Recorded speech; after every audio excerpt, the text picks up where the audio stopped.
Good morning. I think we're standing by here for the wake-up call or something like that. I'll have to listen to the public affairs commentator again, but a very beautiful shot of the Orion on the left and the Earth. Tens of thousands of miles and tens of thousands of kilometers away, but I believe we're expecting the crew wake-up call here in the next, maybe not momentarily, but very soon. So I just thought I would get started. I'm starting my coffee right now too.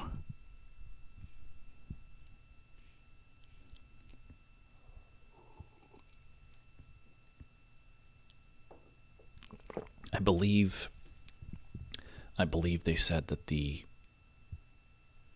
Perigee raise burn is in about an hour. And we're looking at the aft end of the Orion service module on the left here. You can see the OMS engine and auxiliary thruster nozzles.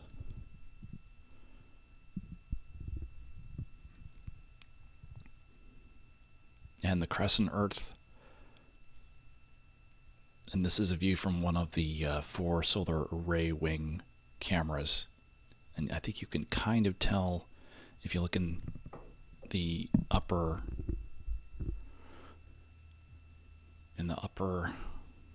left here, you can sort of see that the arrays are slewed aft.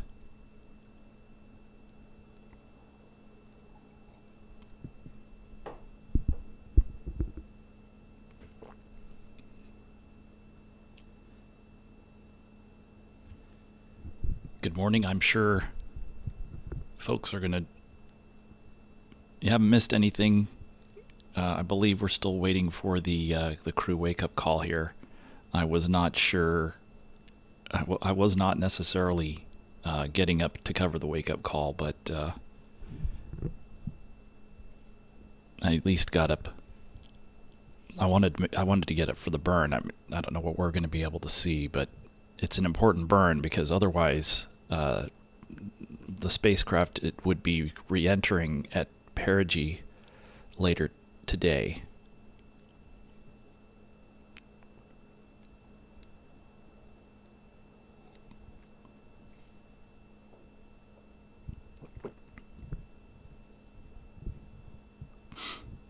So I'll try and I'm waiting to hear. Not sure if we're going to get the sort of traditional wake-up call since this is a nap. I don't know about officially, but they've characterized the first sleep period as basically 2 naps. The first one is 4 hours long, and then the next one a little bit later is about 4.5 hours long. So that's a good question. I don't know. Maybe they don't get the wake-up call until the second one. I believe they're going to be up for a couple of hours or something like that. I have not had a chance to... maybe? Yes. I guess we're getting one now.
And this is Mission Control Houston. You just heard the Wake Up song that was played up to the crew. These songs were selected by the crew. They coordinated with the Capcom or capsule communicators for the Artemis II mission to select the songs that will play for each of their wake-up periods. So throughout the mission, every time the crew is woken up, you will hear a little clip of a different song each day. And that tradition of wake-up music does date back all the way to the Apollo era.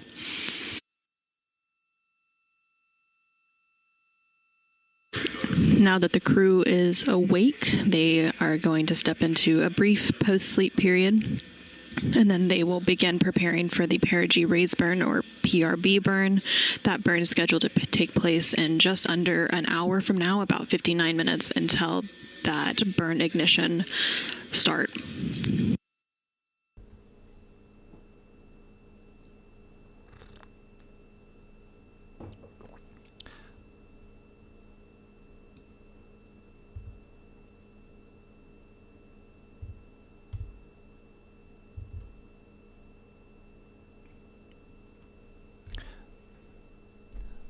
Bear with me for a minute here.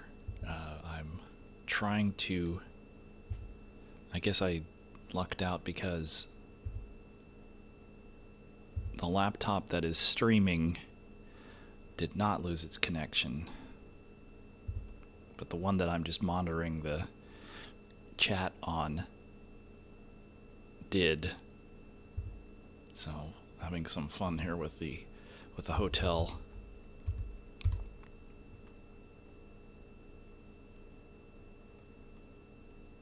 The hotel connection. No.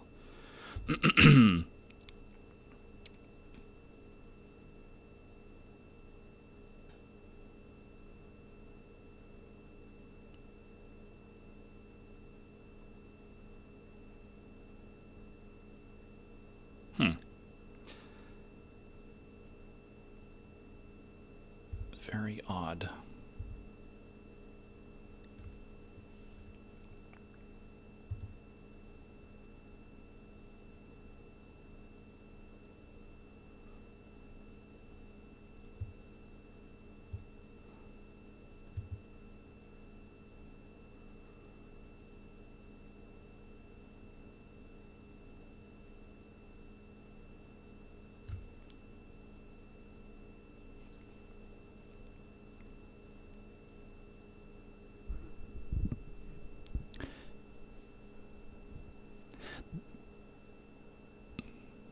I should probably ask that today, or at least try and remember to get,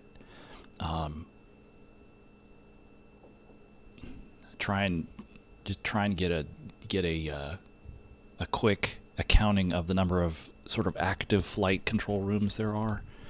The Orion mission is being controlled from the white flight control room. That's what you're seeing from time to time, and there's a red. Here we go. We have a shot of this is the white Ficker, so to speak. I know there's a red Ficker as well, and they use those for simulations depending on availability. All right. This is. I wonder if I should probably let me quickly. Oops, that's not right. Well, kind of is.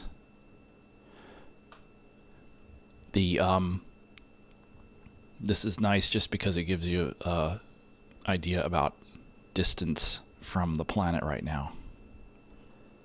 I assume these are statute miles just because those are easier for us Americans to digest. And we I don't know that we're ever going to. I don't know that we're ever going to make the full switch to metric, but there's at least 3 active flight control rooms, because I don't believe that they're controlling the International Space Station operations in the red flight control room, and the white one is being used by Orion right now. And there's a bigger room, I believe, for there was a possibility of us going over to the observation room for the white flight control room. We wouldn't be able to do that during any critical mission events, but in fact, they might let us go over there during crew sleep, but we may get a chance to go over there and, take some stills and quote unquote B-roll video, which is just, edited shots of the flight control room.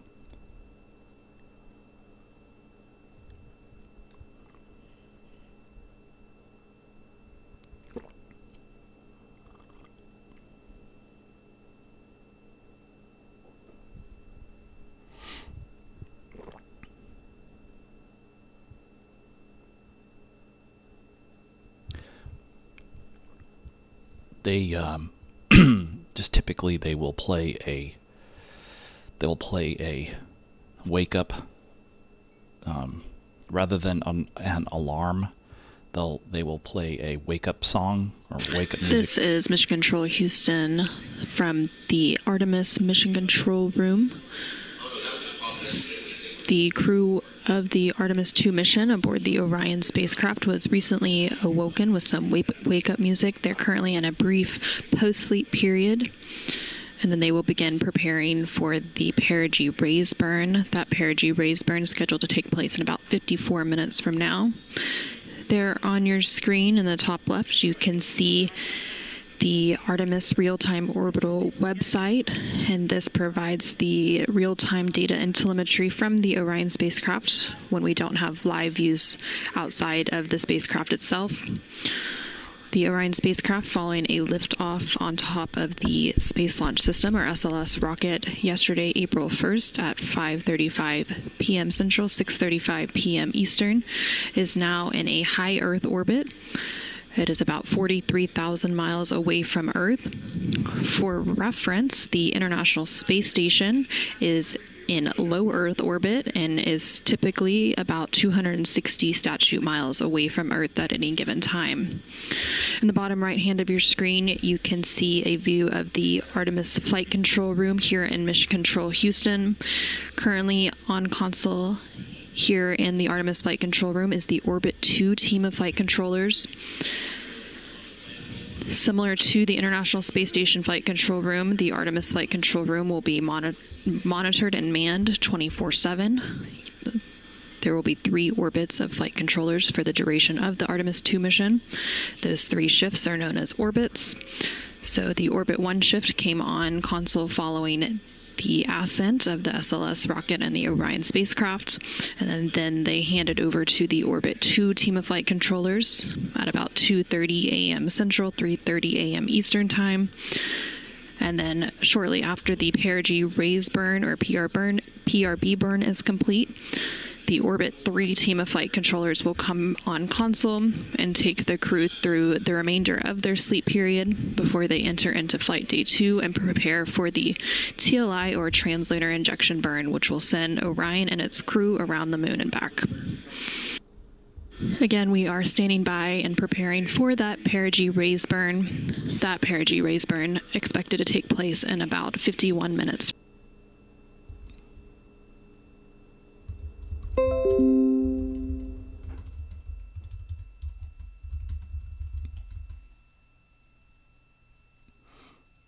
I think we're just going to have to, or maybe I'm just going to have to deal with every once in a while the connection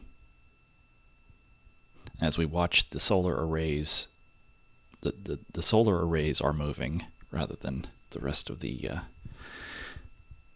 vehicle, but we're just gonna have to deal, or as I should say again, I'm gonna have to deal with the stream and the network kind of getting flaky every once in a while, maybe every, I don't know, hopefully not every couple of hours, hopefully every several hours, but just had that happen again. And again, I'm not sure what you guys saw, but maybe a little bit of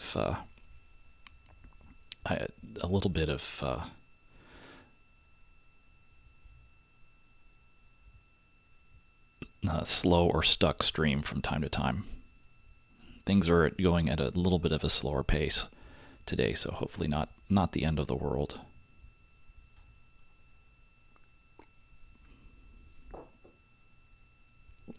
That's interesting because interesting that it only 5 seconds. Like maybe that's the magic of buffering, because here it looks a little bit more like the end of the world. So let's see. I took a quick look around the some of the stories that were written about yesterday's launch. It is interesting narrative shift.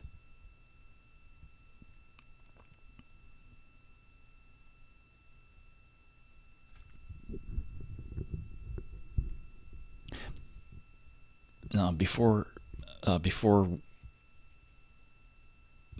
I signed off last night, I believe they had resolved whatever the issues were with the toilet activation, and so, pardon me, that is not considered to be a.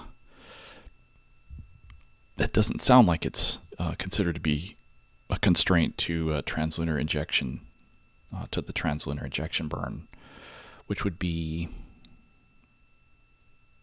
approximately 12 hours from now. Not exactly, but yeah, the 480p is because of the lower resolution is because of the. This is actually, I'm using a mobile hotspot for the streaming itself, and then using the hotel Wi-Fi sort of to not take up the try and optimize the bandwidth. It would have been cool to do like an Airbnb type of a thing, but it's unfortunately we really didn't know when the mission was going to start until it started. So it's funny. I can remember I was obviously watching the NSF NASA spaceflight live stream feed, and I can sort of visualize. You watch the RS-25 engine start up and go to main stage, and then there's sort of this moment where you're waiting to see if the boosters start, and it's like that was once the boosters started. It's like, okay, now I can start, which I have not done yet, but I can start making plans, a little more definite plans. Although there is still a little bit of discovery that I need to do here in Houston at the Space Center, but it sort of having broadband would be helpful. I'll be able to do that obviously when I get home. So in terms of the toilet, I believe what they said last night when they were doing troubleshooting around all of the events that were all of the critical activities that were going on, the apogee raise burn, the proximity operations demo, and of course they had to separate from ICPS in the middle of that. They were having issues with the liquid waste, activating that part of the toilet versus the solid waste, and so they had used one of the Apollo bags, or manual containment bags, or I'm not even sure if it's a bag, but containers for liquid waste, and so they'd had to set that aside rather than use the toilet for that. So that's what they were fixing after all of the big activities yesterday. So after the proximity operations demonstration, and they have to do, as Maurice was saying, and I think Go for Gordon last night was the one who I have to go back and look at the chat, but what the CCU stands for. But regardless, they figured out what they needed to do to get that activated between the crew and the support teams here in Houston. So, and it's just one of those things where I'm sure they will. I'm sure they will get questions.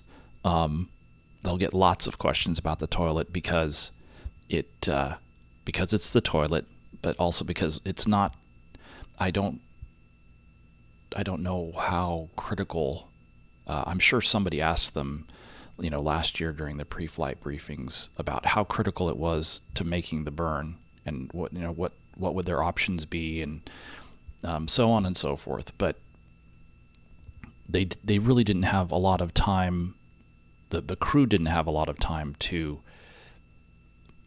try different things during that period of time, because they're basically, I think Christina started that work, just powering it up and activating it, I think before the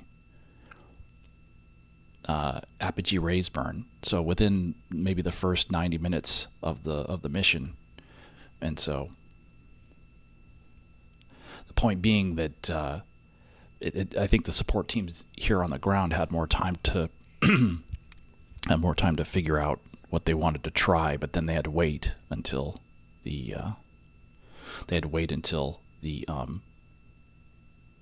I'm probably going to end up having to move these overlays or something. Not that it really matters that much.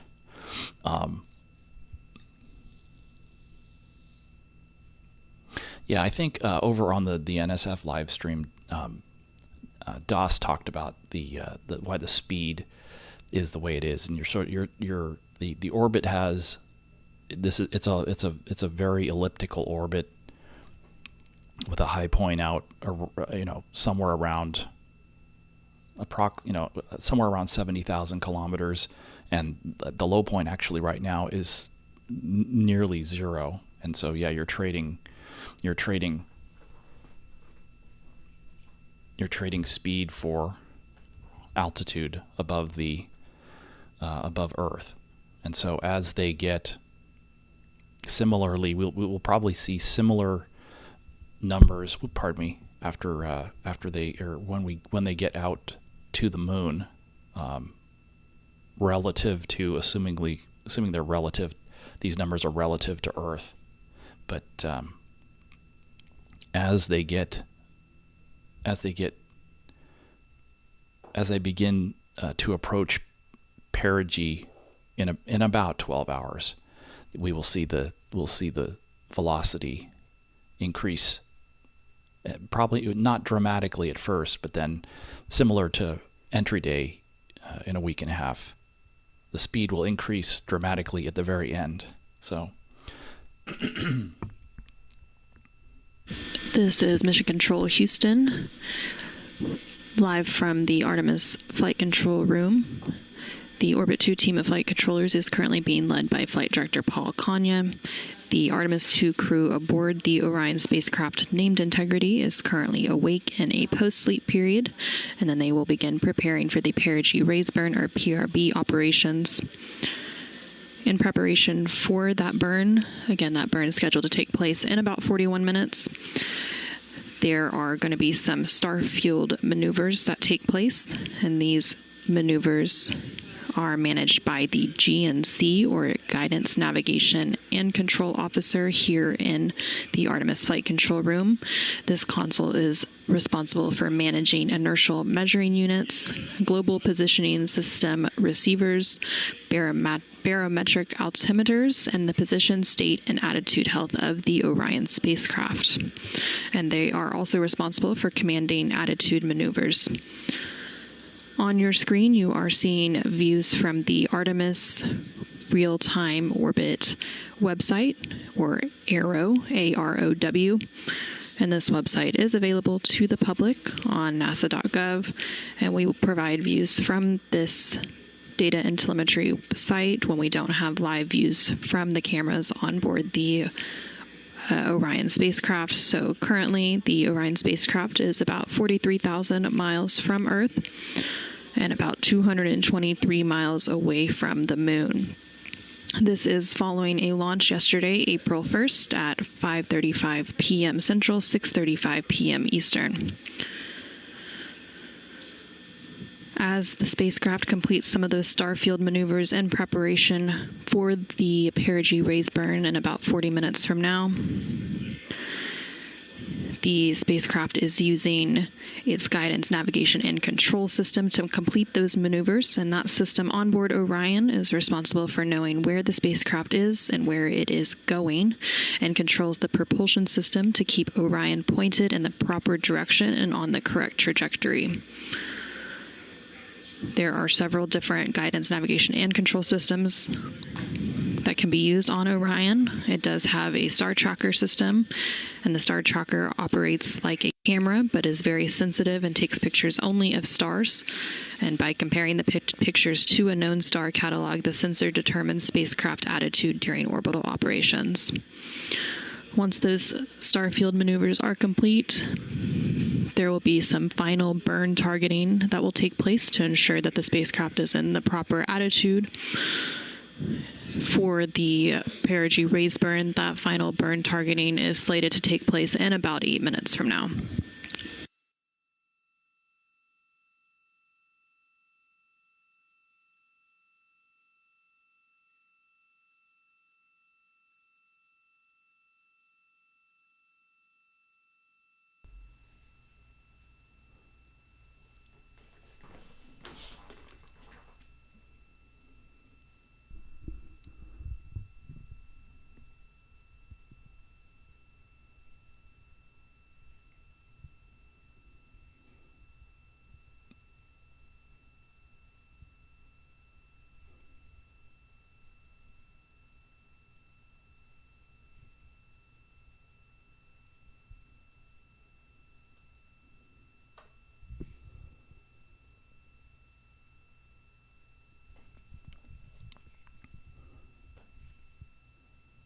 So I'll have to figure out here over the course of the next few days kind of how to do this, and there are going to be periods of quiet like this.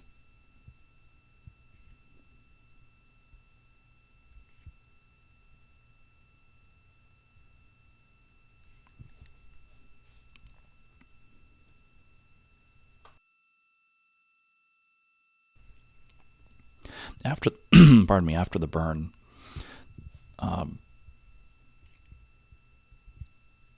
Houston Integrity, good morning. We are with you for PRB Ops.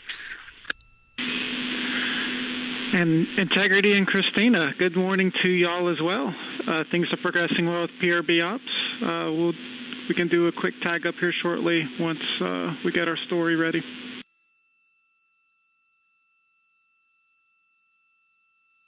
That sounds good. In the meantime, none of us have a PRB burn pad. Is that expected?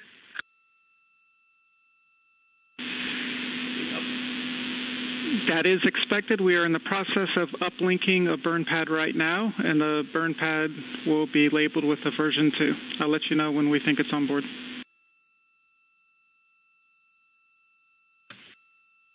Copy.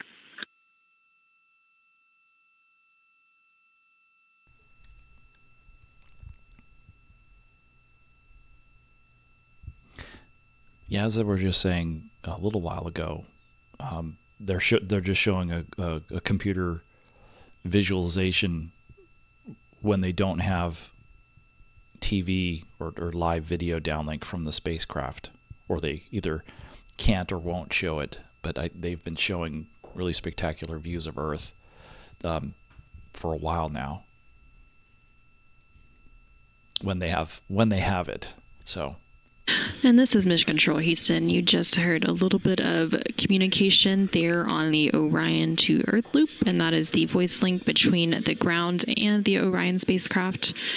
So that was NASA astronaut Christina Cook, who is one of the mission specialists aboard the Orion spacecraft. Again, there are 4 crew members currently living and working on the Orion spacecraft as part of the Artemis II mission. So Christina was speaking directly with the team here in Mission Control Houston, specifically the CAPCOM or capsule communicator, and that flight control position serves as the direct voice link between the crew and the ground. And during that conversation, Christina did ask about a burn pad, and these are plans for each burn that are uplinked to the crew so that they can follow along with the execution steps, and they know exactly what the ground is following along with, and they can also follow along with the same plan. Again, that PRB or Perigee raise burn is scheduled to take place in about 34 minutes. And coming up here shortly, the mission control team here in Houston will do their go, no-go poll for that PRB burn.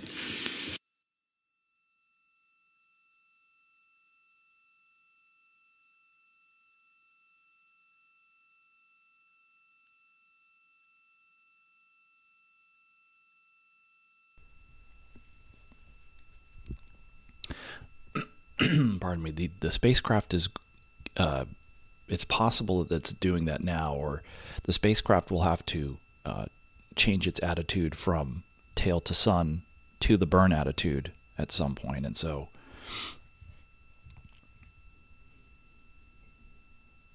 they may have started doing that, especially if they're, well, I don't believe they're in darkness, but it also.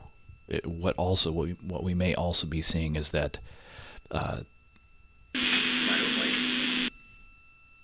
they're adjusting the attitude to continue to track tail to sun until they get closer to the burn. They're ready. We'll proceed.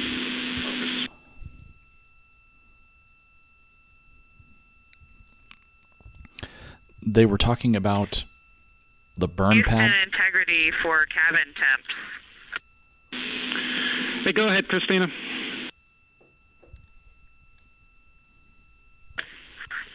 Yes, it is very cold in the cabin. Any chance you can make it warmer or reduce the cabin fan speed a bit more so the ventilation is not blowing as hard? Checking.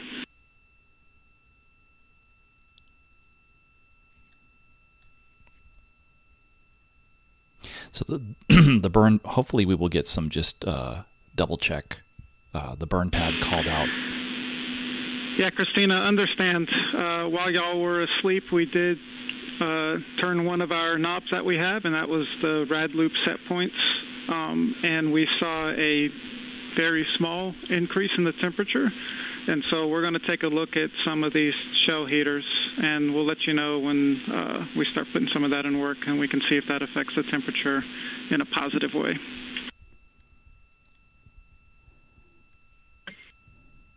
Thank you, Mike. So for now, they're just going to have to put on more layers. But also, Christina, when y'all get a chance up there, we'd appreciate an AGA reading.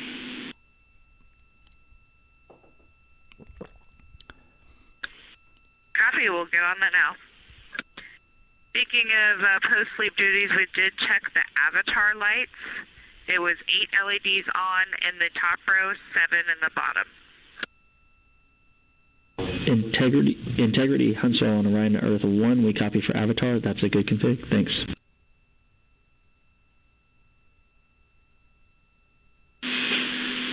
Integrity Houston, the burn pad Copy, is... and hello, Huntsville.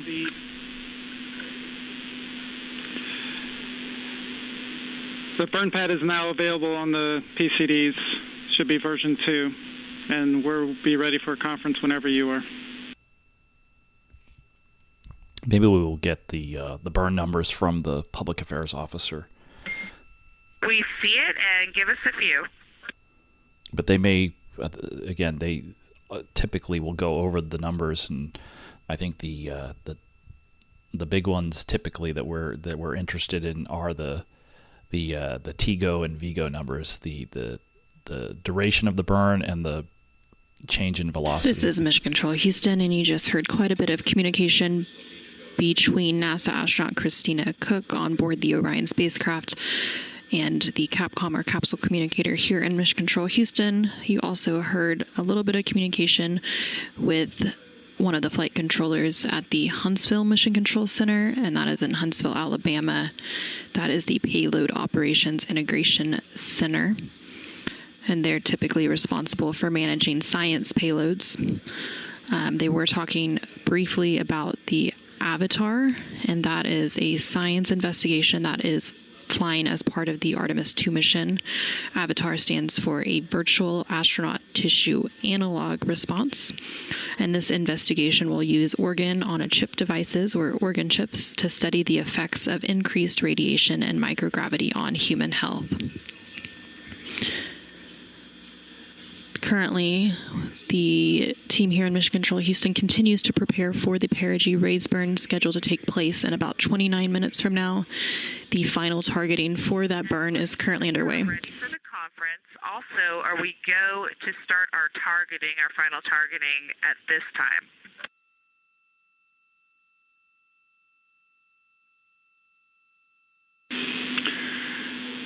Hi, Christina. For final targeting, that has just been completed. We had it automated on board.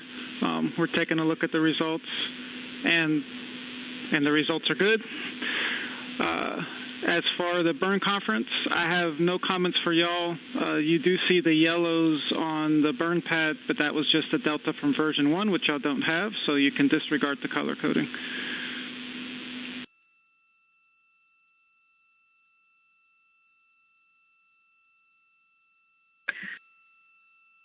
Okay, great. We just saw that final targeting come in as well, and the UTC of ground generation in the files we have is April 2, 26, time 10:20. That's the correct version.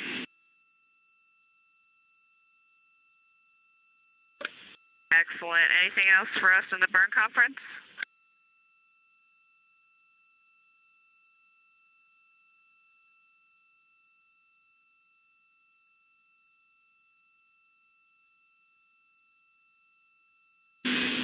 And nothing else from us, Christina.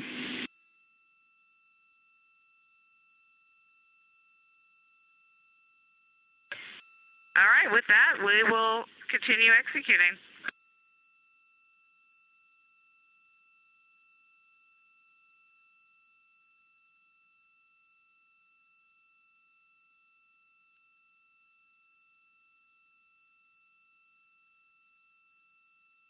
And this is Mission Control Houston. That conversation there, again, between NASA astronaut Christina Cook and the Capcom, or capsule communicator, here in Mission Control Houston inside the Artemis Flight Control Room. That was the final burn conference ahead of the PRB, or Perigee raise burn, and those burn conferences typically take place ahead of any burn during the mission to ensure that the crew on board the Orion spacecraft and the team here in Mission Control Houston are on the same page, and that there are no questions or updates that need to be communicated ahead of those burns. Again, that Perigee raise burn is scheduled to take place in about 27 minutes from now.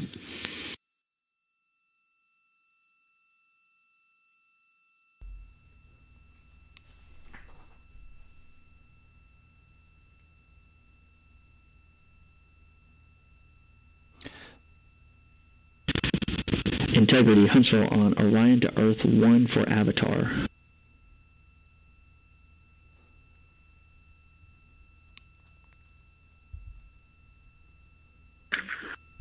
Go ahead for Avatar. Yes, Integrity. Just wanted to get some clarity on which LED was not illuminated. There should be a number underneath or above the LED. Just need to get the number of that LED that is not illuminated.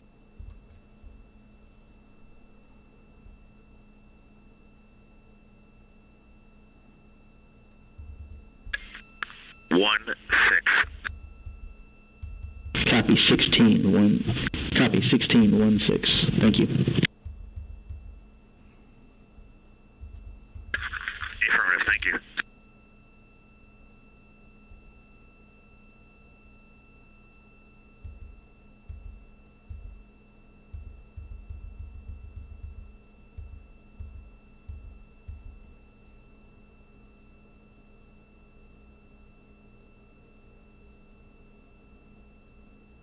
And this is Mission Control Houston. Again, you were hearing some additional communication between the crew on board the Orion spacecraft. That Orion spacecraft was named Integrity by the crew, so you will often hear the teams on the ground calling up to Orion. They will refer to it as Integrity, and when the crew on board Orion is calling down, they will typically call down to Houston. During that brief communication, though, the crew, namely NASA astronaut Reed Wiseman, was actually communicating with the Mission Control Center in Huntsville, Alabama, at the Marshall Space Flight Center.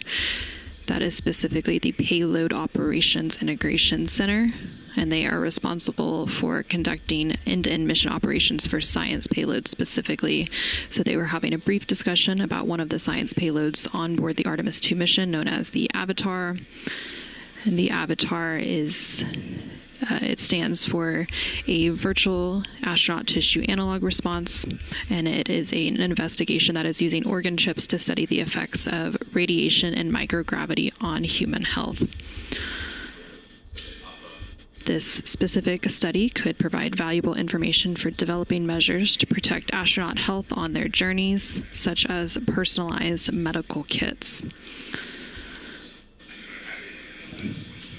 Again, the crew and the team here in Mission Control Houston continue to prepare for the upcoming Perigee raise burn. That Perigee raise burn is scheduled to take place in about 23 minutes.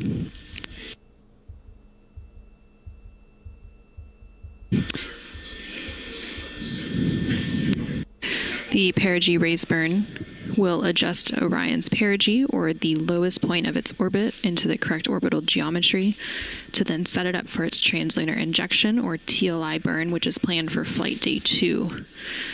After the Perigee raise burn, or PRB burn, is completed in about 23 minutes from now, the crew on board the Orion spacecraft will perform a brief checkout of their emergency communications on the Deep Space Network once they are at the most distant point of their high Earth orbit, which is necessary before that TLI burn. And then after that emergency communications checkout is complete, the crew will then resume their sleep period. Again, their sleep period for today was actually split into two parts, about 4 hours for each part of their sleep period, in order to complete the Perigee raise burn that is scheduled for about 22 minutes from now.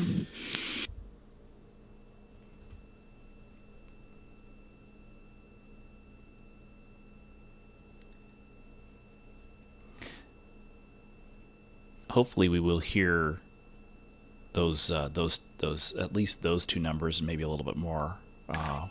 Houston, Integrity for burn, pad, and planned deltas. Okay, so maybe here. Go ahead, Christina. Hey, Mike, two small items. The trim limit on the burn pad is 0.2. On the plan, we see 0.1. And second item, our burn pad has a predicted EI time. Can you verify we can ignore that for now?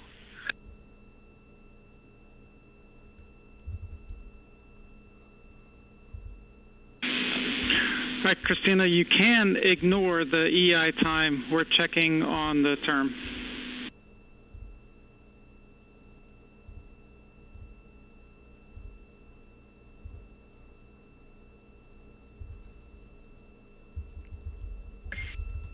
Okay, good readback. And with that, our next check with you is for your go, no-go confirmation.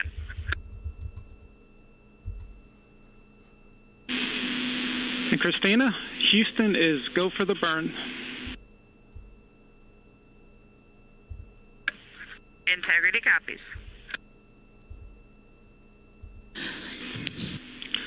All right, Christina, and you are correct. Trim limit is 0.1.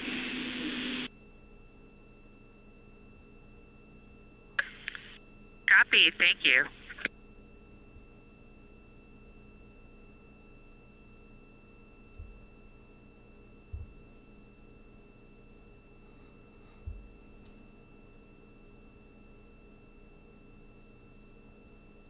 This is Mission Control Houston, and we do have confirmation that the team here in the Artemis Flight Control team the Artemis flight control room are go for the Perigee raise burn. That burn expected to take place in about 20 minutes from now. There was some additional discussion between the Capcom or capsule communicator here in Mission Control and NASA astronaut Christina Cook, currently on board the Orion spacecraft. They were talking about some of the data that is in the burn pad. Again, that is a plan that is uplinked to the crew ahead of any burn to ensure that the crew and the team here on the ground are on the same page about the specifics of that burn. Currently on your screen, you're seeing a look at the Artemis real-time orbit website, or AROW, A-R-O-W. That website is available to the public on nasa.gov throughout the duration of the mission, and we provide those live views here on our continuous coverage feed when we don't have live camera views from the Orion spacecraft itself. But this view provides the live data and telemetry coming from the Orion spacecraft. So currently the Orion spacecraft is about 43,000 miles from Earth, and then it has about 223,000 miles to go until it gets to the moon. Again, this comes following a liftoff yesterday at 5:35 p.m. Central Time, 6:35 p.m. Eastern Time. The Orion spacecraft lifted off atop that SLS, or Space Launch System rocket, from NASA's Kennedy Space Center in Florida. Since that liftoff, about 13 hours and 14 minutes ago, the crew has completed a proximity operations, or ProxOps demonstration, after the ICPS, or Interim Cryogenic Propulsion System, separated from the Orion spacecraft. The crew on board the Orion spacecraft used the ICPS as a docking target to practice those manual maneuvers. And then a little bit after that was completed, the crew did enter their sleep period, again about a 4-hour sleep period, before they were awoken about 45 minutes ago to complete the Perigee raise burn operations coming up here shortly.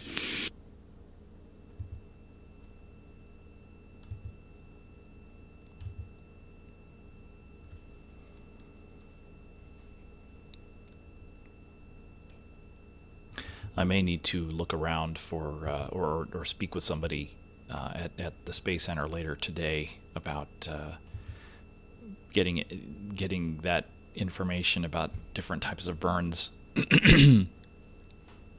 But the burn is meant to raise the Perigee, as it's named, from approximately 0 to 185 kilometers. I think they use nautical miles, but that's how it converts out. So that on board, they're essentially, I believe, targeting 100 nautical miles, which works out to about 185 kilometers. And so after that, they'll be in an orbit of, again, approximately 70,000 kilometers by 185. But that allows them, obviously, to stay in orbit and not come home later today.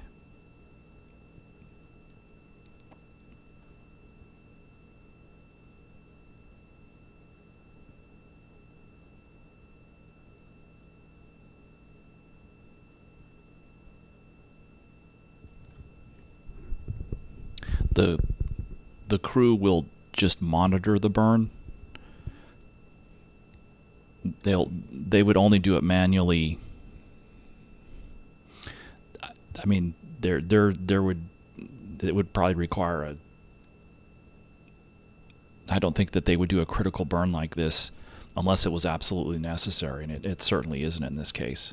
But they will be monitoring, pardon me, and they may also, they might manually trim the burn out. When they finish the burn, there might be some residuals, and they might trim those out manually. They used to see that on shuttle from time to time.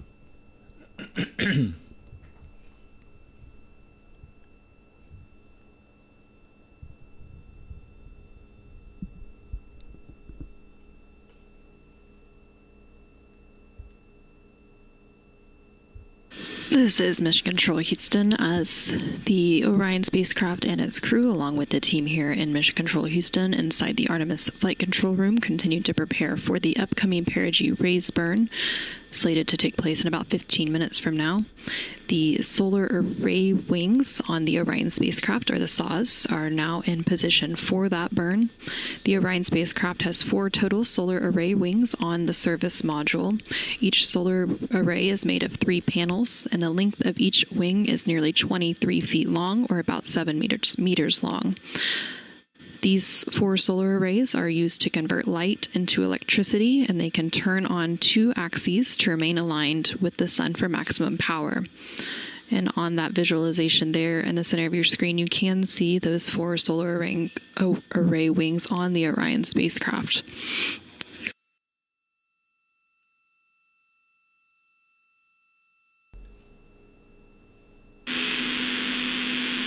Integrity Houston, the solar arrays are in position for the burn.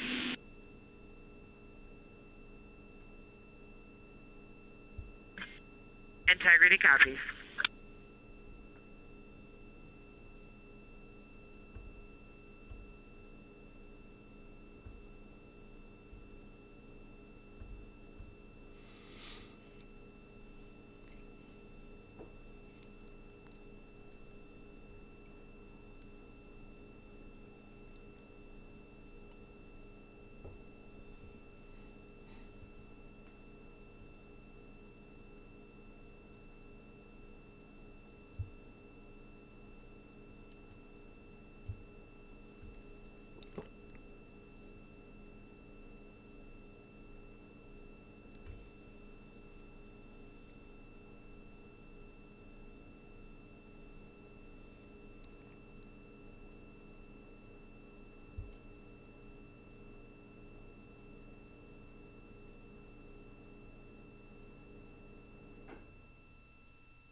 Integrity Houston, less than a minute to the burn attitude maneuver. Okay,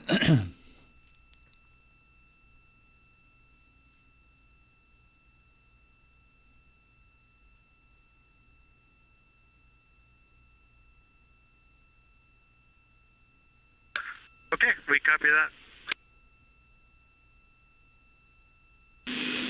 And good morning, Jeremy. And also the tank pressures are good for the burn.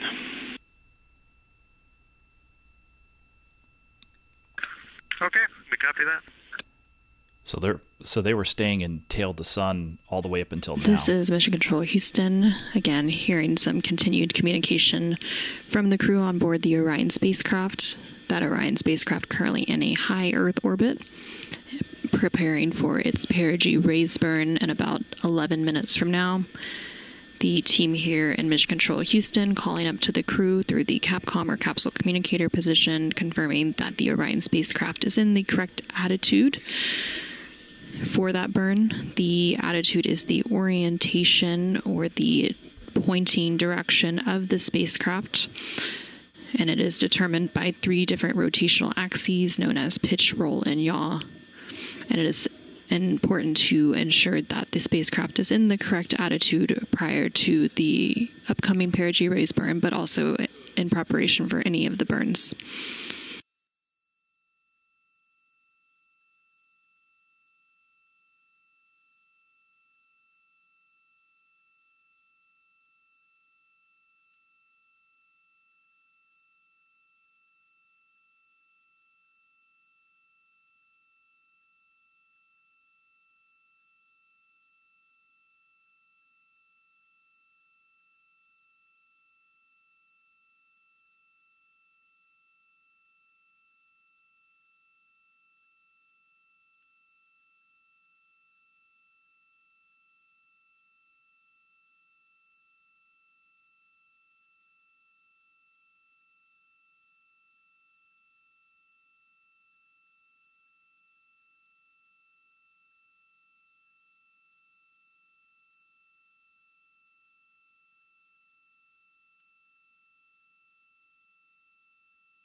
The energy of the orbit is constant, but the velocity relative to Earth in this case changes during the orbit.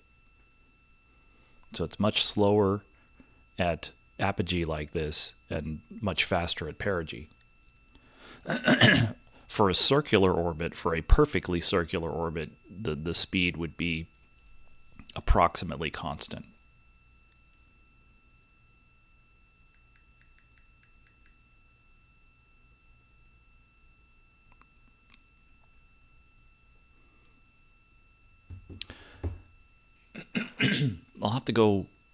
I would have to go double check the sort of stated reference for the Van Allen belts, but I believe they've actually passed through both of them at this point on the way out for this high Earth orbit, and then they will pass through them again on the way back to Earth later today, and then they will do it again when they go to the moon.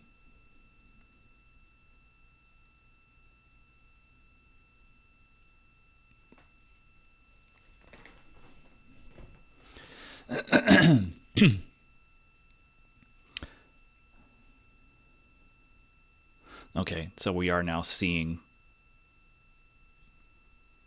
the spacecraft maneuver to the PRB attitude. PRB is, again, perigee raise burn. I don't think we're going to get, because the information is communicated internally. So but the purpose of this burn is to raise the perigee from essentially 0 to 100 nautical miles, which is equivalent to about 185 kilometers.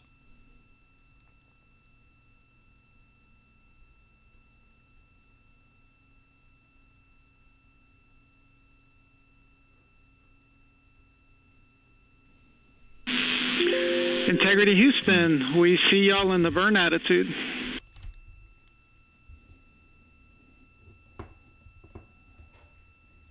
We see the same.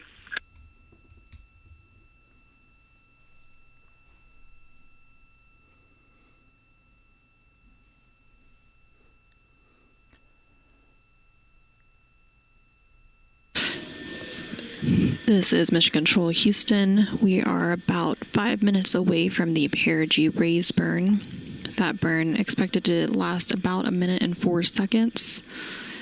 We just heard confirmation from the Capcom or capsule communicator here in Mission Control Houston up to NASA astronaut Christina Cook on board the Orion spacecraft, confirming that the Orion spacecraft is in the correct attitude for the upcoming Perigee raise burn. And the spacecraft attitude refers to the orientation or the pointing direction of the spacecraft.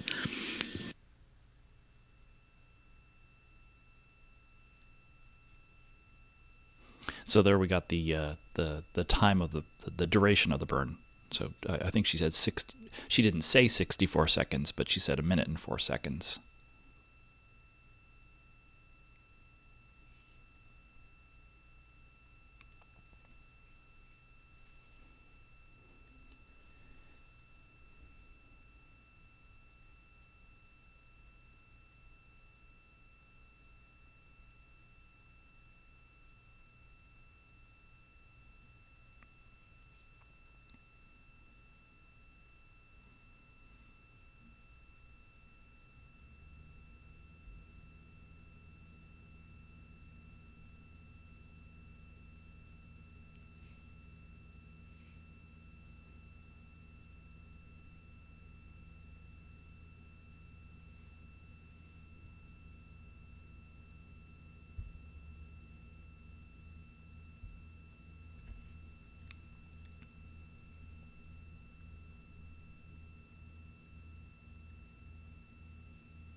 I think we're just standing by for the burn, but I don't know that I may have missed exactly when.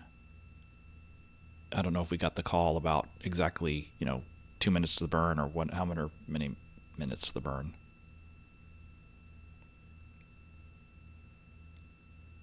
The crew might feel, well, for this one, 1 minute and 4 seconds. Yeah, this is definitely using the Orion main engine, the old shuttle OMS engine.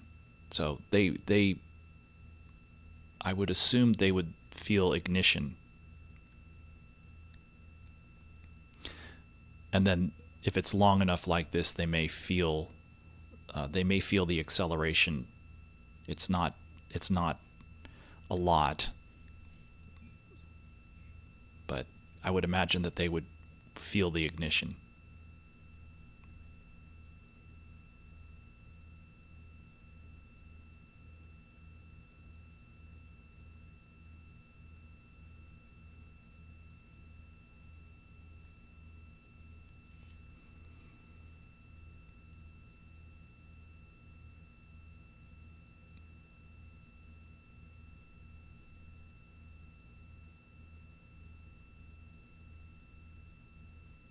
And this is Mission Control Houston. We are about 1 minute out from the Perigee raise burn. Again, that burn expected to last about 1 minute, and that burn will raise the Perigee, or the highest point of Orion's orbit. Lowest point. Apologies. The burn will adjust Orion's perigee, or the lowest point of its orbit, into the correct orbital geometry to set it up for its trans-lunar injection, or TLI burn. Again, that TLI burn is planned for flight day 2. After the perigee raise burn is completed in just a few moments, the crew will then step in to perform a brief checkout of their emergency communications system on the Deep Space Network. After that checkout is complete, they will then prepare for their sleep period, which will then last about another 4 hours.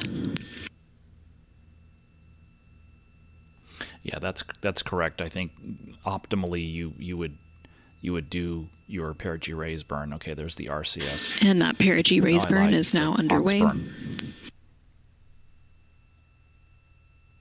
It is, so it is using the aux engines. And then the RCS to maintain attitude. And there on your screen, you can see the 8 Pulse-X engines on the Orion spacecraft. Now, this is a visualization of the Orion spacecraft, as we don't currently have live views from the spacecraft itself, but this uses the data and telemetry from the spacecraft. Again, this perigee raise burn expected to last about a minute. Currently, everything is proceeding as planned.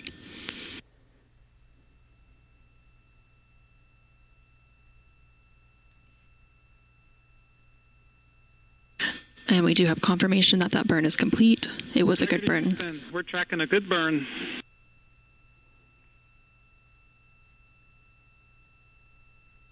And we see the same, and with a bonus trim burn.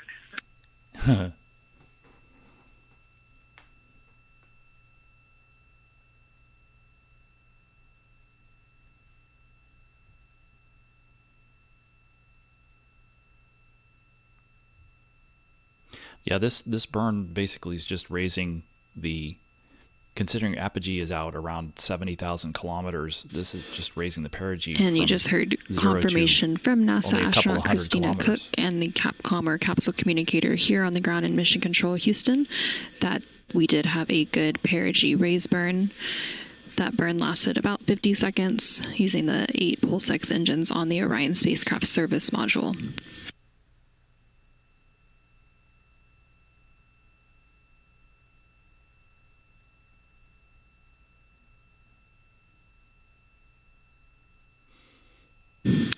And there on your screen, you are seeing a live view of the Orion spacecraft from one of its solar array wing cameras. And you can also see another one of the solar array wings on the bottom right hand of your screen from the Orion spacecraft. Again, this live view comes following that perigee raise burn.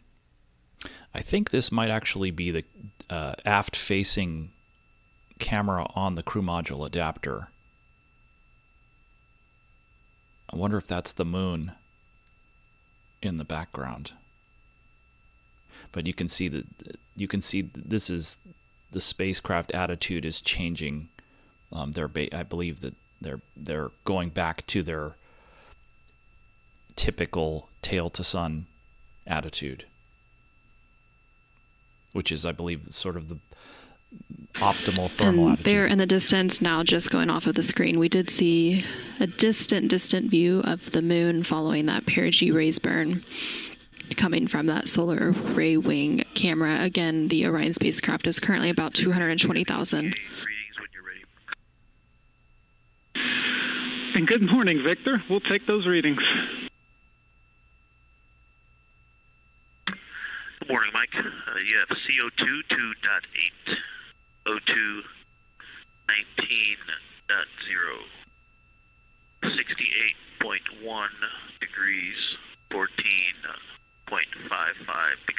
psi. All right, Victor, we copy all. Really appreciate it. Yeah, this is not, under the circumstances, it's probably not that. It's probably not as big of an ordeal considering where they are and what they've been waiting to do this for a long time. But it isn't typically that much fun to sleep for 4 hours, wake up and do something for a couple of hours, and then try and go back to sleep for about another 4.5 hours. But that's, and now we're seeing the solar array solar arrays articulate and find the sun again.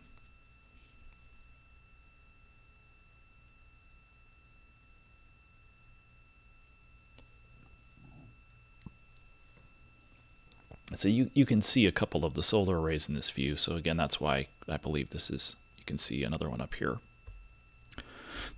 That's why I believe that we're looking at there's at least one camera that faces aft on the crew module adapter.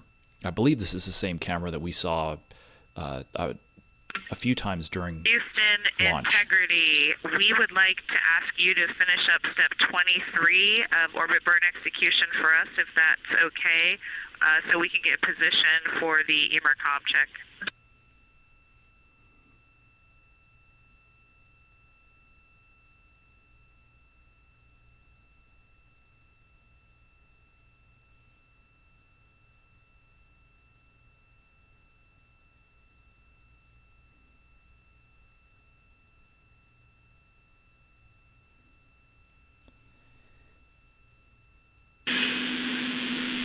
Definitely, Christina. We'll take care of the rest of 23.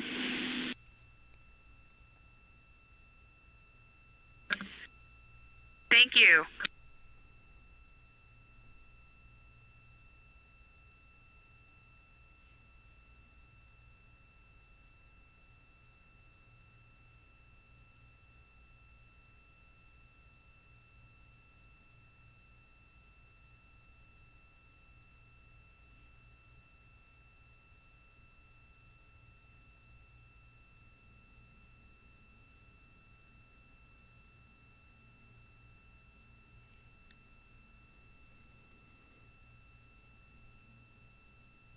This is Mission Control Houston. Over the past few minutes, there have been various communications between the crew on board the Orion spacecraft and the team here in Mission Control Houston. One of the first calls we heard was from NASA astronaut Victor Glover, who was reporting some of the AGA, or Anomaly Gas Analyzer, readings. The AGA is a portable laser-based instrument that detects trace contaminants aboard Orion. EMERCOM checkout, just confirm you are handling step 1 of 21.2.8. And good morning, Reed. Yes, we are taking care of step 1, and in step 2, the antenna will be number 3.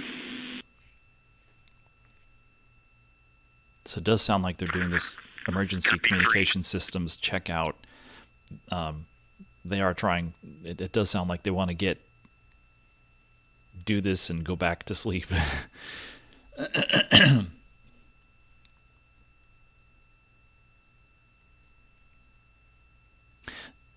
It does sound like the issues with the toilet were actually resolved last night before they went to sleep.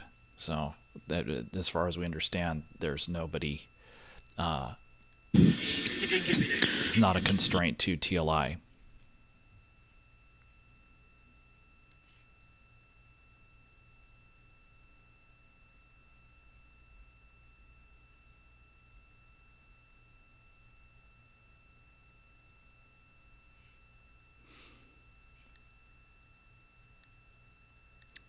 Actually, well, no, I'm looking at the wrong. I'm looking at the preview over on the wrong screen, so that's a old shot. It does look like they're getting close to the attitude that they want to be in here, which I assume is tail to sun.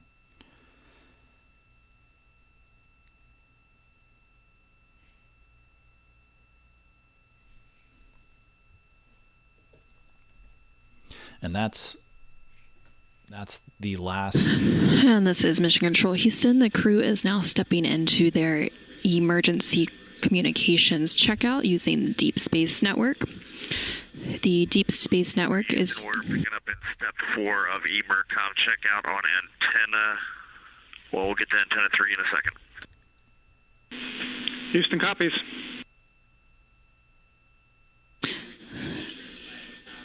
Again, this is Mission Control Houston. That communication there between NASA astronaut Reed Wiseman and the Capcom, or capsule communicator, here in Mission Control Houston, discussing the emergency communications checkout that is currently taking place. Again, that emergency communications checkout is being done connected to the Deep Space Network. The Deep Space Network is NASA's international array of giant radio antennas that support interplanetary spacecraft missions, plus a few that orbit Earth. And this Deep Space Network also provides radar and radio astronomy observations that improve our understanding of the solar system and the larger universe.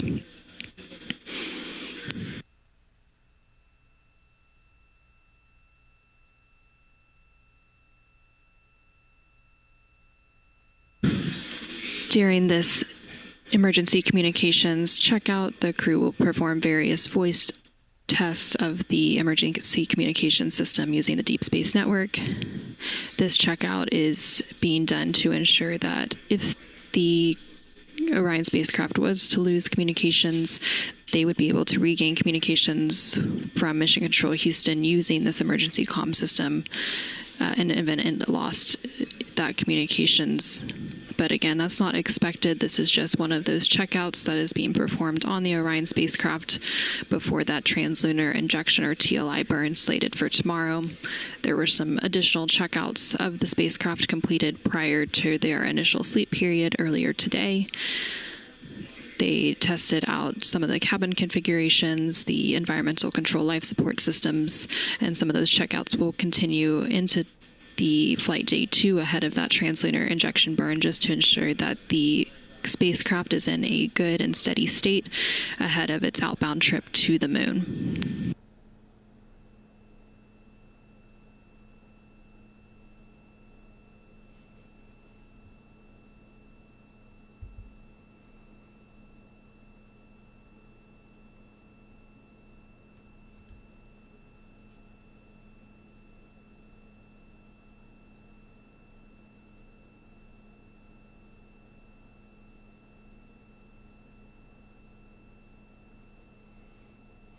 I believe that the emergency comm system is just a voice system.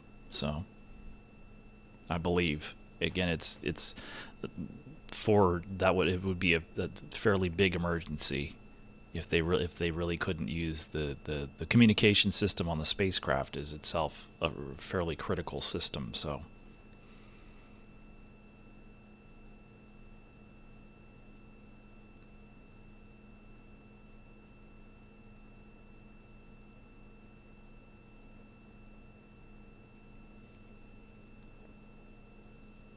But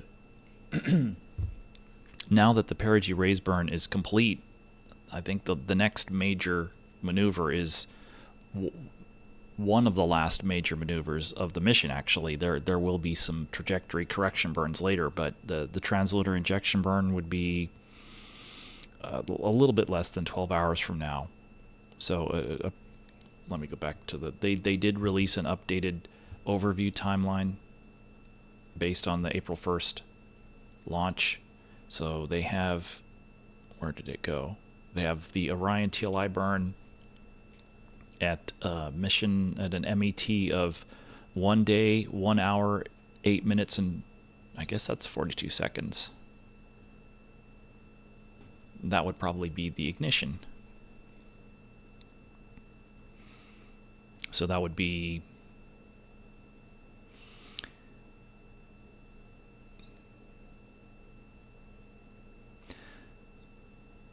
around 6:40 p.m. Central, 7:40 p.m. I'm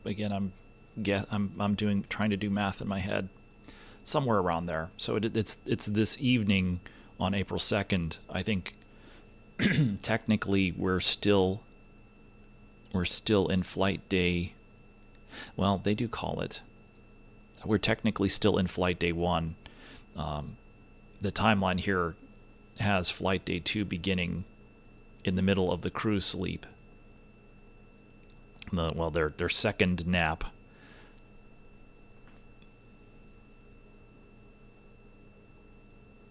And what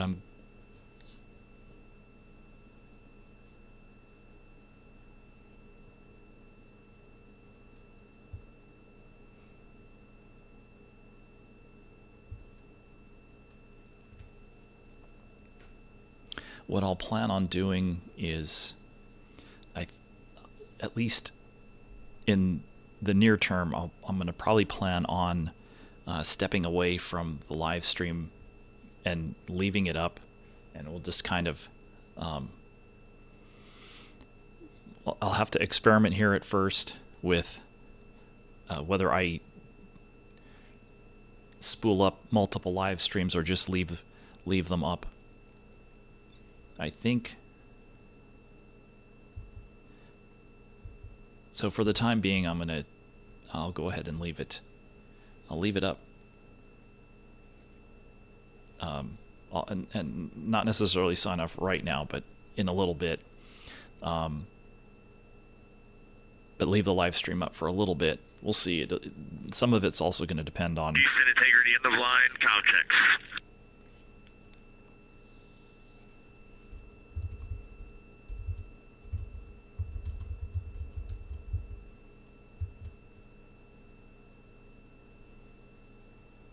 Yes, they're going to be in the high Earth orbit for another 12 hours or so until they do the TLI burn.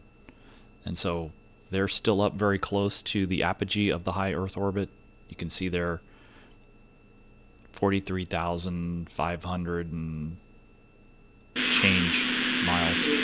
Integrity Houston, I'm calling on OE1. I heard your call down on EMERCOM. We're still configuring uplink. I'm going to attempt to call on EMERCOM on uplink here shortly.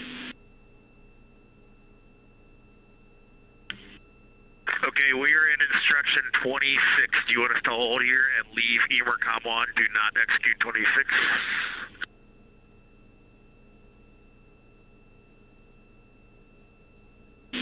Yes, let's stay here, please.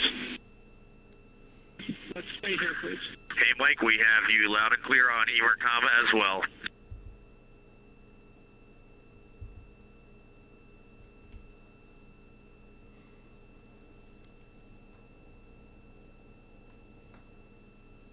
This is Mission Control Houston, the crew and the team here at Mission Control Houston. Houston, we have you loud and clear.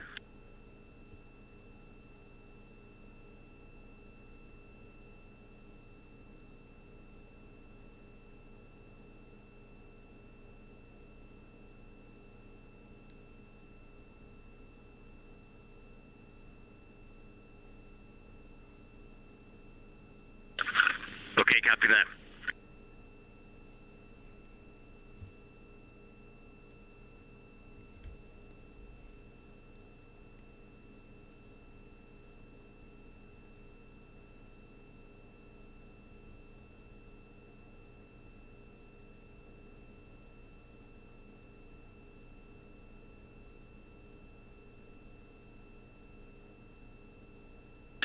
Okay, we're picking up in step 8 of EMERCOM, powering off emergency comm radio.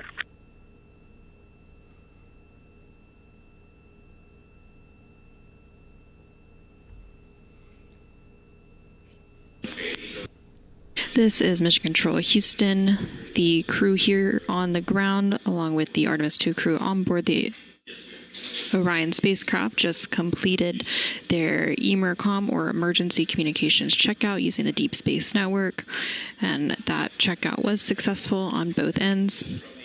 Again, this is just part of a series of checkouts of various different systems on board the Orion spacecraft ahead of the trans-lunar injection burn. That TLI burn is slated to take place in about 12 hours from now, and that burn will send Orion and its crew outbound toward the moon and back. Now that the emergency communications checkout is complete, the crew will deconfigure that setup, and then they will step into their pre-sleep period before going to sleep for about 4 more hours. Again, their sleep period today was split into 2 4-hour blocks due to the Perigee raise burn. On S-band. Reed, we have you loud and clear on 1. How many?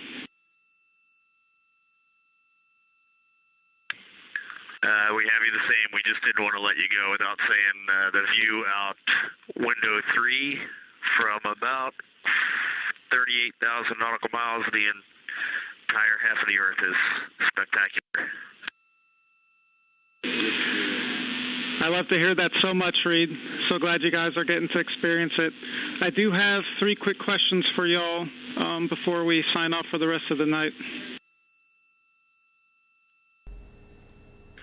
Go with your 3 quick questions, and then I'll give you one more kind of sit-rep update here. Fabulous.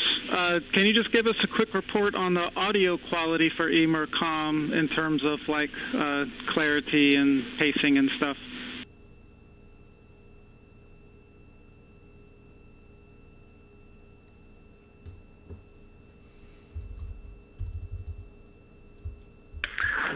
It was crystal clear, maybe a little lower volume, but that might have been my fault because I didn't have the volume all the way up on the F7 Emercom panel, but it was outstanding. All right, excellent. Great to hear, Reed. And then my other question is about the cabin temperature. We did raise the shell heaters. It looks like it's gone up a couple of degrees in there. Hopefully that's a little better. The question is, was the coldness more just from the cold air directly coming from the vents, or would you say it was just a general cabin temperature?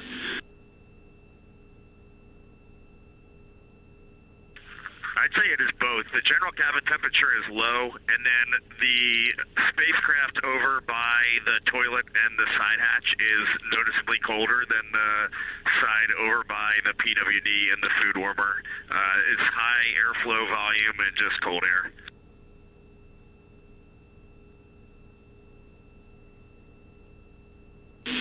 All right, Reed, thanks for the report. And my last one is actually more of a comment than a question. I know we were having a little trouble with the handheld mics and y'all's volume coming down to us. Just wanted to be clear how the mic is set up. It sort of has a front and a back. They look the same, but the microphone side, just under the top of the mic, will have a little black raised nub that you can feel and maybe particularly see. That is the microphone side of the mic. You flip it over 180, it looks the same, but that is the noise canceling side of the mic. So just ensure that you're talking into that side for that.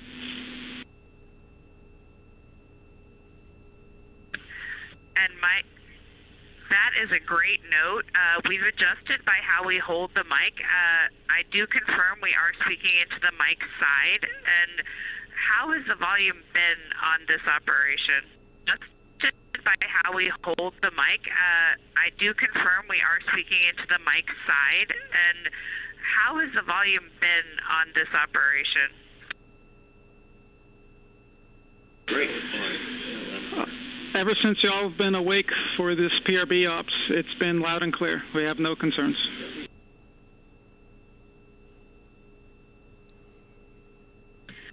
That's great. We'll keep with how we're holding it. Speaking of the temperatures, we are going to retrieve our crew suitcases so we can get long sleeves on. We have been using the ones that we have out so far. We're into one of the E lockers.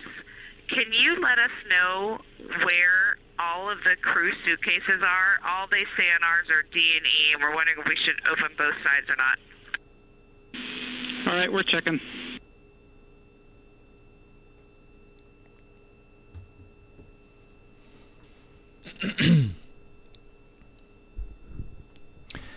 As it says in the upper left, there's currently no live video being, I assume, being received on the ground. So we're looking at a visualization. And Mike, we found Glover Hansen in the E locker so far. So I'm guessing we are going to have to get into D.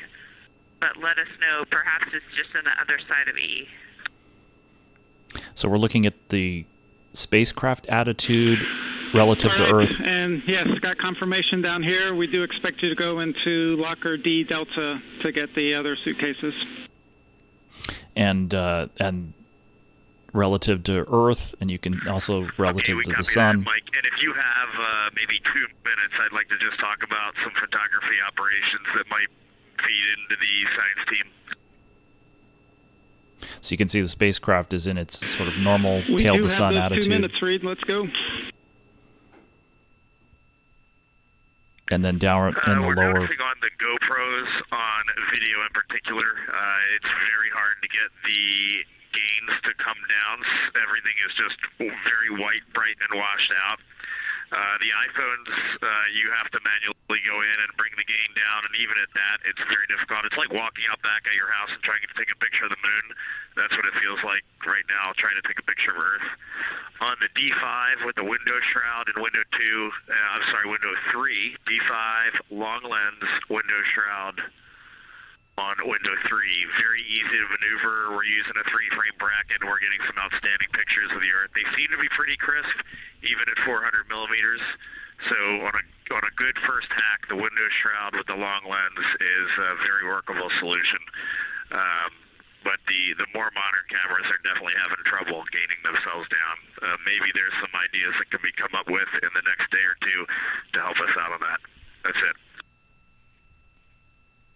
So let's see, the couple of things. So yes, the crew's been unstrapped and moving around for a while. All right, Reed, we copy all. Appreciate the input there. We'll go take a look at it and see if we can come up with something for you.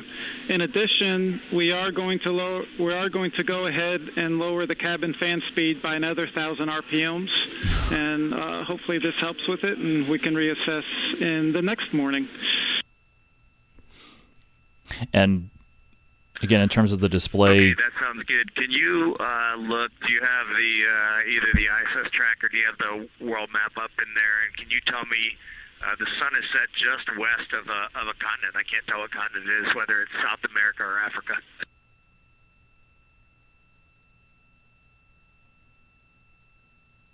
This is probably actually a better, higher fidelity in terms of ground track and everything else. So Reed, we're expecting that sunset that you're seeing right now should be right on the Indian continent in India.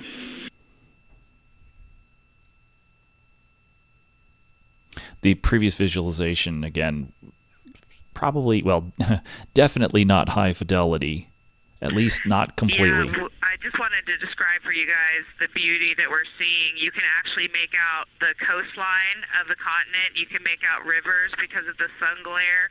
You can see high thunderclouds, and all the while you can see the entire Terminator, and you can see the South Pole lit up.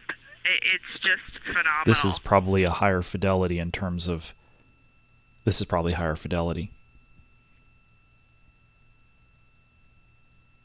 But this might be maybe more, requires less horsepower or computing horsepower. And even from this far, you can make out a slight pink hue along the Terminator. It is just absolutely phenomenal. You guys look great. So yeah, I think. All right, thanks, Christina. Glad it's looking great for you. I haven't had a chance to go look around at some of the other online. And I'm glad we got to do some displays with you for real, Mike. I know, I wouldn't miss it for anything else in this mission, so I made sure, Dr. Love here, I got this Emercom shift just for this.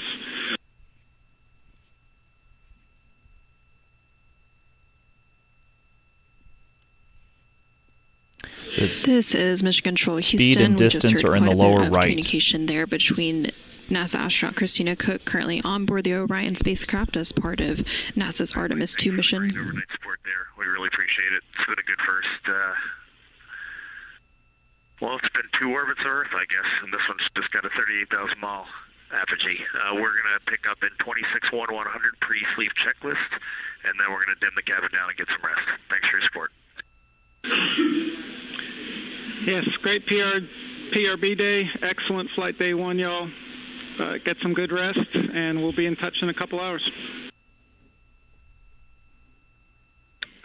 All right, sounds good. Cheers.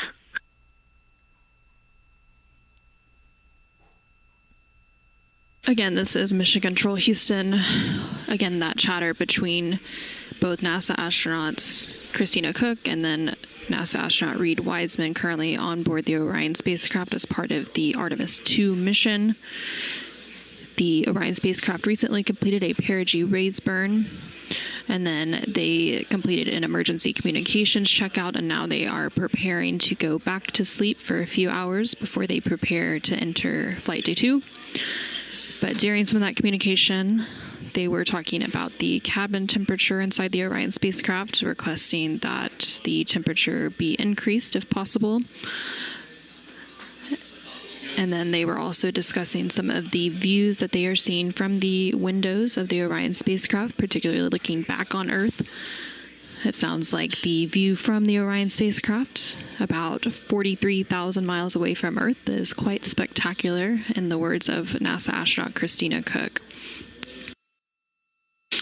In regard to the cabin temperature, that is being worked by the EECOM position here in Mission Control Houston. That stands for Emergency Environmental and Consumables Manager, and they are responsible for the internal thermal control systems, air and water supply, and purification system, and they also manage emergency response. The equivalent of this flight control position in the International Space Station Flight Control Room is known as Ethos. Again, on your screen, you are seeing views from the Artemis Real-Time Orbital website, or AROW. These views are provided when we do not have live views from the Orion spacecraft cameras itself, but it uses the data and telemetry. Go ahead.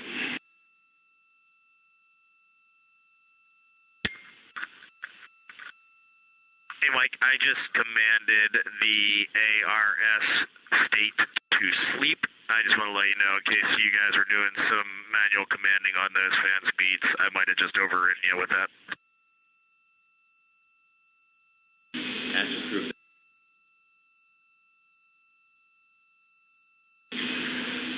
No, Reed, we were anticipating you setting the ARS to sleep, so it did not affect the fan. And one last question for you. Is there anything that you want to report to the AMMT before you'll go to bed?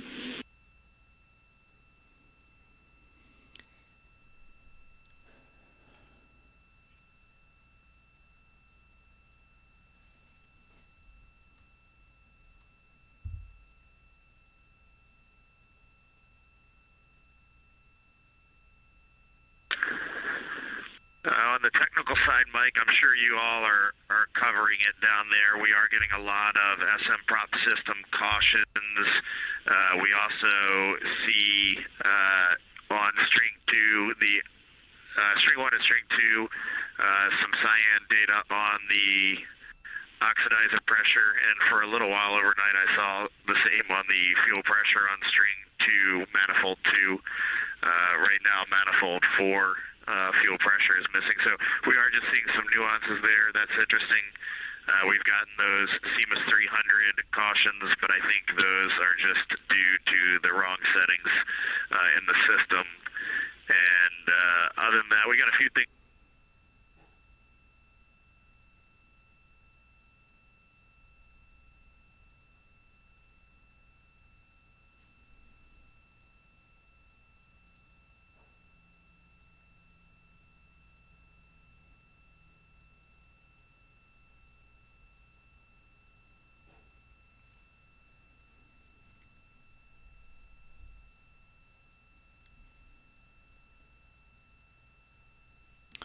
Not sure why we lost audio there. Hope it's not me.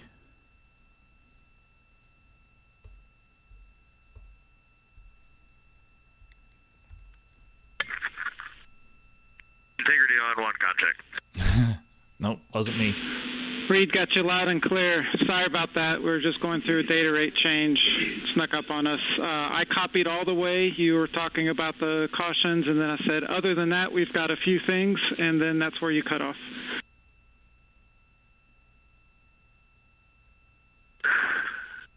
Okay, just looking over the SM prop system, there's some missing data from time to time on string 1 and string 2 manifolds on the pressure side, and we see that kind of shifts across different manifolds overnight. And right now, manifold 2 and 4, actually 2, 4, and 5 all show either missing oxidizer pressure or fuel pressure. We've just been watching that.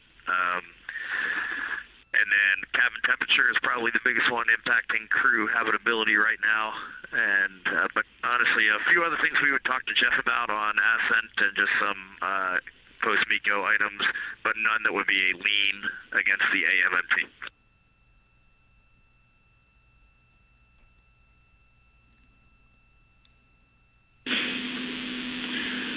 All right, copy all, Reed. And for the cyan that you're seeing on the manifolds, it is tied to these cautions that come up. And so this is why you can see 2, 4, and 5 are cyan, because we've got cautions and alarm with 2, 4, and 5.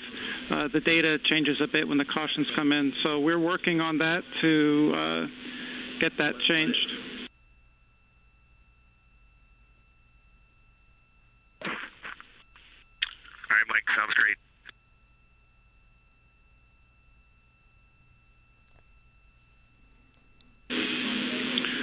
All right, Reed, that's all we have. Y'all have a great night.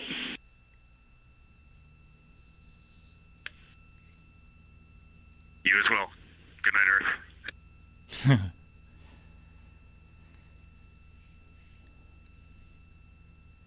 The orbit they're in right now, I think, balances using as much of the performance of the SLS in-space second stage, the interim cryogenic propulsion stage.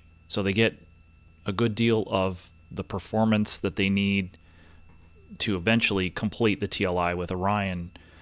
It gives them an orbit duration of 24 hours, which also allows them, it gives them that long to do this environmental control and life support systems checkout. This is the crewed demonstration of Orion and SLS. Artemis I was the uncrewed demonstration. So on Artemis I, they didn't have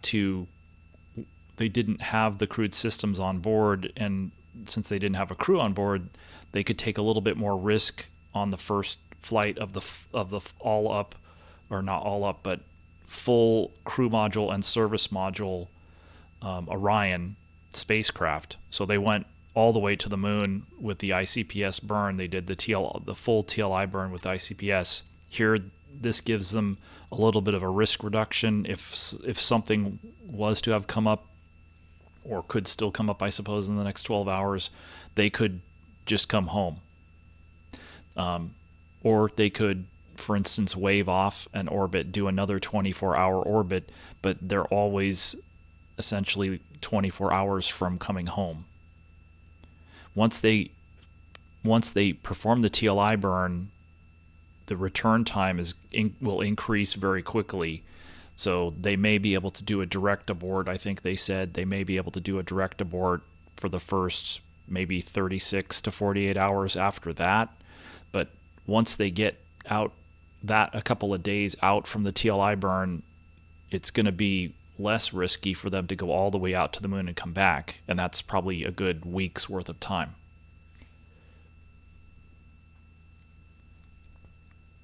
So again, as the description implies, this is a full crewed demonstration of the Orion spacecraft. This is only the third version of Orion that's flown. The first test flight was over a decade ago. Only had a working crew module. It had a mass simulator for the entire service module functionality. Artemis I had working crew and service modules, but the crew module did not have any of the crew systems, and of course didn't have a crew. And this is the flight that has all of the crew systems and everything else that's flown previously, with all of the upgrades to the software and the hardware. Once they demonstrate this, similarly with SLS, although SLS is going to change some more, they will be ready. They would have been ready to go to the moon with a crew on the next flight. Now they've added this additional test flight, which is now, that's what Artemis III is now called, which will be, it's really more about testing the rendezvous and docking systems, and because the lunar landers are not ready to go to the moon yet, they'll do it in low Earth orbit. At least that's the plan right now, anyway.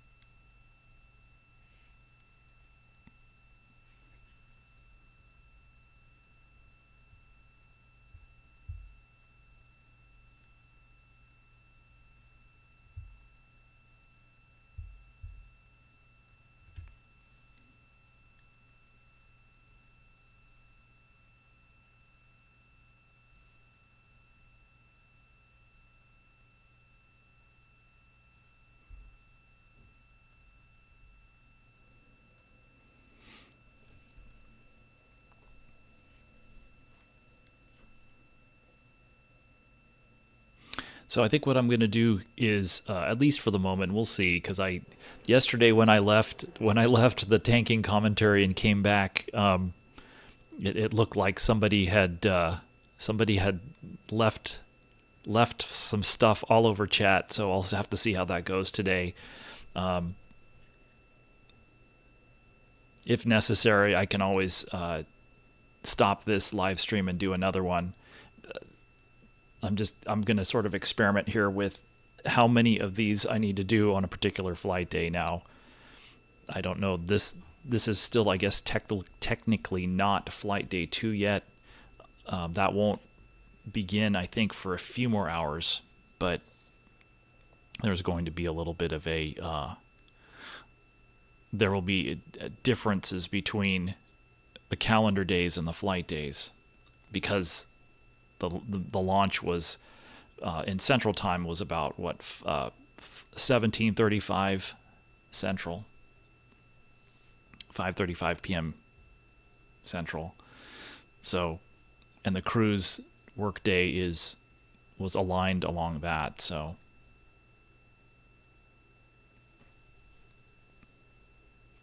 I'll go ahead and leave this up.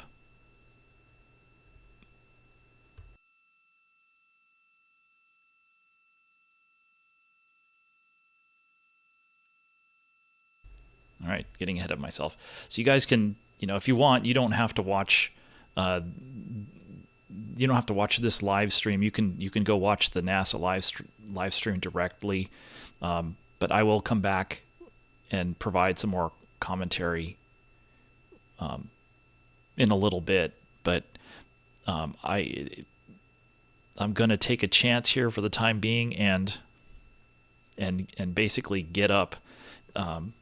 I had the somewhat unusual experience of essentially waking up 1 minute before my alarm was supposed to go off. It happens every once in a while. It's kind of funny, but it's a little short of 8 a.m. here in the Central Time Zone, and I got a little more sleep than the crew did. So,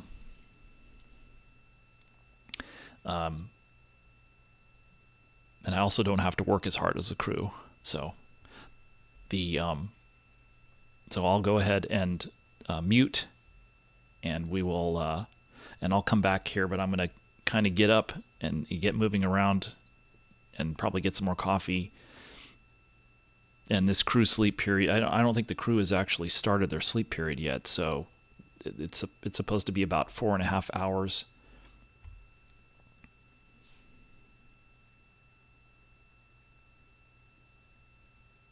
And then I'll come back and hopefully we'll be able to figure out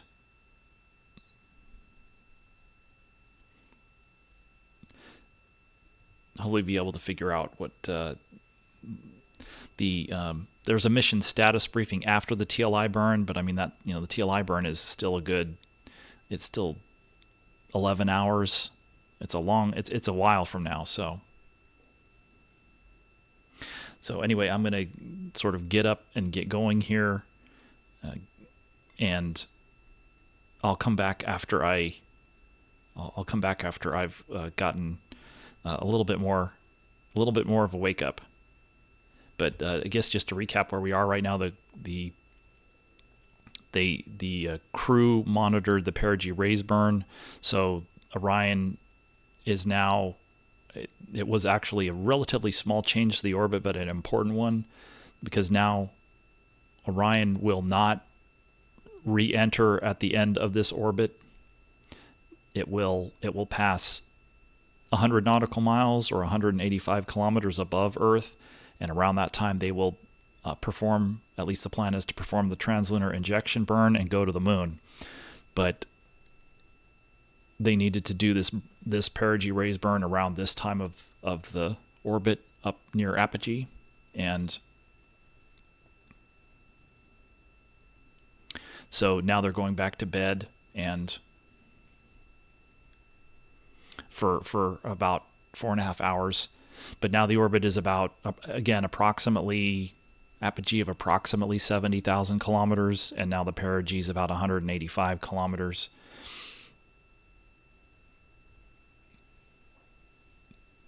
And so we're flight day 1 is ending. Flight day 2 will begin in a little while. And I'll go ahead and and leave the live stream up for the time being and come back in a little bit. Thanks again to everybody for joining the live stream, and be nice in chat. Everybody gets to have their own point of view. That's okay. I think the major issue is just sort of, bogarting the mic, so to speak. Don't have to. If there will be some obvious things that I'll need to do if things get out of hand, which they did for a little while I was gone yesterday. Be nice. Nobody, I don't think, we live in a world where everybody has their own opinion, and nobody's really going to be changing their opinions in a YouTube chat. So just keep that in mind. This is Mission Control Houston, live in the Artemis Flight Control Room, where the Orbit 2 team of flight controllers is wrapping up their shift. Their oncoming counterparts for the Orbit 3 team of flight controllers recently joined them on console to complete a brief handover period before that Orbit 3 team takes charge for the next several hours. The crew on board the Orion spacecraft is currently in a pre-sleep period as they are preparing to go back to sleep for about 4 hours to continue their sleep period that had been split in two ahead of the Perigee raise burn operations that were completed a little bit ago. Again, that Perigee raise burn adjusted Orion's perigee, or the lowest point of its orbit, into the correct orbital geometry to set it up for its trans-lunar injection, or TLI burn, which is planned for flight day 2. That Perigee raise burn was about 43 seconds long. The Artemis II crew inside the Orion spacecraft is comprised of NASA astronauts Reed Wiseman, Victor Glover, Christina Cook, and Canadian Space Agency, or CSA, astronaut Jeremy Hansen. They launched atop a Space Launch System rocket inside the Orion spacecraft named Integrity on Wednesday, April 1st at 5:35 p.m. Central, 6:35 p.m. Eastern Time from NASA's Kennedy Space Center in Florida. Again, that launch took place about 14 hours and 20 minutes ago. And since that time, the crew has since been placed in a high Earth orbit where they will remain until that trans-lunar injection burn takes place on flight day 2. About 3 hours into the mission, the crew then completed their proximity operations demonstration. That ProxOps demo tested Orion's handling systems, which will be used on future missions as Orion will dock with other spacecraft. And so through the proximity operations demonstration, they used the interim cryogenic propulsion stage, or ICPS, as a docking target. So it separated from Orion, and then the crew practiced flying their spacecraft toward and around it as part of that demonstration. And then after that demonstration was complete, the ICPS fired its engines for a disposal burn, and Orion continued on in its high Earth orbit. The crew then had the first part of their sleep period, lasting about 4 hours, again, before they were woken up to complete that perigee raise burn.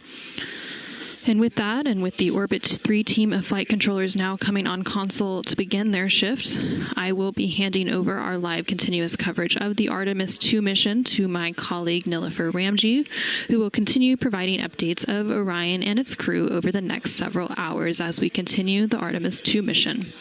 And with that, this is Mission Control Houston.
Houston Integrity for wake time.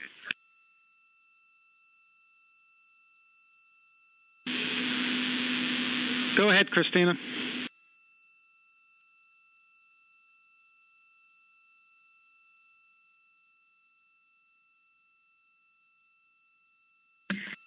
Hey, Mike, looking at the timeline, we would like to ask if it's possible to have our wake up music at MET 20 hours.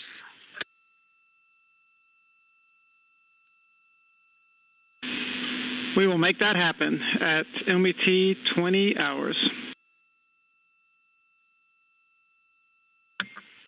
What a guy. Thank you, and good night. Good night to y'all as well.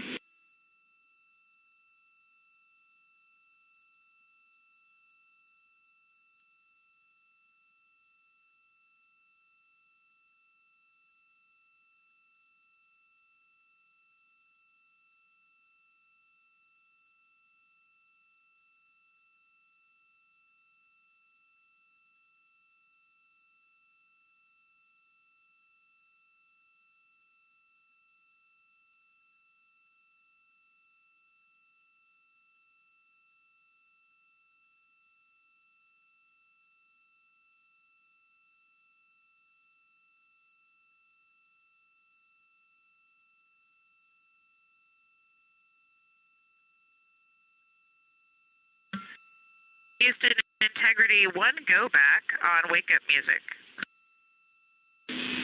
Go ahead, Christina. Yeah, thanks. What is your nominal plan? Like, if we weren't specifying a time, what time would you play the wake-up music? The plan was to do it at crew wake, so right at the start of your post-sleep.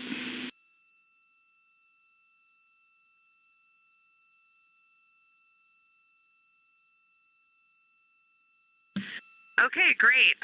In that case, if you don't hear from us, we will count on that, and you can consider that good. So tomorrow isn't necessarily changing that norm. It's just to prioritize sleep for this short period. All right, Christina, Houston copies all.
Hey everyone, I'm back for a little bit here. It's a little short of 9 a.m. Central Time. I'm going to have to adjust to that here. I believe that the crew is in their second nap of the first flight day. This sleep period is divided into 2 naps because they just did a Perigee raise burn a couple of hours ago, and that's a critical enough burn that I think it was collectively decided a while ago that the crew would get up to monitor that burn. And so they've now gone back to sleep.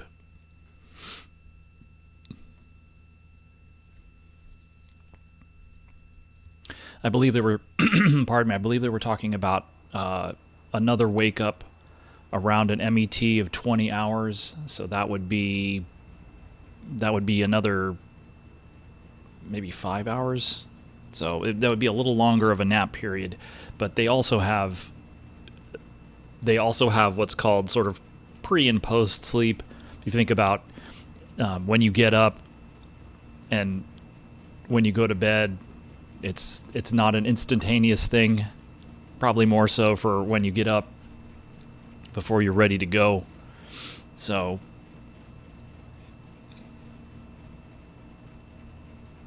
I'm not going to go back to all of the comments in chat. Of course, a lot of you seem to be more interested in other things besides Orion, and so probably not. This is probably one of the poorest places to talk about other things than Orion. If you all want to talk about some of that stuff, it's okay, but if necessary, I'll just have to clean up a whole bunch of it. So, if this is about the Artemis II mission for the most part, and then maybe more broadly about Artemis. That's what the channel's about. Not necessarily all politics, etc., etc. So, hopefully, I don't have to just wide scale delete everything. If anybody has any questions about Artemis II or Orion or those things, feel free to throw those in chat. I'm probably going to be sort of coming and going. I'll leave chat open if necessary. I'll have to decide what to do for future live streams in terms of narrowing things down. But I saw some questions or comments about live downlink from the spacecraft, and one of the things to remember is that Orion right now is not quite twice the distance of geostationary orbit, but it's above where the TDRS network is, and it's above where most of its communications relays are located. I believe right now, for the most part, they are communicating with the Deep Space Network. But sometimes the spacecraft is either in an attitude or the geometry to spacecraft that can receive live video is just not favorable for transmission, for relaying live video from the spacecraft through those satellites and then down to the ground. And so that's part of the reason why the solar array wing cameras are not... The cameras are capturing video. It's just that it can't necessarily be downlinked all the way from the spacecraft through a relay satellite and then down to the ground. So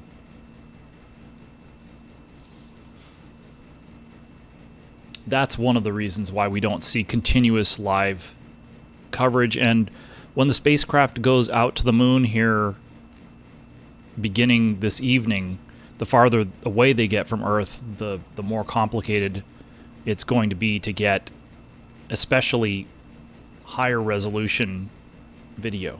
So So when I got up around 3.5 hours ago, there was a period of time. I don't know if NASA has set up these live streams so that you can scroll back, but they were showing a really pretty picture. In fact, I snapped a screenshot of a view of Earth from one of the solar array cameras that I used as the thumb for this live stream. So they did have live video from live downlink a while ago. But yeah, we're I think typically not going to see inside the crew cabin for their privacy. There will be periods of time where we will, when they're busy, but there are also private periods where the crew, where we're going to see more views from outside the spacecraft than inside the crew compartment. So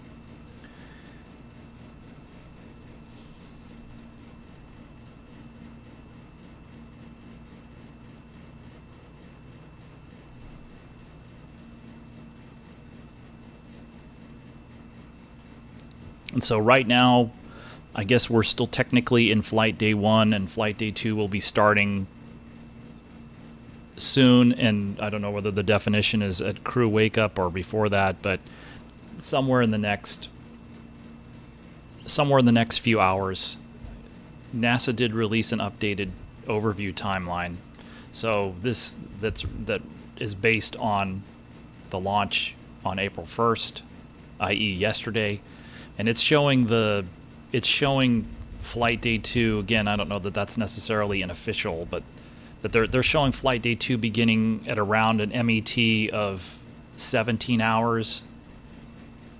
So, approximately. So that would be we're somewhere around there.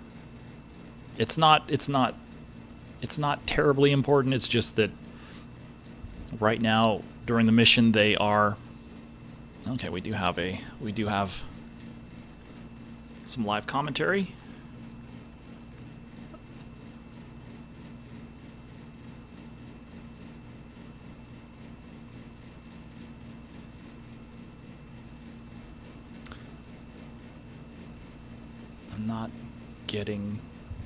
Was not getting audio from there, so hopefully that's not here on my end. But right now the spacecraft is in the second of 3 orbits of the mission. This is the high Earth orbit. There we go. For Imagery, and we are coming to you live with 24/7 continuous coverage of the Artemis II mission. Like I said, I'm Nilifer, and I'll be your Orbit 3 commentator today. While the crew is in a shorter sleep period this morning, here are the highlights from Flight Day 1 aboard the Orion spacecraft. Okay, and so this is what they've been doing. This is what they've been doing. I think if I can certainly leave this up, but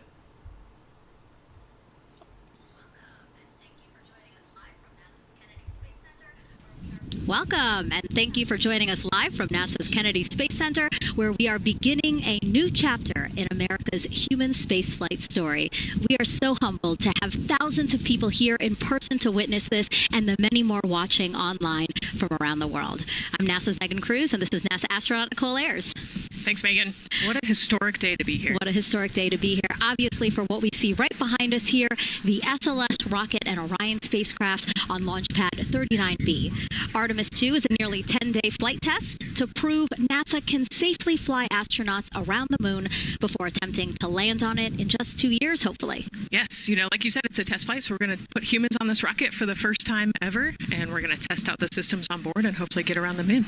And in charge of liftoff today is Launch Director Charlie Blackwell Thompson. She and her team are just across the street from us inside. So what I'm going to do, this is, again, they were running the flight day highlights packages over during the crew's first sleep period. I'll just quickly go to the NASA YouTube page.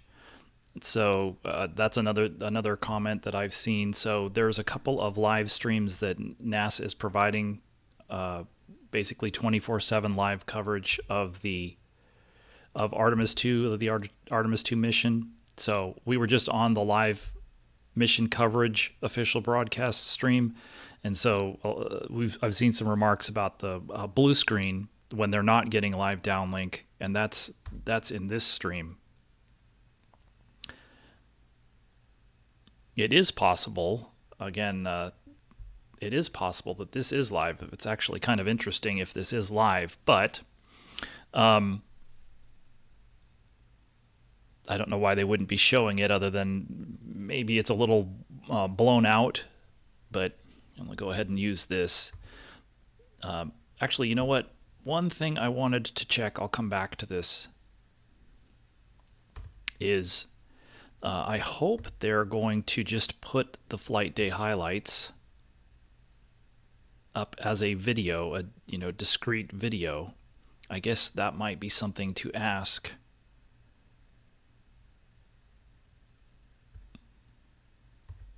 Here when I go into the Space Center later. But anyway, if you can actually just, you don't even need to do the @NASA. You can just go youtube.com/NASA. That'll take you to the home page. And then if you come over to you can either, I don't know which one of these live streams they're prioritizing, because as you can see, there are 4 that are active right now, but I'll go ahead and go to the live.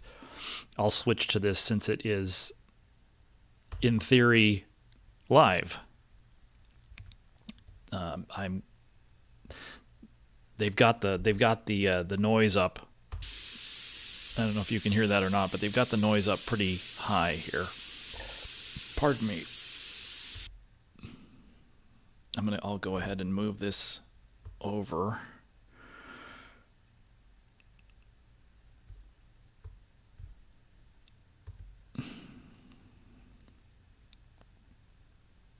And okay, I did mute it.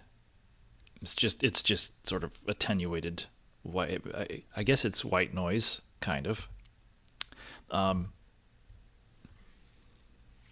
this shows Orion in. We don't have the graphics, but this shows Orion still closer to apogee in this high Earth orbit. We're looking at Earth here, and then we're looking at the aft end of Orion. This is one of the solar array wing cameras. You can see the auxiliary thrusters here surrounding the Orion main engine, the OMS engine that they inherited from the shuttle program. And so, yes, that's Earth. They're in an orbit that has an apogee of approximately 70,000 kilometers and a perigee now of about 185 kilometers. But they're still well up at nearer to apogee than perigee, of course. And that's the optimum time to raise the perigee of an orbit is at apogee, and that's approximately where they did that burn a couple of hours ago. But they're now coming back down from apogee. They will end up at perigee. The TLI burn will probably start a little bit before perigee because it's a several minute long burn, but it will be near perigee when they make that burn with the Orion main engine. But I guess, well, I don't know that we have. I guess they do have an. I'm going to need to find the bookmark for the Arrow, AROW page, just because it has it just has those links on it. So, interestingly, we saw in I believe that Arrow live telemetry feed, it's higher fidelity in some respects than others. And so in that live feed, we were getting, it's again just animation, but it does provide, it did seem to be providing high fidelity information in terms of which thrusters were being used, which engines were being used in the burn. And it looks like the perigee raise burn was conducted primarily using those 8 auxiliary engines, and you can You can see a couple of them here and 3 more of them, actually maybe 4 of them here. And then you can also see a reaction control system thruster pod over here, and those are used to for attitude control typically, although they can also use RCS thrusters for very low delta V burns. But they will and have, I think they have already used, they may not have used the Orion main engine yet, but they will use it for the TLI burn. But they have used all of the other engines, the aux engines and the RCS engines, and they will eventually use the orbital. I mean, you can. There's several different names for it. Orbital maneuvering system engine, referred to as OME for Orion main engine. It's the bigger one here, although it is not necessarily a large main engine.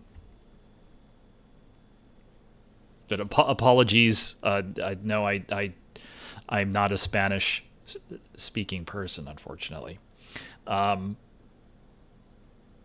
Orion doesn't need to. Orion is in. It looks like it might be a little bit biased, but Orion is in the standard attitude, which is a tail to sun attitude. You can see from the way the light and shadow on the Earth, which is in the background here, that it doesn't look like they're fine tracking the sun. But one of those things that we heard many years ago is that they don't have to maintain a fine track of the sun. They need to stay within 20 degrees or so of that, and that conserves propellant on the spacecraft.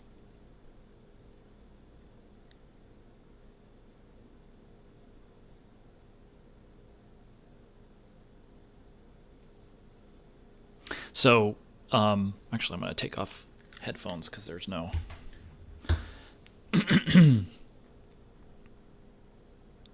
So, they are, as I said, they're in the second of 3 orbits for the mission.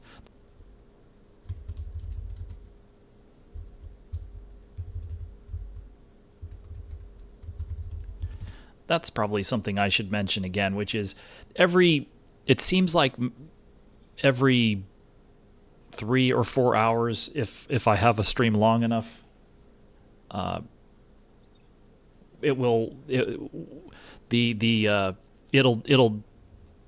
upload will, or the upstream will drop out for a few seconds.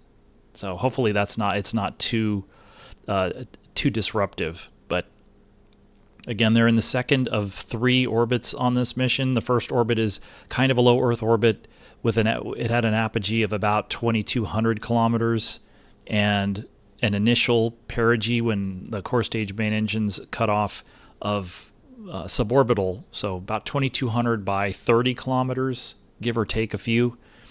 The perigees then raised to orbital altitude by the ICPS. So it goes, that first orbit, the perigee is changed to 185 kilometers. Then they did the apogee raise burn, and that put them into an orbit with an apogee of about 70,000 kilometers and a perigee of essentially 0.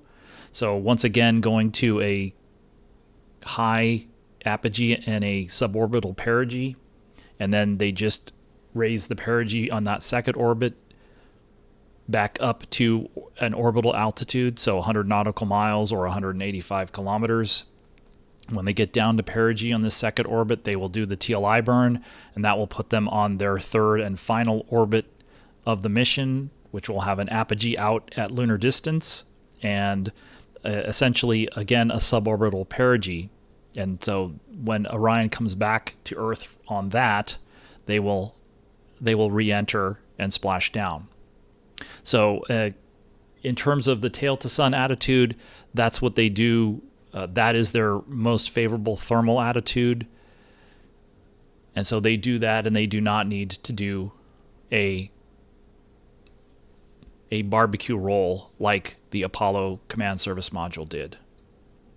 And that was done for similar reasons, but in terms of thermal control, but it did. This is the thermal attitude that they like to stay in when they're not doing maneuvers or they don't need to do some other thing. So, as an example, on flight day 6, when they do the lunar flyby, the spacecraft will be taken out of the tail to sun attitude for those mission operations. And so here is what folks were talking about. So when they lose lock on the downlink signal like this, it goes to a blue screen.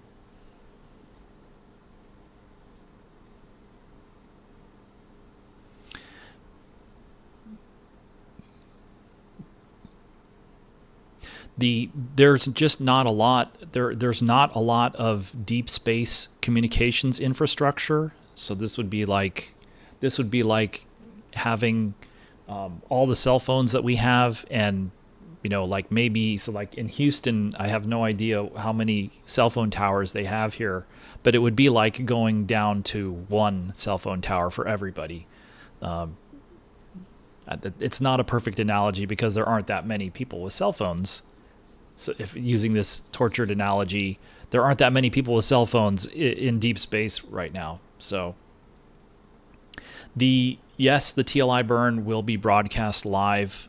And if you're referring to live views, so see again, this is the antennas. I have to go look and see where the antennas for the spacecraft are, but there could be a number of reasons why you lose video for whatever that was, 2 minutes or so.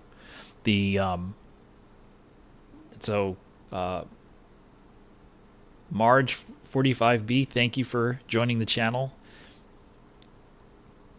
So there will be live coverage, I guess is probably the more conservative way of putting it. So there will be live coverage, live commentary of the TLI burn later today. You know what? I got an email from Public Affairs a little while ago, and it included the time, so I should probably not a horrible idea to pull that up. Okay, so not an exact time, but the TLI burn is they're saying here is a bit after 6:30 p.m. Central this evening, so that would be 7:30 p.m. Eastern, 11:30, or maybe I should say 23:30 UTC. Pardon me. And so the crew's second nap period, the second half of their first sleep period, they're talking about a wake up a little bit past 1 p.m. Central, 2 p.m. Eastern. What would that be? 1800 UTC. So, but yeah, Orion, in terms of things like power, it's not typically because of a power loss. So Orion has essentially a renewable energy system. So they've got they use solar arrays to generate power, and they store those in batteries. And so it's a little different than Apollo or Shuttle, which used fuel cells. And there are obviously pros and cons, but this is renewable. Solar arrays allow you to just indefinitely generate power, especially out here where there's not necessarily as many trees to block the sun or anything like that. So let's see.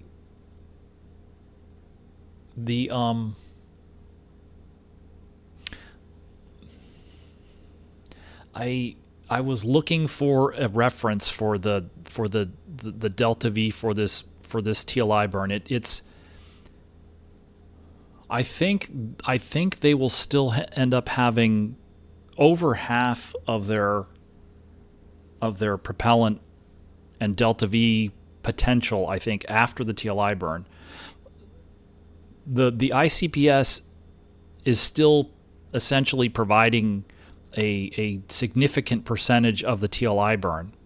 So Orion would not have been able to do that from where ICPS started. And also to be, well, actually, I guess ICPS could do this apogee raise burn, but even ICPS would not have been able to do, for instance, on Artemis I, the TLI burn, without getting a little help from the core stage and the boosters. And that's why for ICPS, the core stage and the boosters target an elliptical insertion orbit with a high apogee. Again, 2,200 kilometers versus some of the circular parking orbits that you see are something like 185 kilometers, or maybe 200 kilometers, or something like that. So it gives ICPS a little bit more margin, and then again in this case, the ICPS burn gives you this 24-hour long orbital period, which is enough time for them to make an evaluation of the Orion environmental control and life support systems. And also, if they hadn't done this perigee raise burn, it essentially gives them a deorbit burn for free, where they could fly a 24-hour mission if there was some contingency case or something that just essentially would be a showstopper.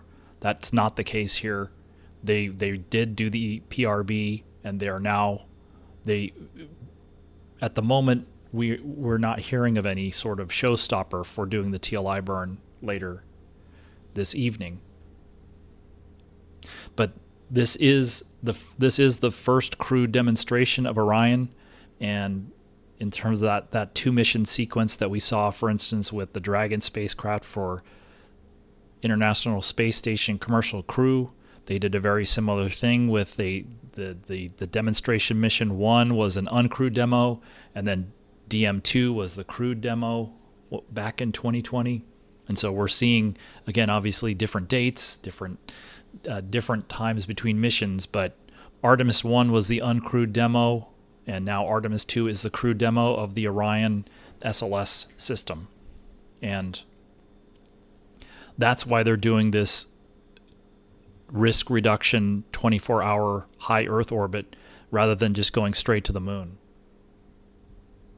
And also why they're doing only a lunar flyby as opposed to entering into some kind of lunar orbit, which is what they did on Artemis 1.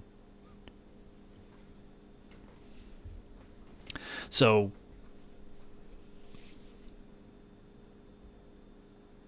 this is a live view from one of Orion's solar array wing cameras. This is probably a good idea every once in a while. And so over on the live mission coverage channel, they're doing flight day 1. They're doing the previous day's flight day highlights package.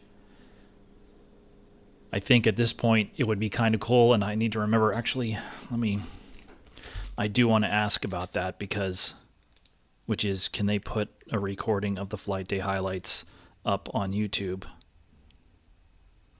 Because there may be cases where there isn't time to watch that, for instance.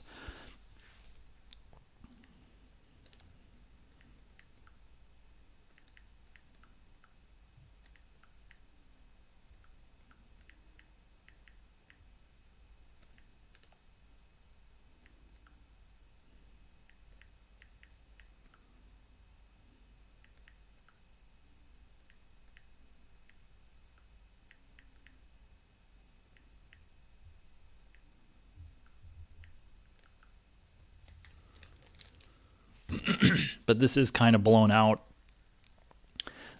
so it's hard to, not a lot of definition to this video, but it does provide some situational awareness in terms of we can kind of see where they are.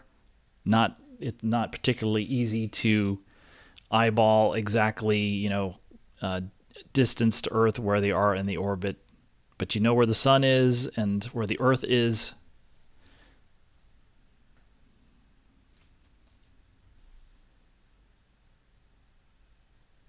And so right now, Anthony, we're I guess sort of in between flight day 1 and flight day 2. Flight day 2 should be beginning here pretty soon, but the crew's not going to get up for another probably about 4 hours, a little bit less than 4 hours. And then the the trans-lunar injection burn would be is still something like 9 hours, give or take, but around 9 hours from now.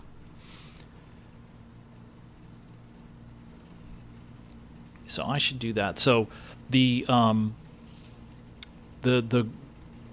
graphics that they're showing on the live mission coverage channel, often it's called I'm gonna go see if I can find it. It's ARROW. The acronym is ARROW, AROW, I believe. Let's see if I can find it.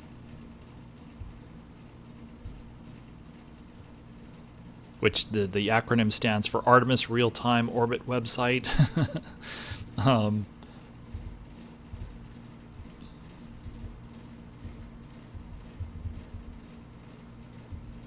And it also provides some background. It's also a mobile app. Oh, that's interesting. Oh, that's the the ephemeris for people who have their own orbital tracking. Okay, so the link is basically nasa.gov/track Artemis, all one word. Okay, so here we have an adjustment of the. They've adjusted the lighting a little bit here, so you can the contrast. So that's a little better. But let me let's see if we can pull that up. So, whoops.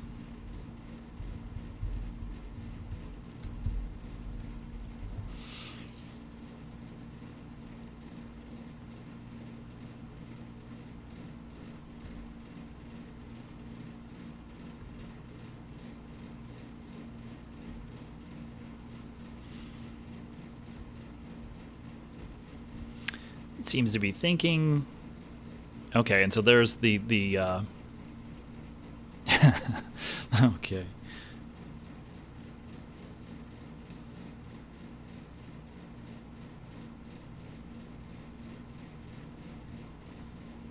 This is a little different, so I guess it allows you to customize the displays a little bit. I'm gonna skip the brief tour for the moment.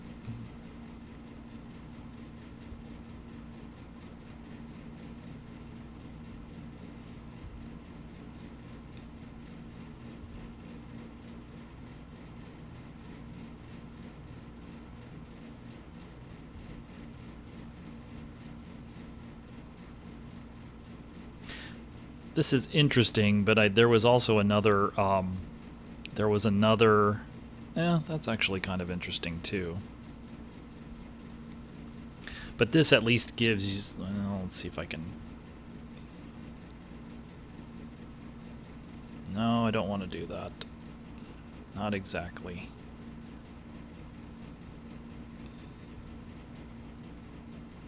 This is not bad in terms of, again, it's not a high fidelity representation of the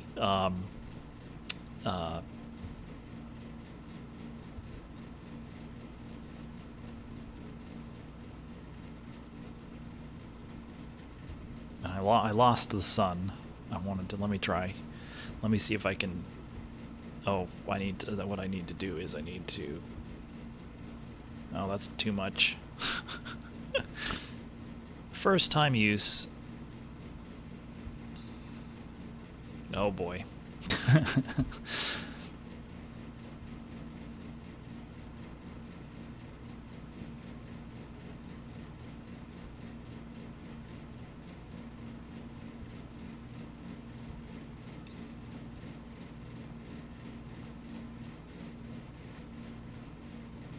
Apologies. Let's see if I can get what I want. Okay, that's what I wanted, I guess. Oh, goody.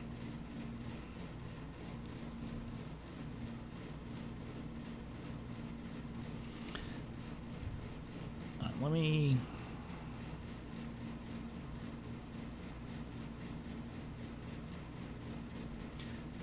No, what I'm trying to keep the visualization of where Orion is.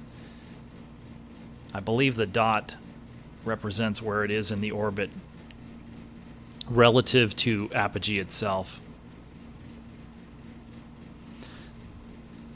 So this is interesting to maybe to look at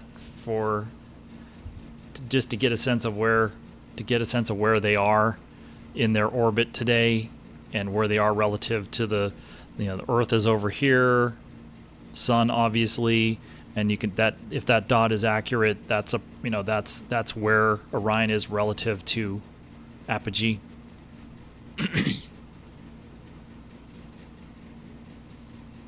But yeah, this is not.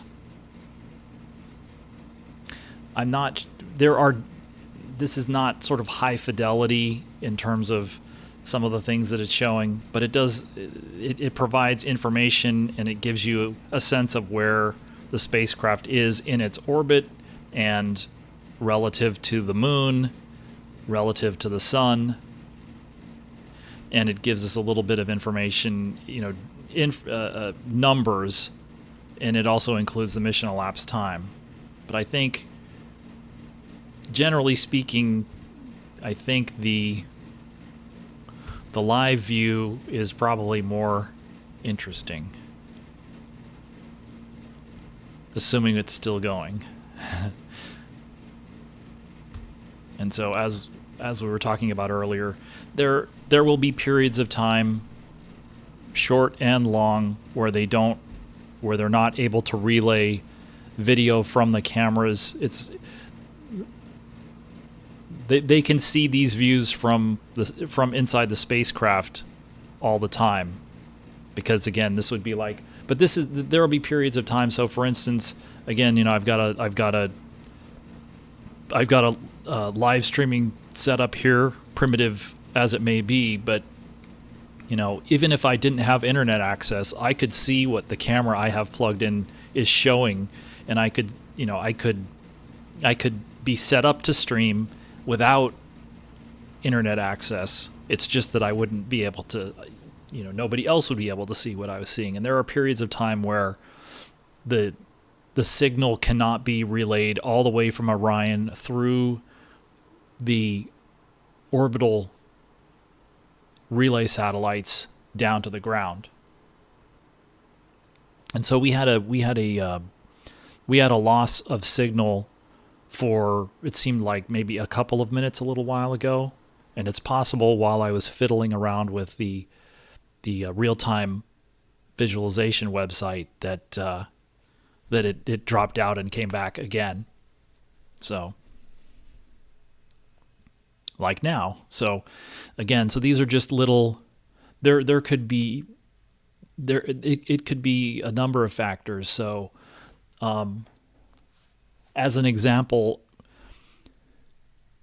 after the crew woke up a few hours ago, before they did the burn, Commander Reed Weissman was providing some feedback to the ground, and we lost the audio in the middle of it. And when the ground called up again, I believe they said they were making some sort of an adjustment to. They were making an adjustment to the settings. It wasn't like a loss. It wasn't like a loss of signal, but there's a number of things a number of configuration parameters, both on the spacecraft and on the ground, that can cause them to lose signal lock. So typically, this is not a very high. There's not a high amount of activity, certainly not on board the spacecraft.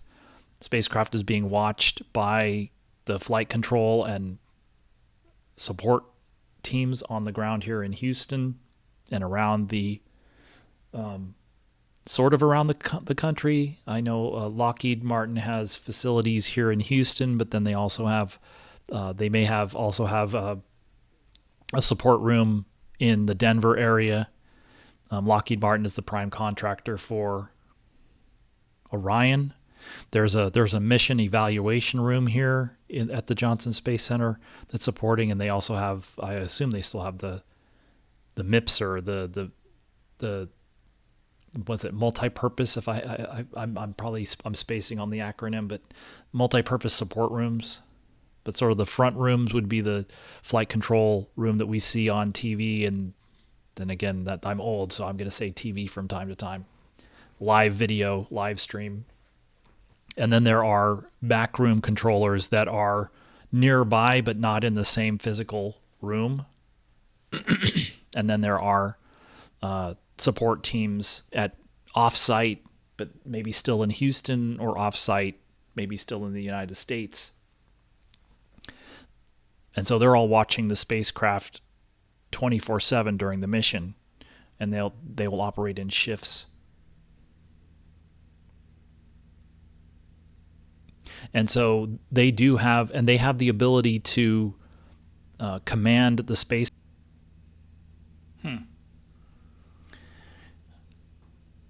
That one was a little longer, unfortunately, than the last ones. I'm not sure. Hopefully this is not going to be so that infrequent, but again, there's, who knows. Yesterday, oddly, it was during the launch, it was actually seemed like this mobile hotspot was more stable.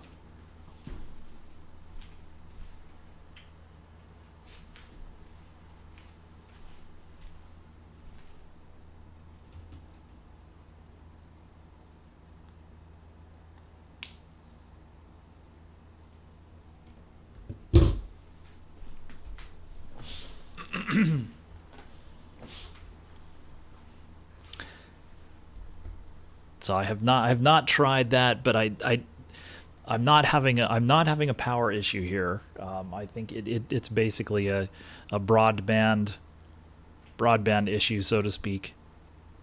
But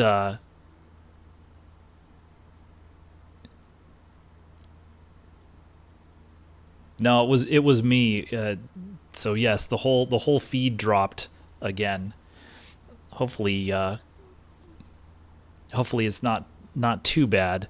But I will also, I guess what I'll do here is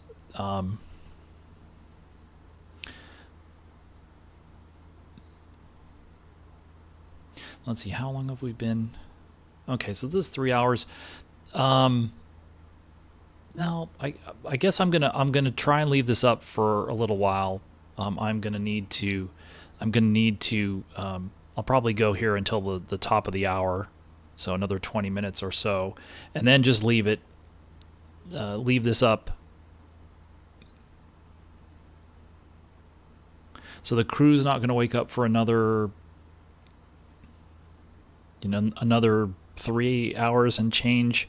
So maybe I will just leave it on the live, on this live views live stream that NASA has up. So you will see from time to time it will just go to a blue screen when they're not getting any, when they've lost lock on the downlink, on the video downlink.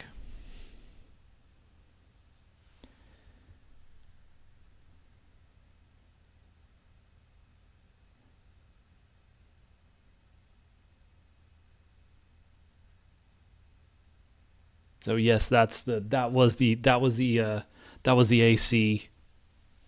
AC unit stopping.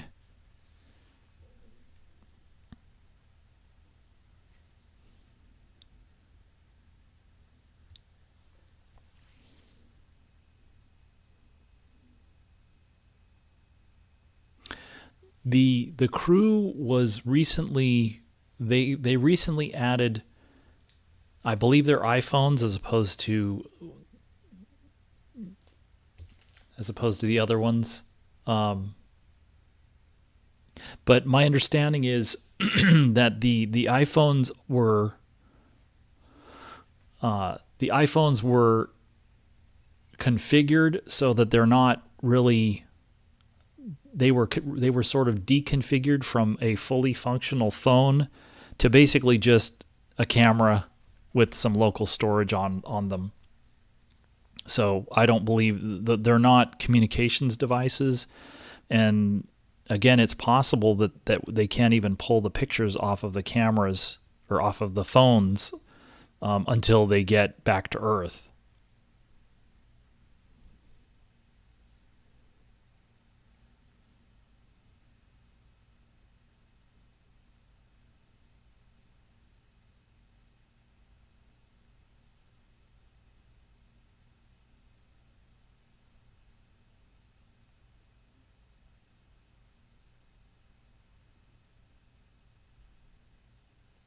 Basically, but apparently it's even more severe than airplane mode, is my understanding. So I'm not even sure that there are. I mean, a lot of the apps on your phone require internet access, so it's also possible that there aren't a lot of working apps on the phone either. But the thing is that we're also used to taking pictures on the phone. It's a very easy thing that you don't have to. It's something that's very easy to remember how to do. You just go here. Some of these phones you don't even have to go past your login screen or lock screen. You can just bring up the camera and start taking pictures. So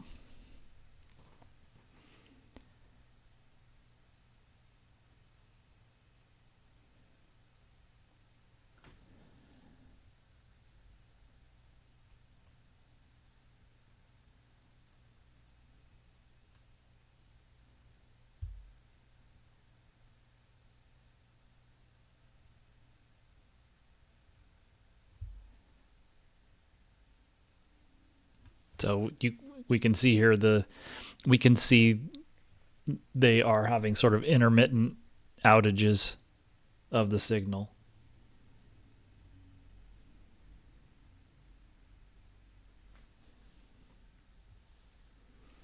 But I think Sarah was asking about the sleep periods. This, I believe, is the only sleep period that they're doing this because they had that mission critical. It was a very important burn, the Perigee raise burn that they did a few hours ago. So it was important enough for them they collectively decided that the crew should get up and monitor the burn. I believe for the rest of the mission, yes. So it's unusual for them to do that. And so for the rest of the mission, they will have it's also a better, it's typically more healthier not to get up in the middle of your sleep period and work for 2 hours or something and then go back to bed. I know there are conventions earlier and cultures that do something like that. I don't know about necessarily staying up for 2 hours in the middle of your typical sleep, but there are some cultures that do that. But typically here in the U.S., and certainly for space flights, the crews will typically go to bed, and they'll have a contiguous 8.5 hour sleep period, and they'll go back to that for the rest of the mission, beginning tomorrow night tonight/tomorrow night. So their sleep period for flight day 2 would be at about mission elapsed time of 1 day, 9.5 hours. So that would be, I think that would be somewhere around 2:30 a.m. Central. So early tomorrow morning. and then they will get up 8.5 hours after that. So that would be around 11 a.m. Central the next day. Well, no, not the next day. The later that day. So, and those will probably end up being kind of the hours that we'll need to keep. So those are I guess kind of night owl hours. You get up very late in the morning and go to bed very late at night, relatively speaking.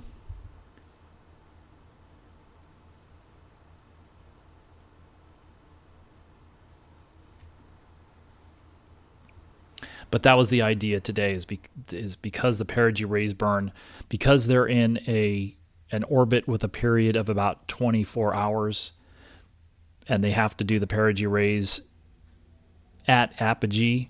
So it takes about 12 hours to go from one to the other. So this was a burn that they could have done automatically, but again, this is the first crewed demonstration of Orion. I think, again, because of that,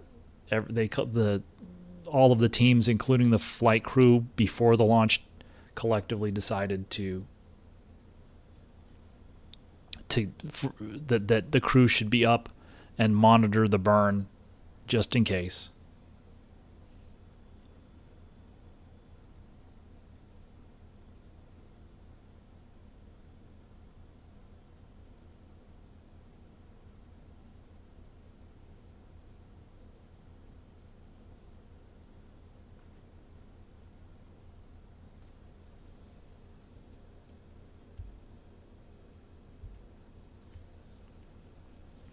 So right now the spacecraft is, relative to Earth, is actually losing altitude. So they did the burn that we've been talking about, the Perigee rays burn, up when the spacecraft was at apogee of the orbit. So they were up at that approximately 70,000 kilometer altitude, and now their altitude is dropping as they go from apogee to perigee. Perigee is about 185 kilometers, and so there's, relative to Earth, their altitude will decrease and their velocity will increase. And if they were to stay in this orbit, that would be the peak velocity and the minimum altitude. And then the flip side of that for apogee. So peak altitude, minimum velocity.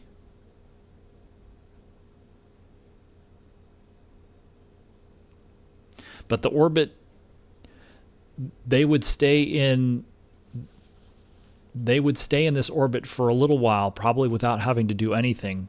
The orbital mechanics themselves would keep them in this, something like this orbit. The perigee's low enough that I think eventually the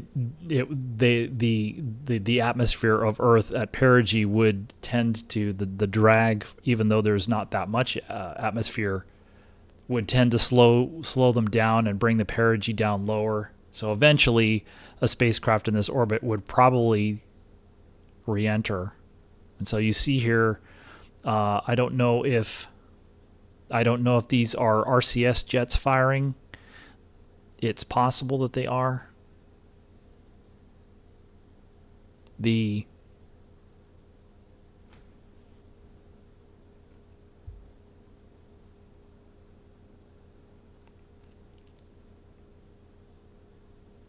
When the when the attitude gets far enough away from sort of center line, or where they would want to be centered, they will the spacecraft will automatically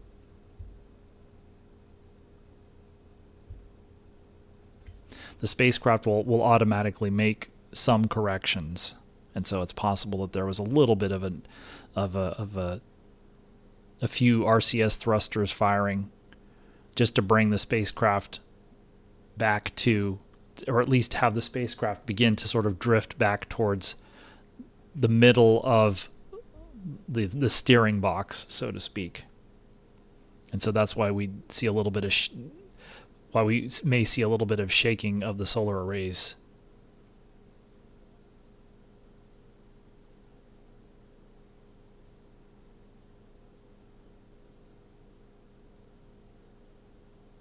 That's a good question. I would imagine that the perigee for this orbit is probably somewhere in the Pacific Ocean. It might be sort of targeted for San Diego. I think after they do the perigee raise burn, if they really did need to return, they would probably do some sort of a trajectory adjust burn to target a specific splashdown area. Because now that they've done this maneuver, they're in a better setup now to do the TLI burn than to come home. But they do have enough. They would have an abort capability here if something were to happen. But I think given under the circumstances, there's probably not too much of a burn that they could do to get home any earlier than about whatever this is, 10 hours from now.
I would say I'm selectively reading messages. I can see. I would prefer that we stick to the subject, and so I guess I'm probably gonna let this go for a little while longer, but if necessary, I'll have to go in and edit the chat, because there are lots of places to argue about some of these things besides here. And I'll just repeat it. Nobody's changing anybody's minds in chat. So there's nothing wrong with having your own opinion, and you can there are lots of people who advocate for their positions. So in other words, they're not just holding their own beliefs, they're trying to advocate for them. However, very few people change their minds based on what somebody else argues. And so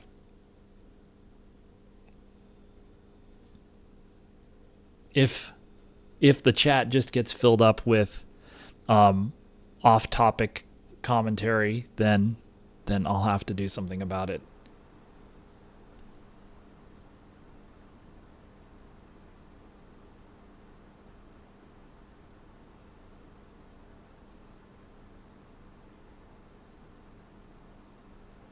That's a good question. I'll add that one to the list. I don't know that I don't mind being surprised by the wake up music, but it's worth asking.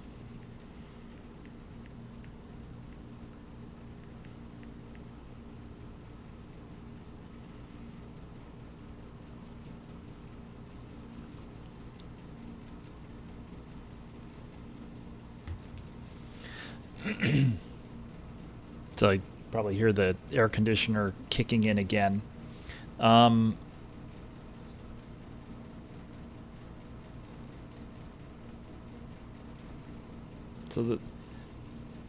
would say, I guess I think I was surprised, like a lot of people yesterday. Certainly not anybody working on the mission, but it was surprising, given the circumstances yesterday, that they were able to launch so close to the opening of the launch window. I would not have predicted that, given the set of issues that they had to work. Once we sort of figured out that they didn't have a hydrogen leak yesterday, I figured that their chances of launching yesterday went up significantly. But considering some of the issues that they had to troubleshoot, like with the range equipment, I don't know that we got a complete. I'd have to go back and listen to the post-launch press conference, but they did a good job of explaining each of those issues in the post-launch press conference. But just considering the timing of them and I was surprised that they were able to launch so close to the opening of the window.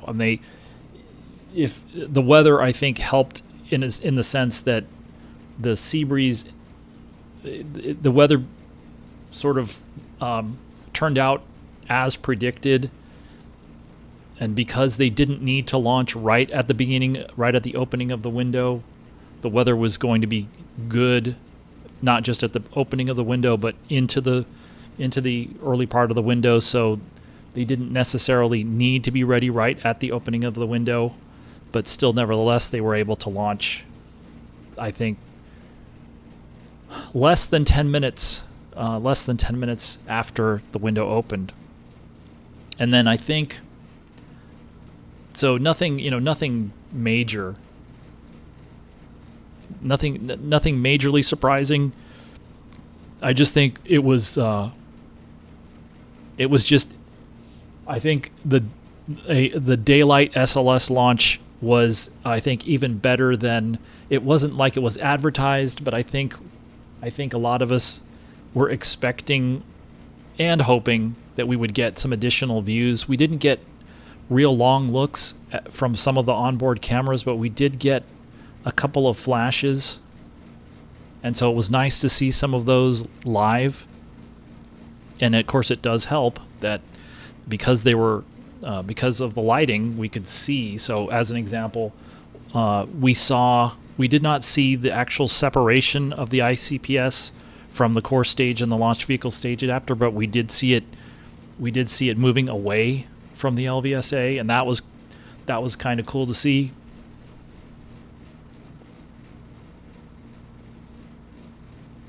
So, and then maybe I think maybe the fact that things have gone relatively smoothly, and so I don't know that that's necessarily a surprise, but I think it's just it's a good sign.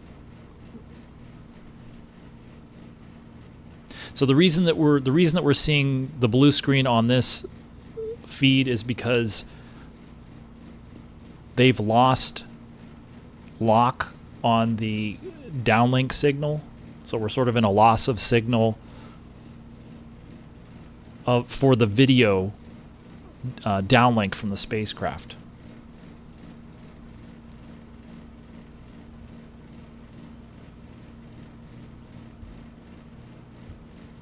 So these are not, the signal has to go through an orbiting satellite, and there will be periods of time where the satellites, where the spacecraft and the satellites have to change their antenna pointing. And so there are some periods like this.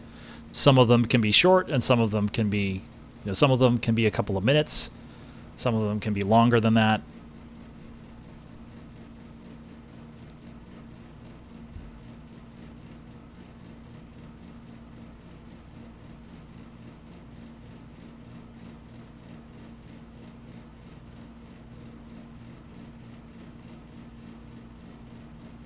But yeah, they did the perigee rays burn, and things still seem to be go for TLI this evening.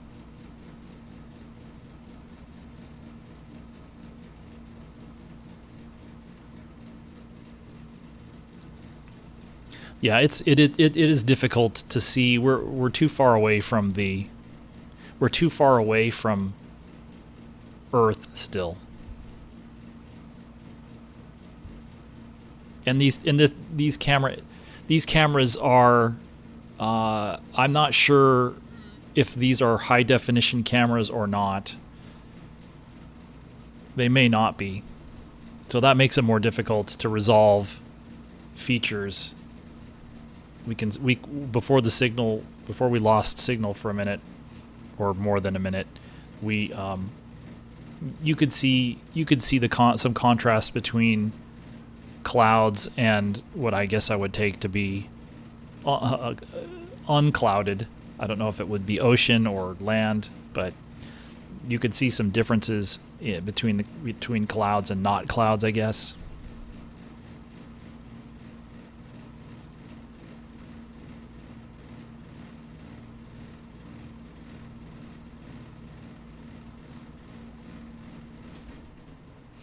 The trajectory is going to be. This is essentially a 3-orbit mission. The first orbit's about maybe a little bit less than 2 hours. That was yesterday. The second orbit is about 24 hours long. We're in the middle of that right now, and the third orbit is about a week long, and that'll begin this evening.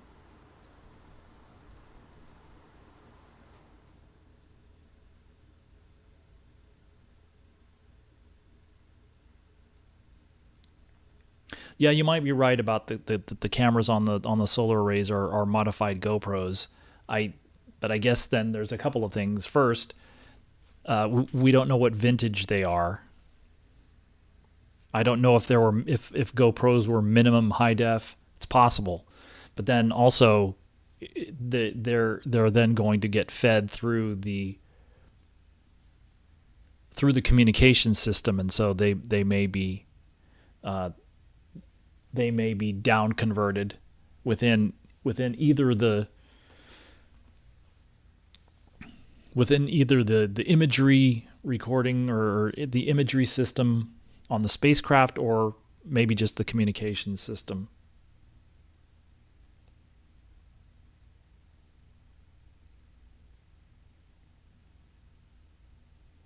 So this is one of those things that I think bugs different people differently. So it's classified as a 10-day mission, and they sort of explained why, their rationale for it.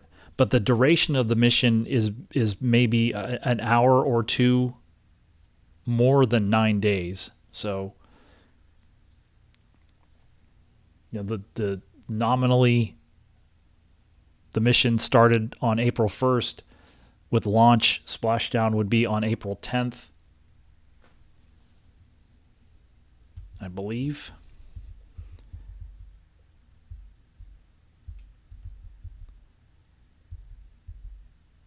But entry and splashdown, let's see what they have here. So yeah, splashdown would be, again, give or take some minutes. So I won't, the seconds I think aren't necessary to but splashdown would be approximately at a mission elapsed time of 9 days, 1 hour and 42 minutes. So, but they're still calling that, there is a flight day 10, and they're calling it a 10-day mission. But the actual duration of the mission is only about an hour more than 9 days. So a little bit of severe trivia.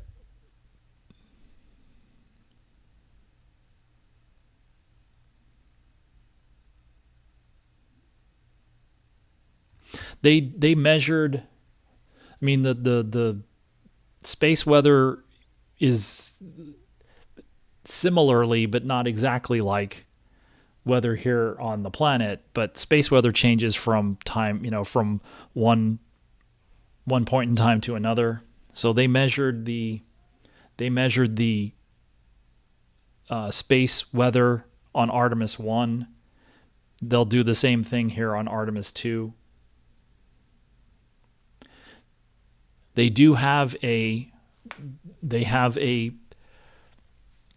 makeshift radiation shelter, and they're going to, again, this is the first crewed test flight of Orion. It's the first time that astronauts have flown on it, and they're going to set up the radiation shelter in the middle of the crew compartment after they fly around the moon on the way back.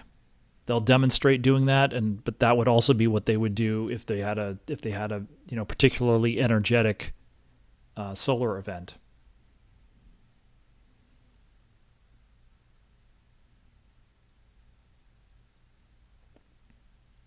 So the current orbit that they're in has a high point or apogee of around 70,000 kilometers, and the perigee is 185 kilometers. So that's how close they would get in the current orbit. When they get down close to that 185 kilometer perigee, they are planning to make the trans-lunar injection burn, which will essentially raise the apogee out to lunar distance. And so it's timed, of course, so that when the spacecraft gets out to lunar distance, the moon is there. And so they'll pass a little beyond it, and they'll use the moon to... They will be on a free return trajectory that will pass by the moon by a few thousand nautical miles, and the moon will help swing the spacecraft back to a targeted splashdown about 9 days after liftoff. So we're in a period of... I guess I can go back. I'll go back to the live coverage channel, or try to.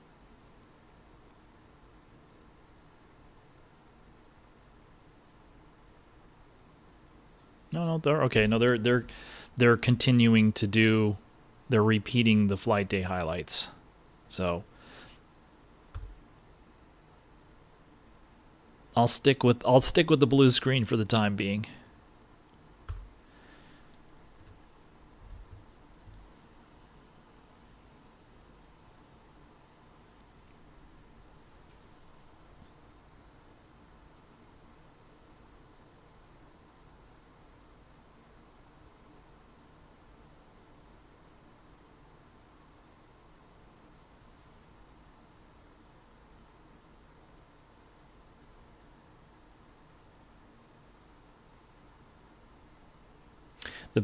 The perigee again. The perigee is 185 kilometers. 108 kilometers would be pushing it. Would be very close to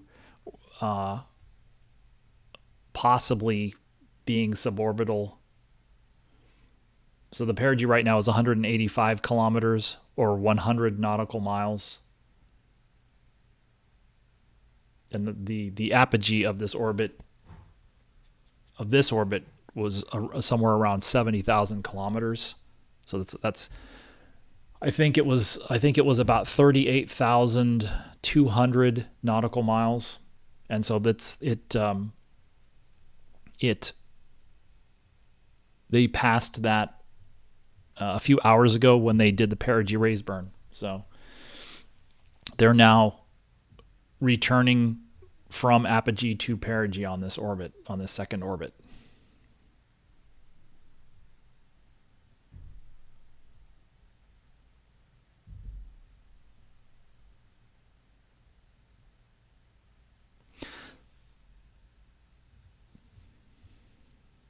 The next scheduled live event, if you want to call it that, is, and the crew is in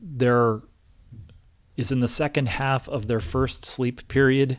I guess again, this is unusual for them divide their sleep period into two, but they needed to do that to support the Perigee raise-burn a few hours ago. So then they've gone back to bed for another 4 and maybe a little bit more than 4 hours, and they'll get up a little bit after 1 p.m. Central. It's 10 a.m. Central right now, so that's a little bit somewhere around 3 hours from now.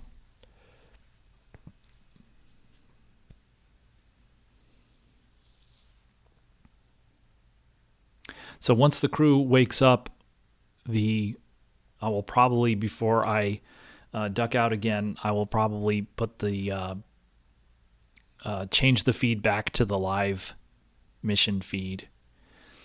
And so they will, once we get close to crew wake up, NASA will switch back to live coverage of activities. And so the plan is for them to be live and to cover the mission live while the crew is awake.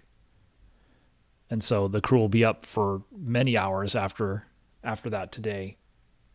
And so they'll continue their live coverage.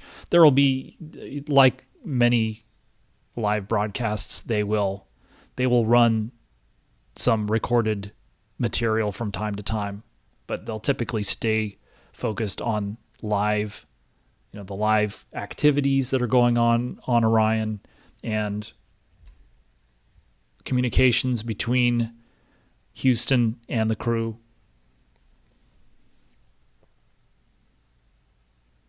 And so let's see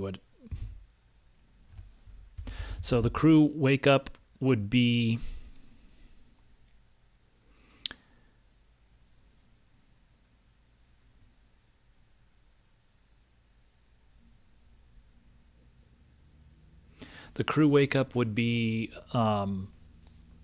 at around a mission elapsed time of 1 day, 19 and a half hours, and then they will be up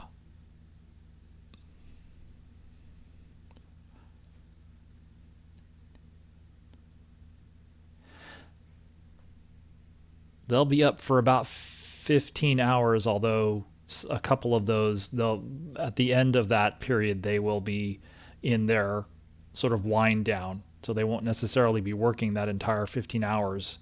The first part of it will be getting up like you get up in the morning.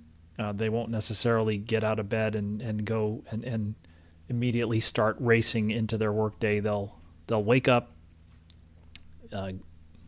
get up, sort of mentally wake up, and then there's, let's see, what is that? 1, 2, 3. There's about 10 hours, maybe a little bit more than that, of work period in here they're showing for flight day 2.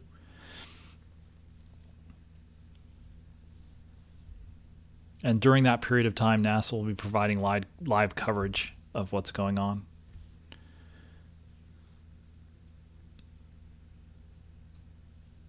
But yeah, as is noted here, the next big mission event is the trans-lunar injection burn.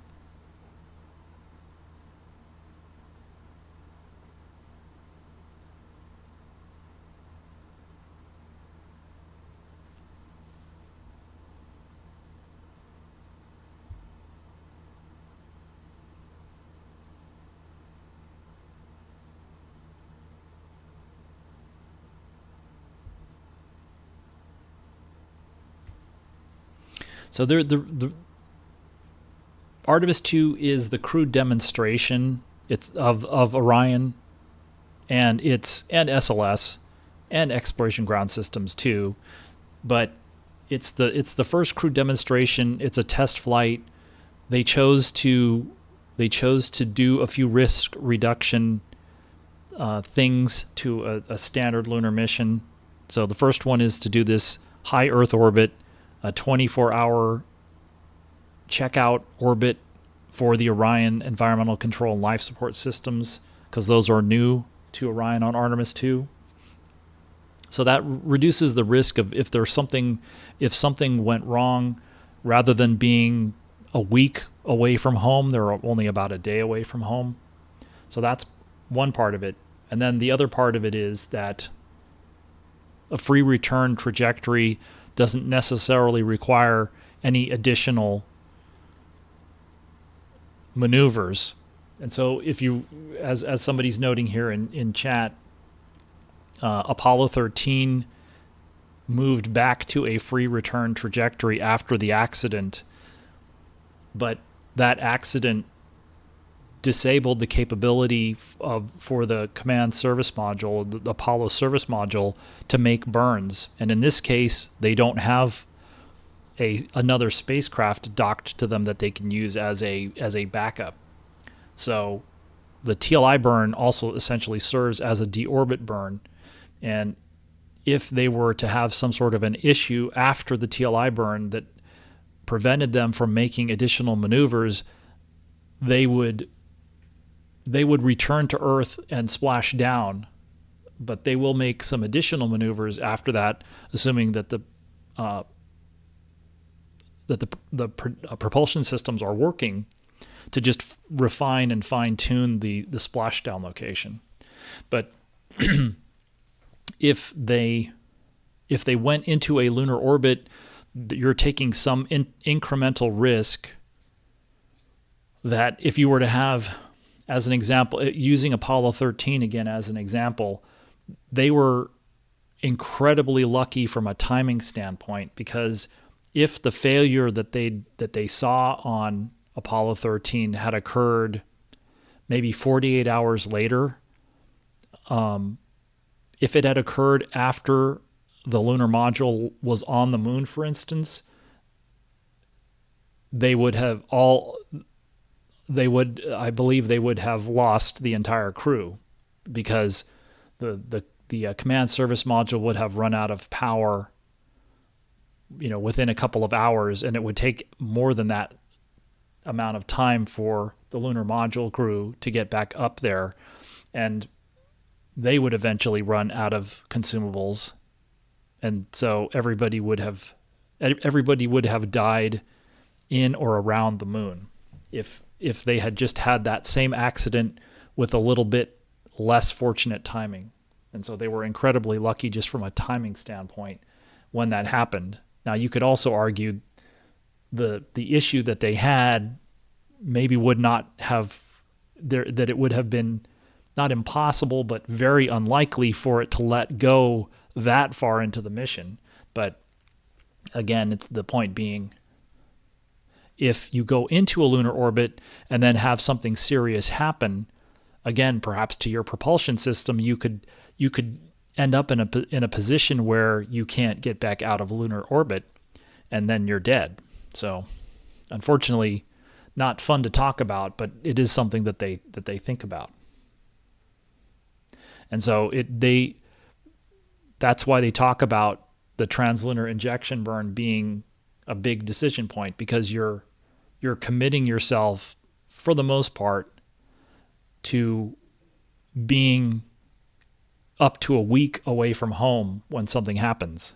So if you have an issue on the International Space Station, even an emergency on the space station, they have some capability to do an emergency deorbit and be on the ground within maybe less than 4 hours. For a lunar mission, if they had something like that happen, they could be a week away from home.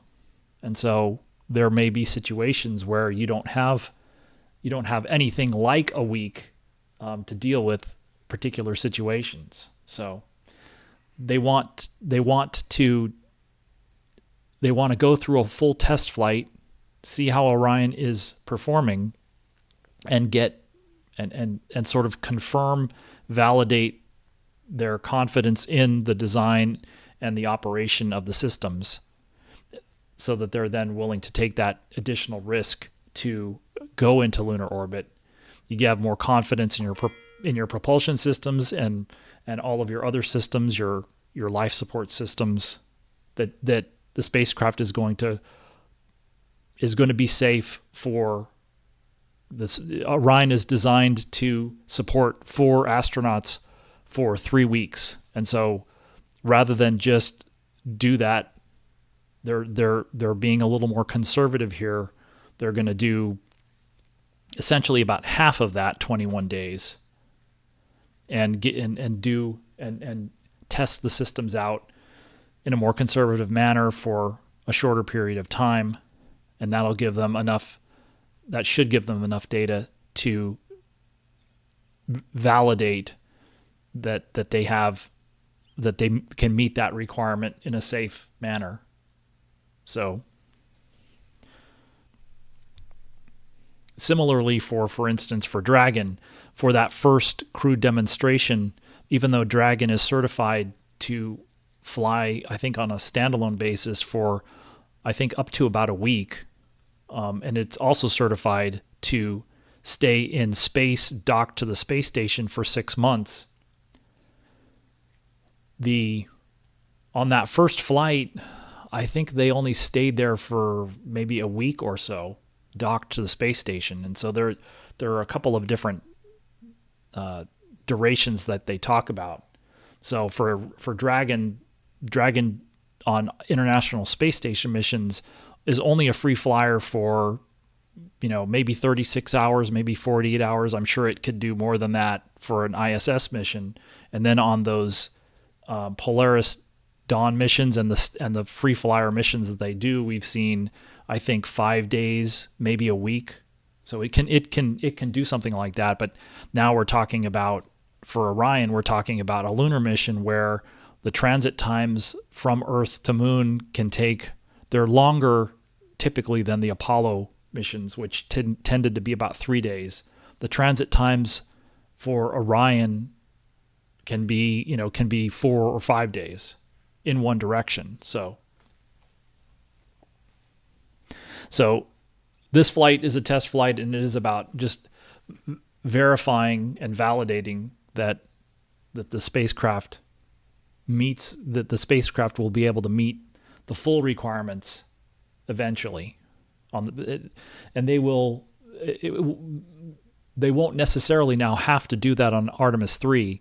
It will be interesting to see how they baseline that mission and whether that's going to be a low Earth orbit mission. And so, interestingly, this mission is going out to the moon, but then the next one, according to the current plan, would actually just be a low Earth orbit mission. But it'll be interesting to see how long they plan that mission for. So Artemis III will add the fully autonomous rendezvous, proximity operations, and docking systems. So not just the docking system itself, but also all of the navigational aid hardware, and also, of course, the software upgrades. So all of the rendezvous navigation and proximity operations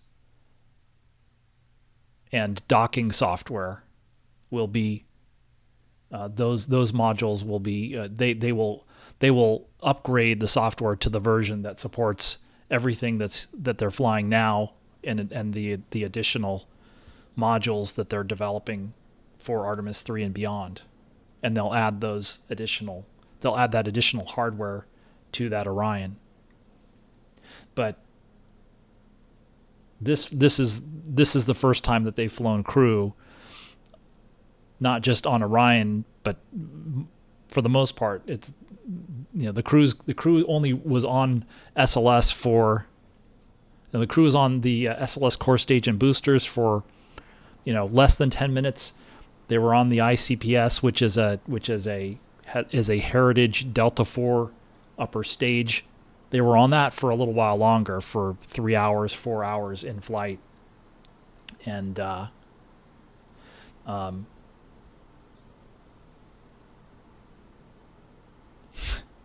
okay.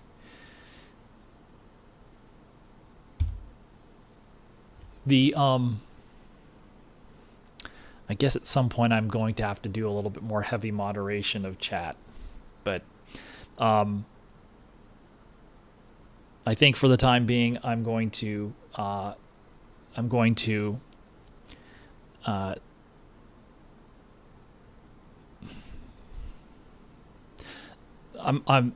as I think I was saying before, I'm going to kind of experiment for just today, or maybe for today and tomorrow, with rather than rather than doing 3 or 4 live streams. We'll see if it makes sense to do that. Maybe it does. Just leaving this stream up for several hours. So I'm trying that now with this. We've been up for about 4.5 hours now, and but we'll see, because I know yesterday we did have an issue while I was gone, but we'll try that and see. We'll try this and see if necessary, if it's necessary to do a bunch of little ones versus just letting. Yeah, that's true. It would.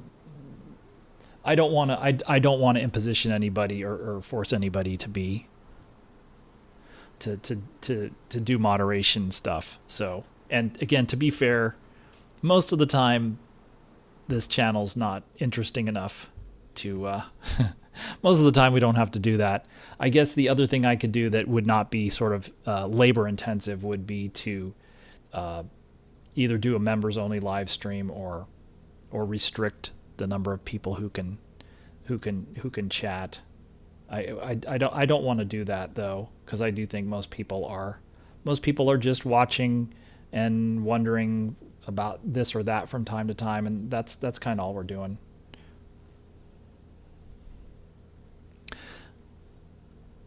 And so the reason there can be long periods like this where they cannot get the signal all the way from the spacecraft down to the ground, because again, the infrastructure for live streaming from space is not nearly as well built out as the infrastructure on the planet.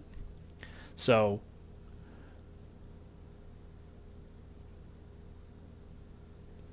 I don't know that it would be, again, maybe at some point SpaceX will upgrade, or Blue Origin will upgrade their orbiting networks to handle this.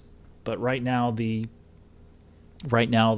there aren't that many satellites that can relay signals from general spacecraft, and then there are other things like standards for relaying those. And so we will see this from time to time where the blue screen is there. They've lost lock. They've lost the downlink from the spacecraft through. In this case, I think they're still far enough away that they're probably still mostly relying on the Deep Space Network.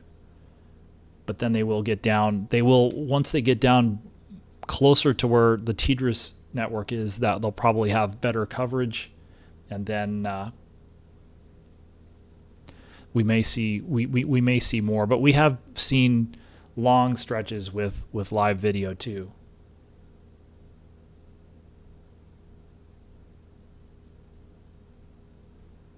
So let's see.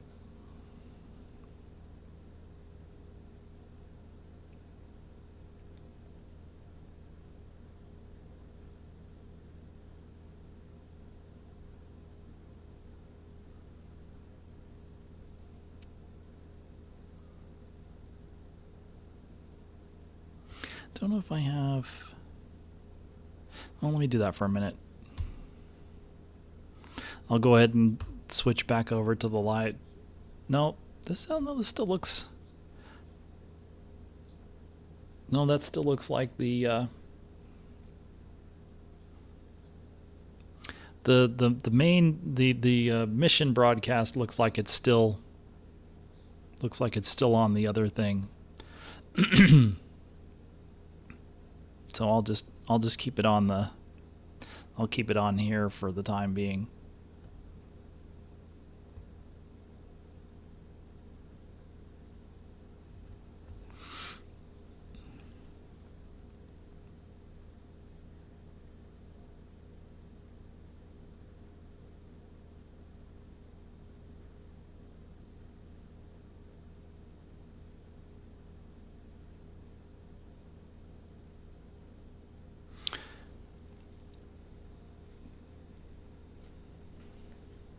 I think what's happening with Artemis 3, there's a few things. Again, we have not gotten a good.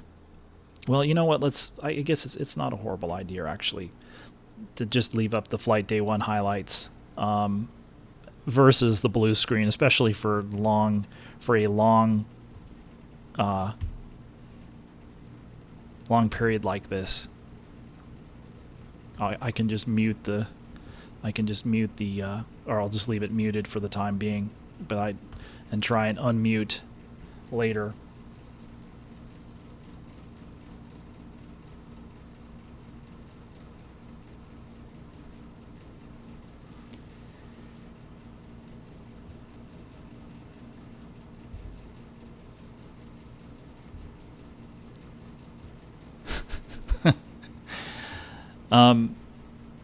They're already doing a lot of work for Artemis 3. We don't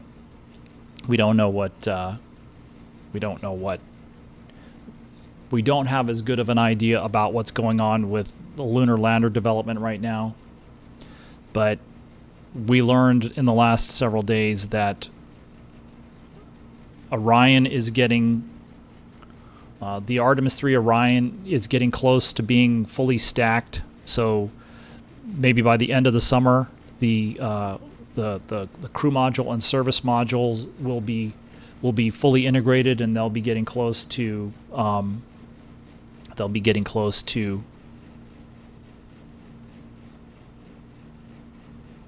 pretty sure this that's live. They'll be pretty close to going into a thermal vacuum chamber. Well, not thermal vacuum chamber, but the altitude chamber to do their vacuum tests and check out of the spacecraft there. So I think it's possible that the Orion for Artemis 3 will be close to being ready by the end of this year. And it's also possible that the last piece of the SLS vehicle for Artemis 3, which is the core stage, will also be ready by the end of this year. If not, maybe we don't have as good of an idea about that. But they're going to ship the boosters, the SLS boosters for Artemis 3 here pretty soon, in the next month, I think, to Kennedy Space Center, and start getting them ready to stack. We have to wait to get, I think, a more detailed assessment of the mobile launcher after the launch yesterday. But the early, I believe Dr. Glaze said, again, sort of an very early assessment was that it looks like it came through the launch in decent shape, but they'll obviously have to confirm that. But those are the two pieces that have to sort of be ready to go to begin stacking the Artemis 3 vehicle.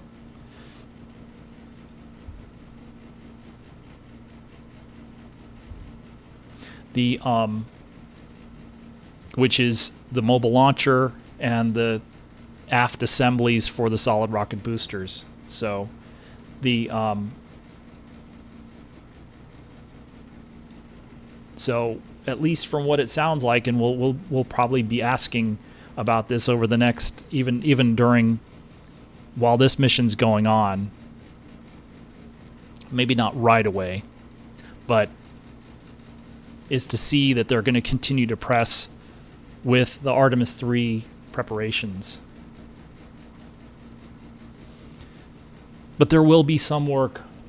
There could be a handful of weeks of work on the mobile launcher while it's still out at the pad, and then they will bring it back to the vehicle assembly building when it's after all of that work.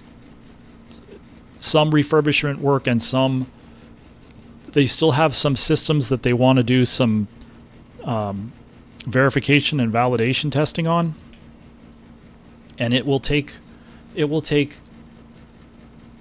a couple of months or so worth of work to take the aft segments that come on the train from Utah, to build those up into the aft assemblies. So they have to mate the aft segments to the aft skirts. Then they attach the nozzle extension or exit cone to to the bottom of the segment. They're also going to be adding instrumentation, the aft core stage attach ring. So that'll take a couple of months anyway. But maybe, I guess it's possible somewhere around the middle of this year that, again, this is probably optimistic, but that they would be able to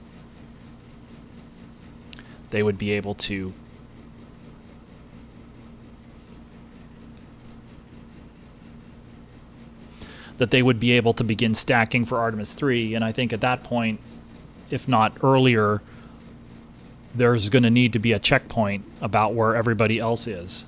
The rest of SLS, so the core stage, Orion production, and also the lunar landers.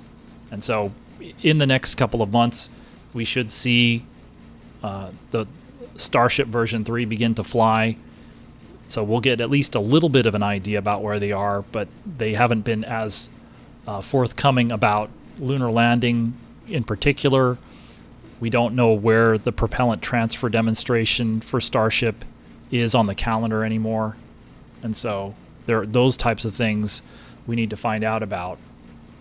One of the questions, for example, for Starship, for Artemis 3 is whether that Starship requires some form of propellant refueling or not. I know that they've talked about one of the requirements for Artemis 3 is, or demonstrations that they want to do for Artemis 3 is to do a sequence of multiple launches in a short period of time. And so if that's the case, then it may not be necessary to do the prop transfer demo before Artemis 3. They could launch a Starship HLS prototype into low Earth orbit, and then within a day or two launch Orion and SLS, and then Orion would just go and rendezvous and dock with the Starship, and then begin those tests.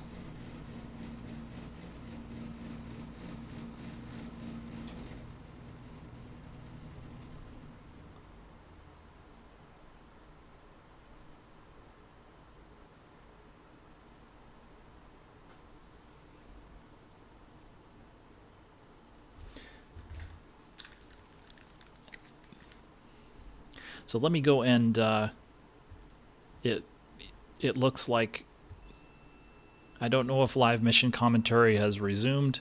We're still a little ways away from the from crew wake up. But they also do have breaks where they'll run the flight day 1 highlights. And well, today they'll run the flight day 1 highlights, and then they will have a break, and then they'll run them again at the top of the hour.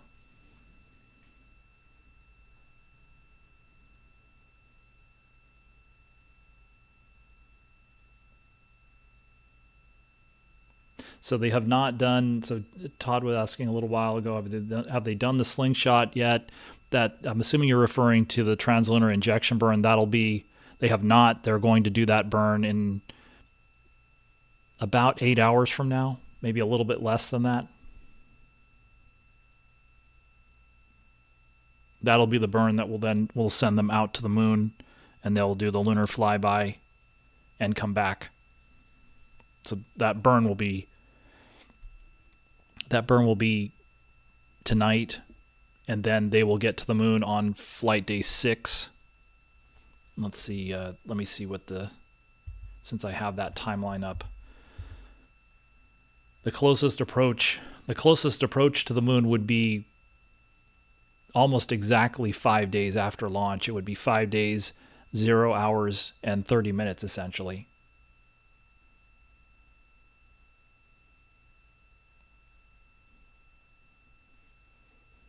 So that would be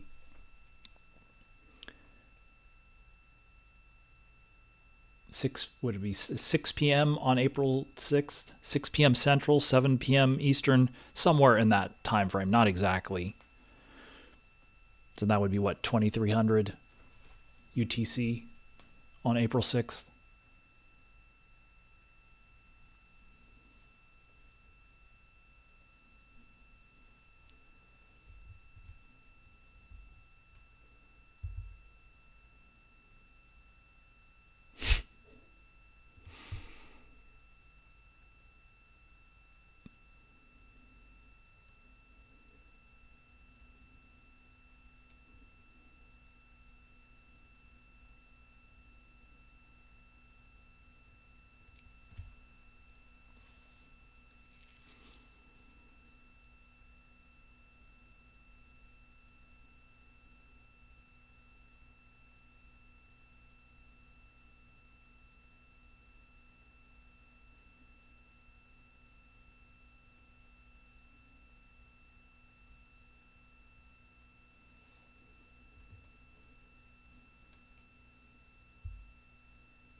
So what I'm going to do is I'm going to take another break. I'll leave the stream up for the time being. As I said earlier, I'll try and I'm experimenting here with whether it makes sense to just leave one stream up for a long time, or whether it's just going to be less work to do a lot of streams, a lot of shorter streams on a particular flight day. We'll see, but I am going to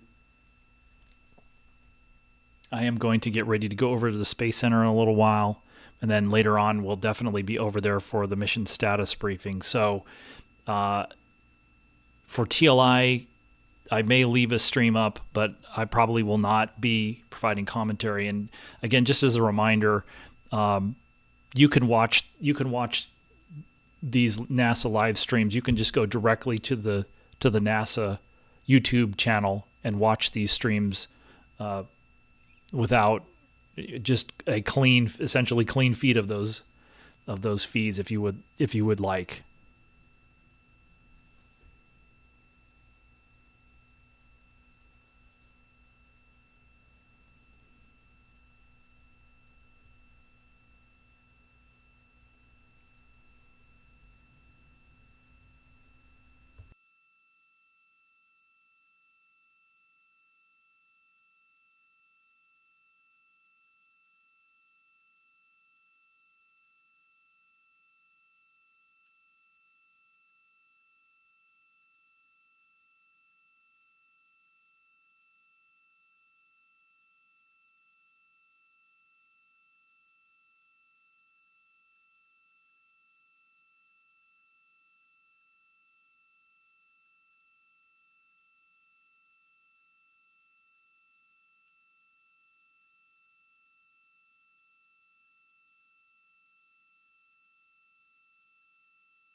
Good morning from the Artemis Flight Control Room. We are currently at a mission elapsed time of 17 hours and 21 minutes and counting.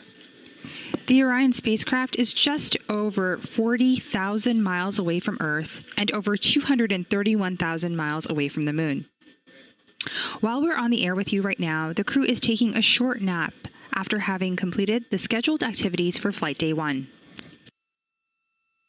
Firing of the mission. It propels Orion on a path towards the Moon and sets it on a free return trajectory that will ultimately bring it back to Earth for splashdown. This is because Orion is using a free return trajectory to swing around the far side of the Moon, and the TLI engine firing also puts Orion on a path to return to Earth on Flight Day 10. Orion's main engine on the spacecraft's European Service Module, also called the Orbital Maneuvering System Engine, will provide up to 6,000 pounds of thrust, enough to accelerate a car from 0 to 60 miles per hour in about 2.7 seconds. Pending the go, the burn is now scheduled for tonight at 6:49 and 50 seconds p.m. Central Time, using Integrity's Orbital Maneuvering System Engine. This is anticipated to be a 5-minute and 51-second burn with a change in velocity to 1,272 feet per second. Once again, TLI commits Orion to the rest of this 10-day mission to enable humans to break out of low Earth orbit for the first time since Apollo 17 on December 7, 1972. This is Mission Control Houston.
Hello again from the Artemis Flight Control Room at a mission elapsed time of 17 hours and 25 minutes and counting.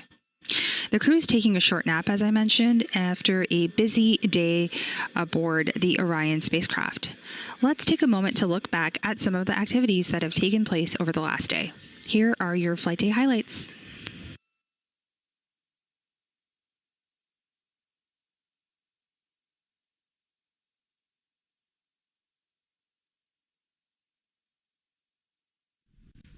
Welcome, and thank you for joining us live from NASA's Kennedy Space Center, where we are beginning a new chapter in America's human spaceflight story.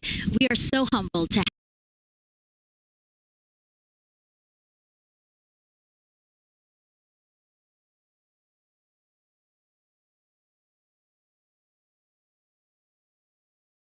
have thousands of people here in person to witness this, and the many more watching online from around the world. I'm NASA's Megan Cruz, and this is NASA astronaut Nicole. Historic day to be here. What a historic day to be here. Obviously, for what we see right behind us here, the SLS rocket and Orion spacecraft on launch pad 39B. Artemis II is a nearly 10-day flight test to prove NASA can safely fly astronauts around the moon before attempting to land on it in just 2 years, hopefully. Yes, like you said, it's a test flight, so we're going to put humans on this rocket for the first time ever, and we're going to test out the systems on board and hopefully get around the moon. And in charge of liftoff today is Launch Director Charlie Blackwell Thompson. She and her team are just across the street from us inside of the Launch Control Center. They kicked off continuous around-the-clock operations just before 5 p.m. on Monday and started fueling the rocket about 4 hours ago. That cap will also connect into the suit, which then eventually connects into the capsule through an umbilical there. So there's a lot of cords and wires. You can see them tuck in that cord under his chin right now. And so the suits they're wearing, they're called the Orion Crew Survival Suits, or OX suits. And so they're worn for launch and reentry or during high-risk or emergency situations. And welcome into Firing Room 1, a historic firing room here at the Kennedy Space Center in Florida. It's a pleasure and an honor to be here reporting what's happening as we lead up to countdown and liftoff of Artemis II. So far, looking pretty good. You see the rocket out there on the pad. It is launch day, and we just got that crew weather brief that you were talking about from Launch Director Charlie Blackwell Thompson to the crew. It looks like a countdown at this point is in good shape, continues to track well. We just reached all stages replenished. Now, Reed Weissman is a Baltimore native. He's been in space once before as flight engineer for Expedition 41 aboard the International Space Station from May through November 2014. And so now here we are, pilot Victor Glover. NASA selected the California native as an astronaut in 2013. At the time, he was actually serving as a legislative fellow in the United States Senate. His first trip to space was in November 2020 when he launched as pilot of NASA's SpaceX Crew 1 mission. That was the first operational mission of NASA's Commercial Crew program. And so it looks like Christina here has completed her suit leak checks as well, her communication checks too. Yep, they've already got her gloves off. They're getting ready to kind of hang out and relax a little bit, I think, before they walk out. She is a mission specialist for this mission, native of Grand Rapids, Michigan. Was selected to the Astronaut Corps in 2013, so actually same class as Victor. And last but not least, first-time flyer, Canadian Space Agency astronaut Jeremy Hansen will fly to the moon as a mission specialist on the Artemis II mission. The London, Ontario native was selected as an astronaut in 2009. After that, he worked as Capcom at NASA's Mission Control Center in Houston. The team you see here in this room today has been training extensively to prepare for the highly dynamic phase of flight that begins shortly after engine ignition. Teams here will be monitoring the flight of the Space Launch System, Orion, and of course the Artemis II crew on board as they make their way from the Kennedy Space Center into Earth orbit. Yes, a pre-flight tradition that we have seen with our crewed flights and our astronauts, the card game, Nicole. Yeah, this is a fun time for the crew. Kind of relax a little bit, play a card game with the chief. You can see Scott Tingle there is the dealer today. Looks like they're playing high card wins. So Victor won. He's out. Now Jeremy's out. There are two schools of thought on this game. Either you want to get rid of all your bad luck or go out on a high note. So it looks like the crew chose we're going out on a high note. Now, the SLS, or the Space Launch System, very big, very powerful. It is going to be producing 8.8 million pounds of thrust at launch. And like I mentioned, very large, as you can see here, going to stand about 322 feet tall with Orion there on top, just a little bit taller than the Statue of Liberty. And here we are, the closeout crew in the White Room, getting ready for the astronauts who have just left crew suit up and are now walking down a hallway to greet some family and friends downstairs. Commander Reed Weissman, pilot Victor Glover, mission specialist Christina Cook, and Jeremy Hansen. And here they are, NASA's Artemis II crew. Commander Reed Weissman, pilot Victor Glover, and mission specialist Christina Cook and Jeremy Hansen taking their first steps outside for their historic test flight. to a wonderful applause from the crowd. They're looking really excited. Some and big really ready. smiles. Yeah. I love that. It's a great day for us. It's a great day for this team. A few words from Reed. Great day.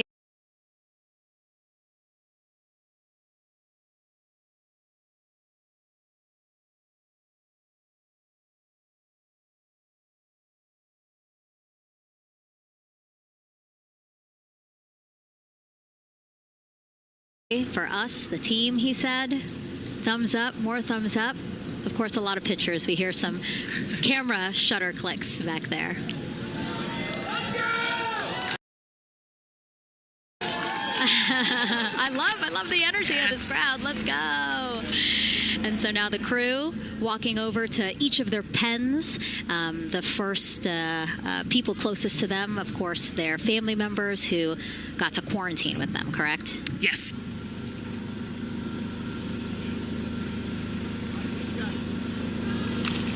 You heard Reed there saying thank you guys as the crowd picks up again with their applause and the four of them step into their astrovan.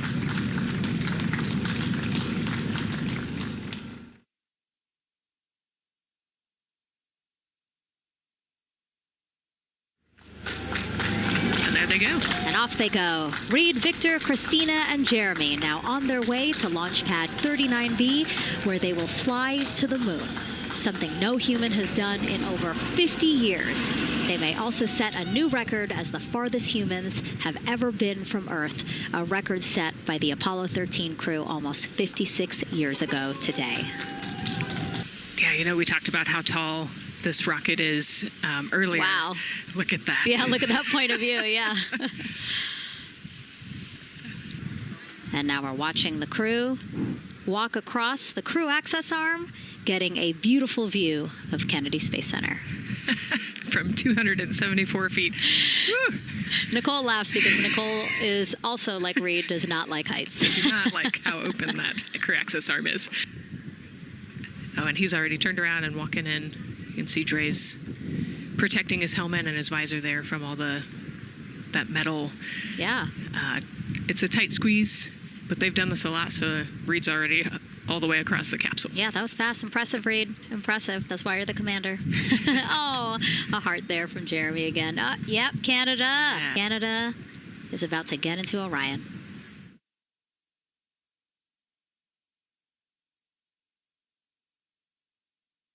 This is a camera shot of behind Reed's head. So Reed, while Andre is buckling him in, that's a 5-point harness,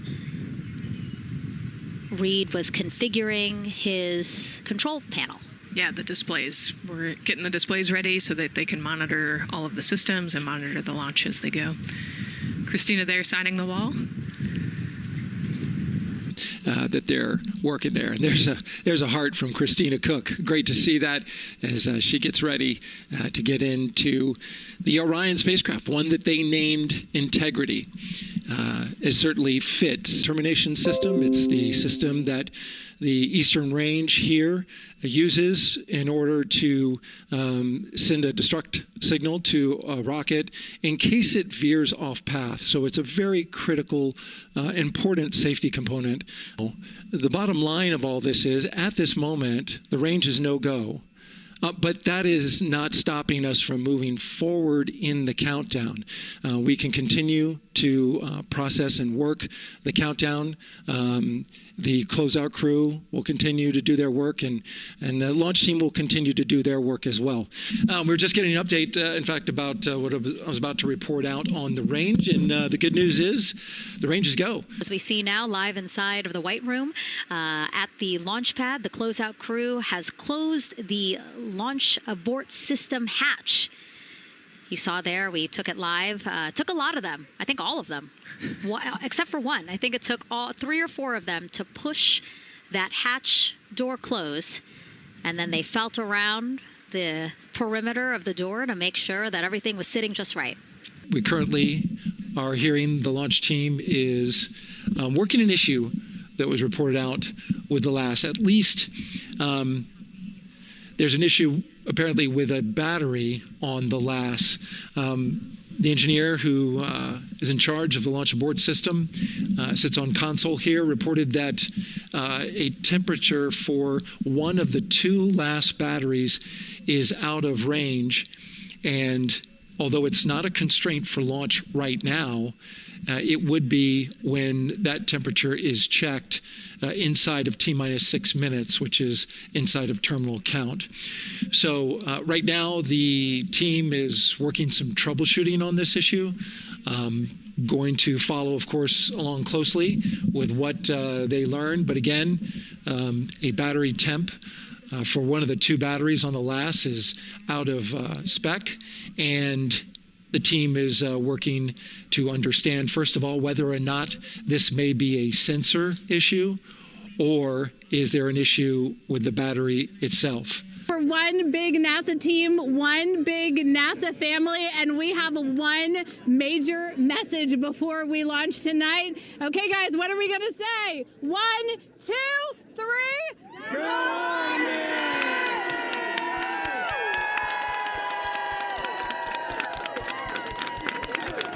Great news, too. Remember, the team was tracking an issue with the launch abort system battery. They appear to have cleared that issue, so we are go for launch. All right, thank you, Megan and Nicole, and just want to give you an update on the launch abort system that you just reported that they cleared. They believe, they're convinced, this is an instrumentation failure.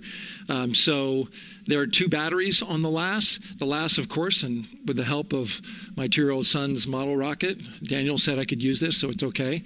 The LAS is right here. It's the tower above Orion. Orion capsule's inside of here. It's used to pull Orion off the rocket in case something's going on with the rocket, either on the pad or in flight. Two batteries are bad. Well, I'm sorry, one of the two batteries reported an out-of-family temperature, and it was very much out of family. And so they checked their data going back into the vehicle assembly building where they recharged the batteries and worked on them.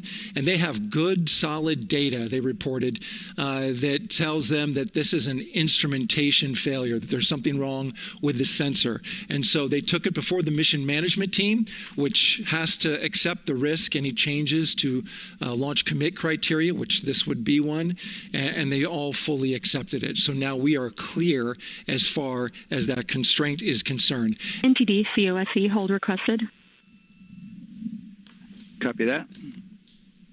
I have an LCC violation of O-CT-004. S-band transponder anomaly. This was a transient LCC violation, so transponder 1 had a demodulated SNR estimate that went down to 2 dBm when it should have been between 10 and 13. It is now back up to 12, but we did lose that for just a moment. It does not appear that we lost our bit sync or carrier lock, which would be indicative that we lost our lock with the vehicle. So at this point, recommendation would still be go. However, we do have a pre-planned contingency procedure if we want to look at that. But again, this was transient, so we're back in a nominal range. Yeah, us taking a look at the data right here, looks like that was a single sample. Yeah, copy that. RFTS does report that they also lost lock for about 5 seconds. So I would love to ask KUS and see if they also lost lock with the vehicle for any extended amount of period. Yeah, so from our perspective, the allowance is effectively up to 30 seconds, up to 3 samples based on the 1/10 hertz. This is not an LCC violation, I believe. Yes, sir. I would agree with that at this point. Copy that. We're checking with KUS on 232. I don't think they have 212 access. We're trying to verify, but it sounds like they have a loss of lock as well. About 2 seconds. Okay. And I guess for both KUS and COSE, do we have lock now? That's affirmed. We do have lock for COSE.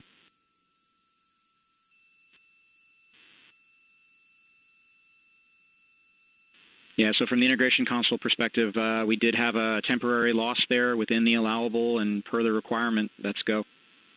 And this is Houston Flight. We have lock and we have good telemetry here in GSE. And KUS is reported to they have good lock now. So with all of that, OSC, then are we in a go configuration per your LCC? Yes, sir. Recommendation would be go. Right. LP, you concur with that? Yes, sir. LP concurs go. And Launch Director? Yes, sir. Launch Director concurs go. All right. And for all personnel, this is the NTD conducting the Artemis II launch readiness check.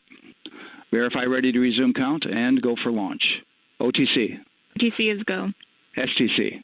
STC is go. GTC. C's go. MCO. TO's go. Safety Console. The Safety Console is go. LPE. LPE's go. RTD. RTD's go. Houston Flight. Houston Flight is go. ROC. ROC is go. And CDR. Crew is go. Copy that. Thank you, Reed. And Launch Director NTD, our launch team is ready to proceed at this time.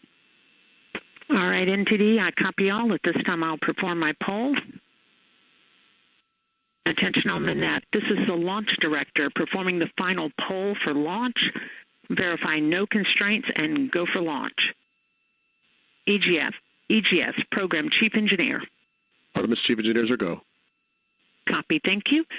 EGS, Chief Safety Officer. The Artemis CSOs are go. Copy, thank you. Range Weather. Launch weather is go. Thank you, LWO. And Artemis MMT Chair. MMT's go. Thank you, John. And Integrity Launch Director. Good Air Voice Charlie, PLT. Thank you, Charlie. This is Victor. We are going for our families. MS1. This is Christina. We are going for our teammates. MS2. This is Jeremy. We are going for all humanity. All right, Charlie, your Artemis II crew is go for launch. Full send. I copy that. Reed, Victor, Christina, and Jeremy. On this historic mission, you take with you the heart of this Artemis team, the daring spirit of the American people and our partners across the globe, and the hopes and dreams of a new generation.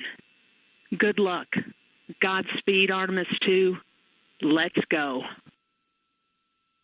Sir, you have a go to proceed with countdown.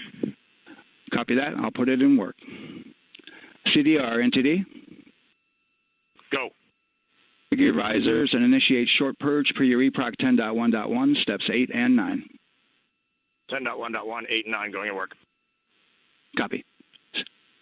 CVSE and start and verify recordings of our Orion cameras. You heard an issue, worked in real time with telemetry lock on the Orion. It was transitory. It was very short.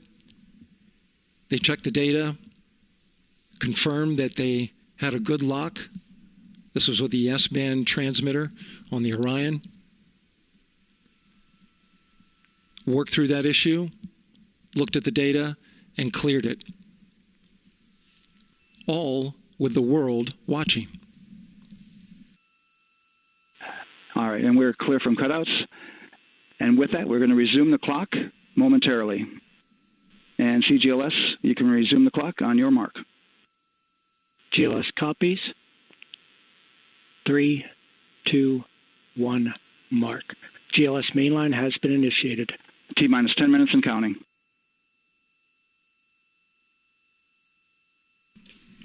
And that begins terminal count. Our new T0 is 6:35 p.m. Eastern Time. 6:35 p.m. Eastern Time. We are now counting down to liftoff of Artemis II. GLS is go for crew access arm retract.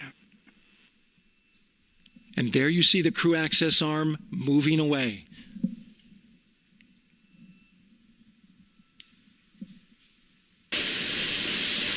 GLS is go for ALS.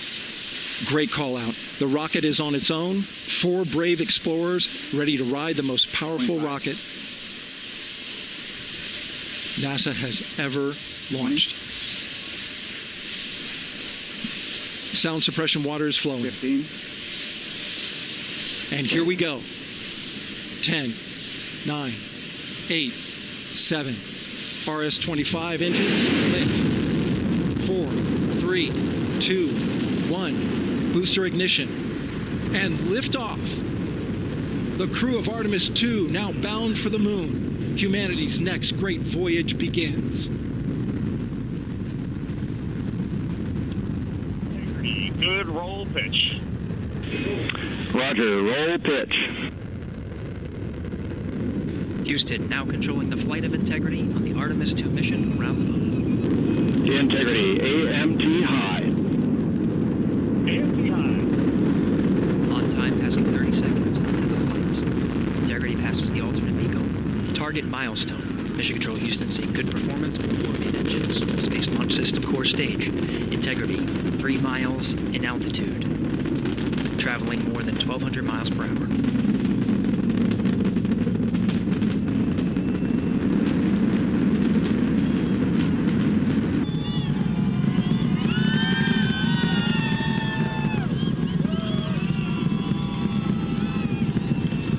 Mission elapsed time, passing 1 minute, approaching max Q. On, Ponce de Leon. Stan, we have you loud and clear on Ponce de Leon. Have you the same? Communication signal transfer confirmed as Integrity and its crew go supersonic.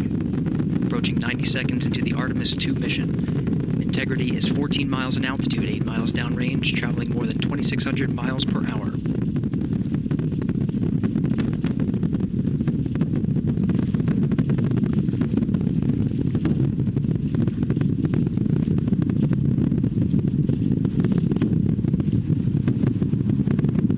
Minute 50 seconds of mission elapsed time, standing by for main engine throttle down to 85%, ahead of solid rocket booster separation, expected at the 2-minute 9-second mark.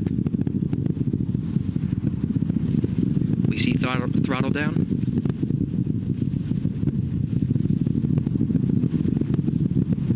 Confirmed separation.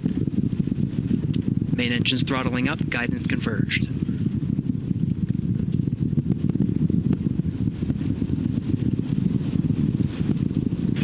Integrity, guidance converged, performance nominal, upper stage RCS ready.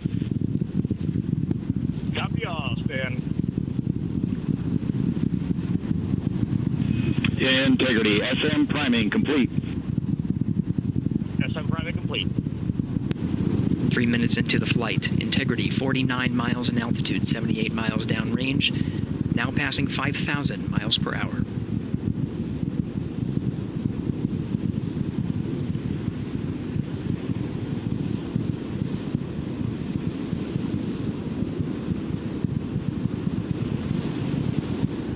Standing by for launch abort system jettison. Houston Integrity, good last jettison, great view. We see the same on board, Stan. And Houston has you loud and clear on TDRS at the Carmen line. Outstanding, Stan, we have you the same. 3 minutes 50 seconds into the flight of Artemis II, Wiseman, Glover, Cook, and Hansen cross the boundary to space with good comm checks. GPS signals acquired after last jettison now working on internal checks to verify accuracy.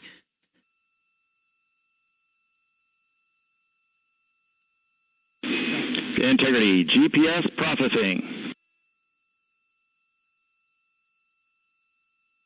Outstanding, Stan, we see the same, and we have a beautiful moonrise. We're headed right at it.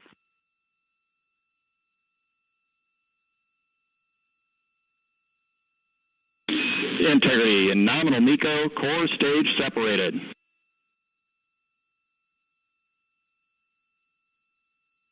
We see the same on board, Stan.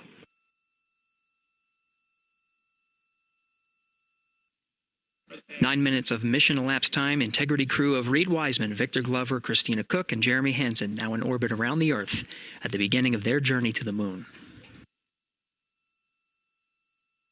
This is Mission Control Houston, 25 minutes, 45 seconds into the flight of Artemis II. We have confirmation that all 4 solar array wings are deployed and latched. This is the configuration needed to switch to ATO preferred, which you did hear confirmed from pilot Victor Glover. That mode has been switched. Now getting our first views from one of the solar array wing cameras over the tracking and data relay satellites.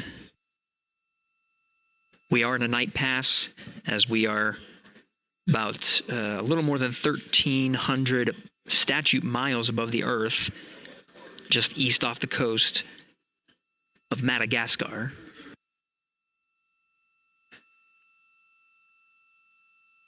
You can see the Perigee raise maneuver from the main engine of the ICPS firing from the solar array wing. Standing by for confirmation of cutoff.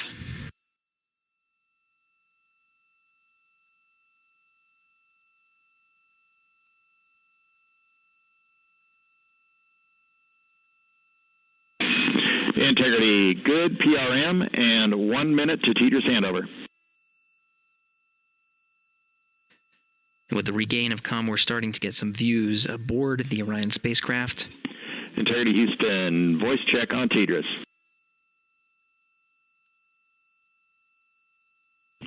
Loud and clear, Stan Hollis. And we now have you the same. Good to hear your voice. In the meantime, Mission Specialist Christina Cook working on the activation of some environmental control life support systems and waste management systems. Currently, as teams on the ground analyze some troubleshooting of the activation steps that she was going through, she'll gather some of the backup waste management capabilities that they have aboard Integrity, just as a precaution while the teams assess how to address what was reported down from Mission Specialist Christina Cook on the fault light. At this time, the flight dynamics officer confirms that it was a good burn, so they are on a good trajectory for staying in high Earth orbit for the remainder of this flight day and into next.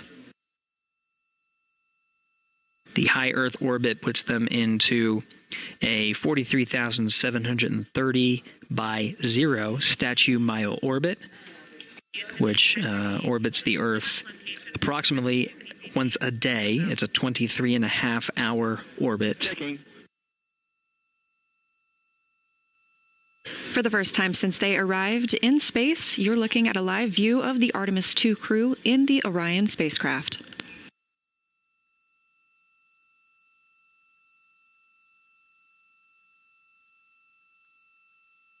All right, Amy, welcome on board the Integrity spacecraft. We got, right now, myself and Christina are in seats 1 and 2, getting ready for rendezvous and proxops demonstration.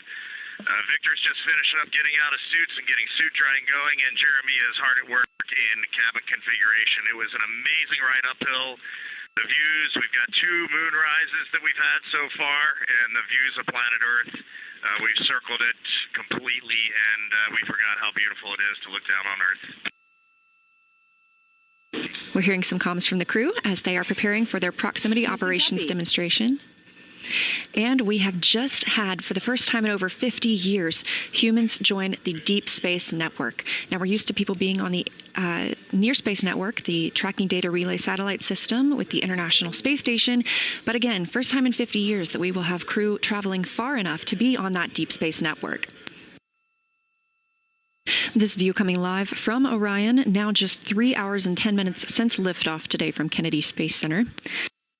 As you have heard, Mission Control Houston is go for the crew to conduct the proximity operations demonstration. Again, we will see the separation of the interim cryogenic propulsion stage coming up first in just under 12 minutes. Standing by for separation.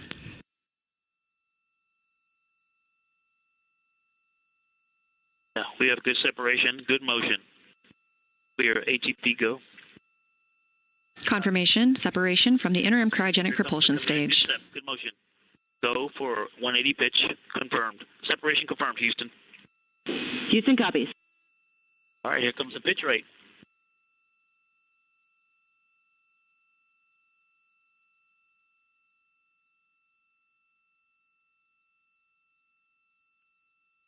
I see it. Look at that. Woohoo! This view inside Orion. I see the moon in the camera. And now I see ICPS in the docking camera field of view. Okay, waiting for 550. I'm on the THC. There's 550, starting the 19N. 1. This is the view from 5, 9, and This is the view arrow. The docking camera is showing the crew inside Orion. 19 ends. Much quieter. Got a little rumble, Checking. like we're driving on a rocky road, but much quieter than in the sim. I'm showing about 3 degrees wide on ICPS. And it's holding right near the center. Integrity, no action for you on that enable prop caution. No action. Bit of ICPS. Did you see that photo off the screen on camera view? 0.8 degrees wide. Quite large. All right, I'm going to course. 0.9 degrees. 1 degree wide. Here comes 6 outs. 1, 2, 3, 8 down pulses. Great view of the ICPS that powered Orion during the perigee raise maneuver and apogee raise burn. 4, 5, 8. I can see the side docking target. That is a good looking American flag. Wow.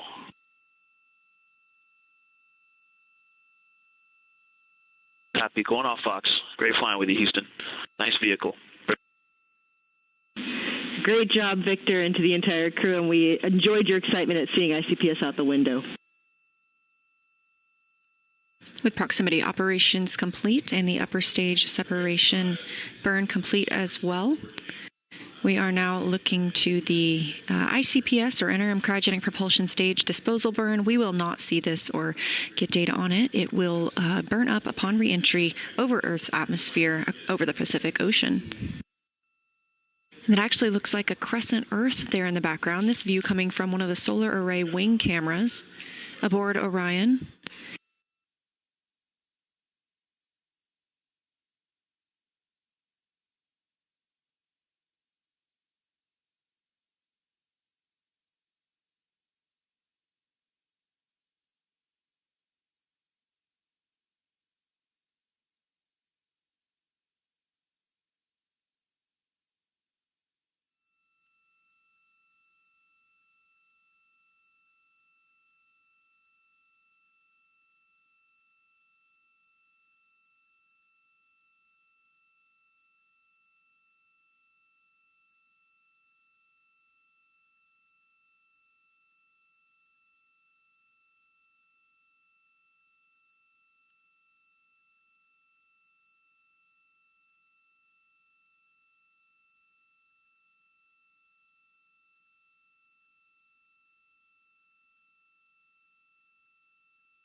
Welcome back to our live coverage of the Artemis II mission here at the Johnson Space Center.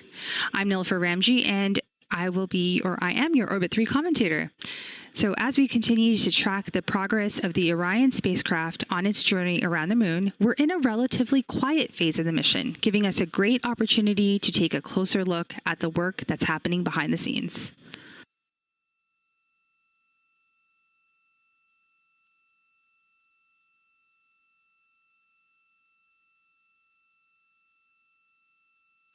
So joining us now is Michelle Zahner. Michelle is the Orion Vehicle Systems and Performance and Analysis Manager. Welcome. Thank you. And thank you so much for joining us. So tell us a little bit about your role with the mission. Yeah, during the mission, I am a MER manager, so that's the mission evaluation room. It's basically the team of engineers that provide the reachback support to the flight control team. So these are the engineers that have followed the vehicle from design through build and testing and provide that expert level reachback support if we have any issues or hiccups during the mission. That's great. So tell us a little bit about what we're going to see ahead for today. Yeah, so right, flight day 1 was a packed day. The crew took basically a nap and then had to wake up and do the Perigee raise burn. That was completed successfully not too long ago. That put Orion in a safe high Earth orbit. They went back to sleep after that, and soon they'll be waking up, and the big event for the day is the trans-lunar injection burn. So trans-lunar injection, we talked a little bit about that earlier over the course of our continuous coverage, but tell us again or explain to us what TLI is. Yeah, so TLI, the trans-lunar injection burn, is the last major burn of the mission, which is kind of surprising because it's on flight day 2. But it puts Orion on a free return trajectory to the moon. So it is a large burn using the OMS engine. It's a 6,000-pound thrust engine on the back of the vehicle on the European service module. And that burn, again, puts us on a trajectory to fly by the moon and puts us on that return trajectory to come home afterwards. And what determines that go, no-go call for TLI? So the go, no-go call for TLI is all about redundancy. Right now, when we're in this high Earth orbit, the crew can get home relatively quickly if we were to do an abort. Once we do the trans-lunar injection burn, it's days before they can get home. So we really want to make sure that the vehicle is healthy, that we have redundancy in all of our critical systems, so that we can get the crew home safely if anything were to go wrong. We've heard you say redundancy a couple of times. Can you explain to our audience what a redundancy is? Yeah, so redundancy is fault tolerance, or making sure that you have at least 2 legs of any critical function, so that if you were to lose one of the legs, you still have a fallback option. So for example, if you're thinking about the propulsion system, we have 2 engines that are capable of doing large burns. One is the OMS engine that we'll use on TLI. The other are aux thrusters. So we want to make sure both of those are healthy before we do the TLI burn, so that if we were to lose one, we would still be able to return the crew home safely. Excellent. So today's go is going to conduct for TLI essentially confirms that the main system, as well as its backup or its redundancy, are both in good shape to get the crew around the moon and back home. Yep, that's exactly right. Excellent. And are there any other burns that are required to ensure that the spacecraft stays on target for its journey around the moon? Yes, there are. So on the outbound leg to the moon, there's 3 outbound trajectory correction burns. And then once we fly by the backside of the moon, when we're coming home, there's also 3 return trajectory correction burns. So those are smaller burns that are used to just take out perturbations in the trajectory that were caused by venting from the environmental control system, for example. So little tiny tweaks to just make sure we're on the right path. Correct, exactly. Excellent. So tell me a little bit, Michelle, how are you feeling? I feel great. It was so amazing to see the launch yesterday. It was an incredible feeling to watch everything go so smoothly. We are all very excited to be working this mission and have the opportunity to learn as much as we can about the spacecraft over the next 10 days. And it's so awesome to have crew on board and to hear their voices throughout the mission. Excellent. Thank you so much for being on the air with us today. We look forward to hearing from you a little bit more, and hopefully we are go for TLI today to get us around the moon and back home. Yes. Thanks, Michelle. Thank you. And if you continue to follow along with us for our continuous coverage today, we will be on 24/7 for the remainder of the mission. This is Mission Control Houston. We will go back to flight views and watch as Orion is 38,000 miles and counting away from Earth, and about 233,000 miles, 100,000 miles away from the moon. This is Mission Control Houston.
Good afternoon. If you're just joining us, this is Mission Control Houston in the Artemis Flight Control Room here at the Johnson Space Center.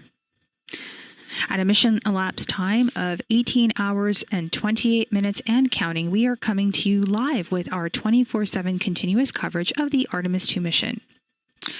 Like I mentioned earlier, we're in a relatively quiet phase of the mission as the crew takes some much-deserved rest after a flurry of flight day activities. So let's do a little bit of a recap of what's happened so far. NASA Space Launch System rocket lifted off from Launch Pad 39B at the agency's Kennedy Space Center in Florida at 6:35 p.m. Eastern Time on April 1st. This mission sent 4 astronauts aboard the Orion spacecraft on a planned test flight around the moon and back. The launch marked the beginning of approximately a 10-day mission for NASA astronauts Reed Weissman, Victor Glover, Christina Cook, and Canadian Space Agency astronaut Jeremy Hansen. After reaching Earth orbit, Orion deployed its solar array wings, while the crew and engineers on the ground transitioned from launch to flight operations to start checking out key systems. About 49 minutes into the test flight, the SLS's rocket's upper stage fired to put Orion into an elliptical orbit around Earth. This was the apogee raise burn, which was successfully completed, continuing to fine-tune the Orion spacecraft's orbit around Earth. The ICPS, or the Interim Cryogenic Propulsion Stage, ignited its RL-10 engine for a precisely timed burn that increased the highest point of the spacecraft's orbit. The spacecraft remained in high orbit, where the crew conducted a manual pilot demonstration known as proximity operations to test Orion's handling capabilities and its systems. Following that, a Perigee raise burn was conducted, or a PRB, which raises or adjusted Orion's perigee, or the lowest point of its orbit, into the correct orbital geometry to set it up for trans-lunar injection, or the TLI burn planned for Flight Day 2. The mission management team will be meeting shortly to go through the go-no-go decision for trans-lunar injection. And while we wait for that decision, we are going to take a look back at what has happened so far with our final rendition of Flight Day highlights for Flight Day 1. This is Mission Control Houston.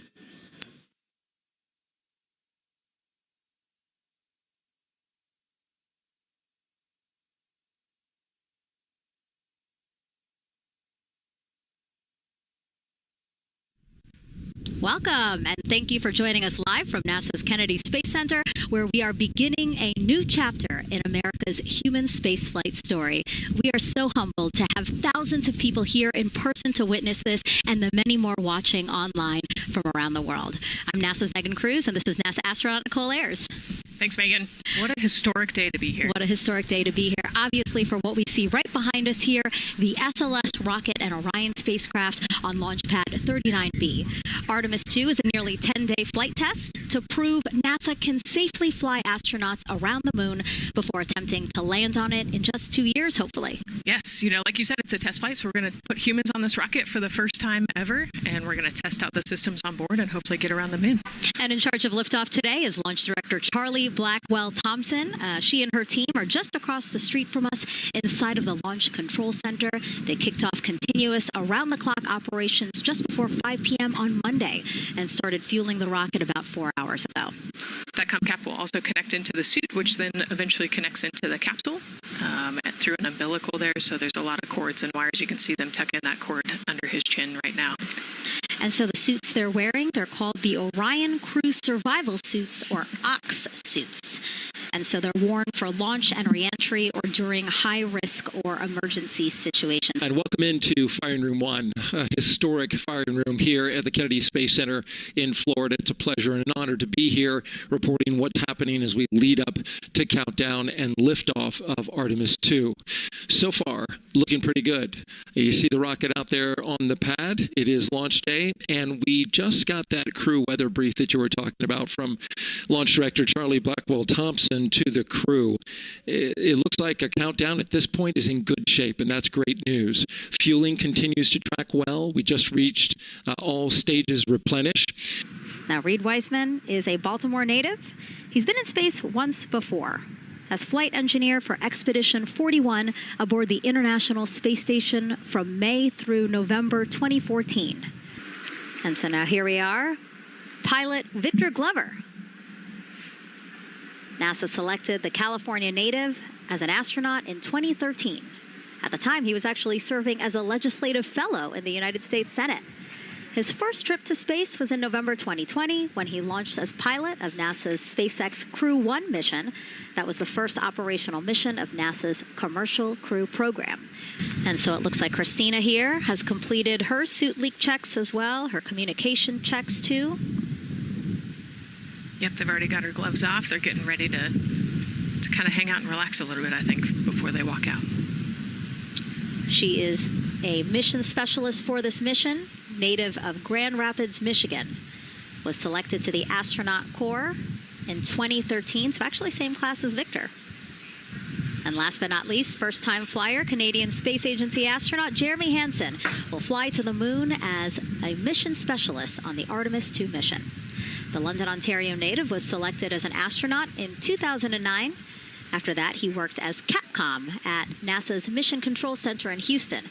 The team you see here in this room today has been training extensively to prepare for the highly dynamic phase of flight that begins shortly after engine ignition. Teams here will be monitoring the flight of the Space Launch System, Orion, and of course the Artemis II crew on board as they make their way from the Kennedy Space Center into Earth orbit. Yes, a pre-flight tradition that we have seen with our crewed flights and our astronauts, the card game, Nicole. Yeah, you know, this is a fun time for the crew. Kind of relax a little bit, play a card game with the chief. You can see Scott Tingle there is the dealer today. Looks like they're playing high card wins. So Victor won. He's out. Now Jeremy's out. You know, there are two schools of thought on this game. Either you want to get rid of all your bad luck or go out on a high note. So it looks like the crew chose we're going out on a high note. Now, the SLS, or the Space Launch System, very big, very powerful. It is going to be producing 8.8 million pounds of thrust at launch. And like I mentioned, very large, as you can see here, going to stand about 322 feet tall with Orion there on top, just a little bit taller than the Statue of Liberty. And here we are, the closeout crew in the White Room, getting ready for the astronauts who have just left crew suit up and are now walking down a hallway to greet some family and friends downstairs. Commander Reed Weissman, pilot Victor Glover, mission specialist Christina Cook, and Jeremy Hansen. And here they are, NASA's Artemis II crew. Commander Reed Weissman, pilot Victor Glover, and mission specialist Christina Cook and Jeremy Hansen taking their first steps outside for their historic test flight. To a wonderful applause from the crowd. They're looking really excited. Some and big really smiles. Ready. I love that. Out here. It's a great day for us. It's a great day for this team. A few words from Reed. Great day for us, the team, he said. Thumbs up, more thumbs up. Of course, a lot of pictures. We hear some camera shutter clicks back there. I love the energy in this crowd. Let's go. And so now the crew walking over to each of their pens. The first people closest to them, of course, their family members who got to quarantine with them, correct? Yes.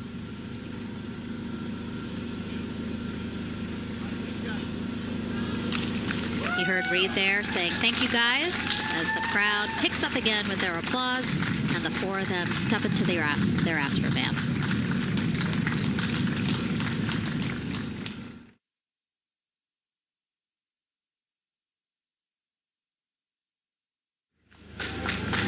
And there they go. And off they go. Reed, Victor, Christina, and Jeremy now on their way to launch pad 39B where they will fly to the moon. Something no human has done in over 50 years. They may also set a new record as the farthest humans have ever been from Earth, a record set by the Apollo 13 crew almost 56 years ago today. Yeah, you know, we talked about how tall this rocket is earlier. Wow. Look at that. Yeah, look at that point of view, yeah. And now we're watching the crew walk across the crew access arm, getting a beautiful view of Kennedy Space Center. From 274 feet. Woo. Nicole laughs because Nicole is also, like Reed, does not like heights. Do not like how open that crew access arm is. Oh, and he's already turned around and walking in. You can see Dre's protecting his helmet and his visor there from all that metal. Yeah. It's a tight squeeze, but they've done this a lot, so Reed's already all the way across the capsule. Yeah, that was fast. Impressive, Reed. Impressive. That's why you're the commander. Oh, a heart there from Jeremy again. Yep, Canada. Yeah. Canada is about to get into Orion.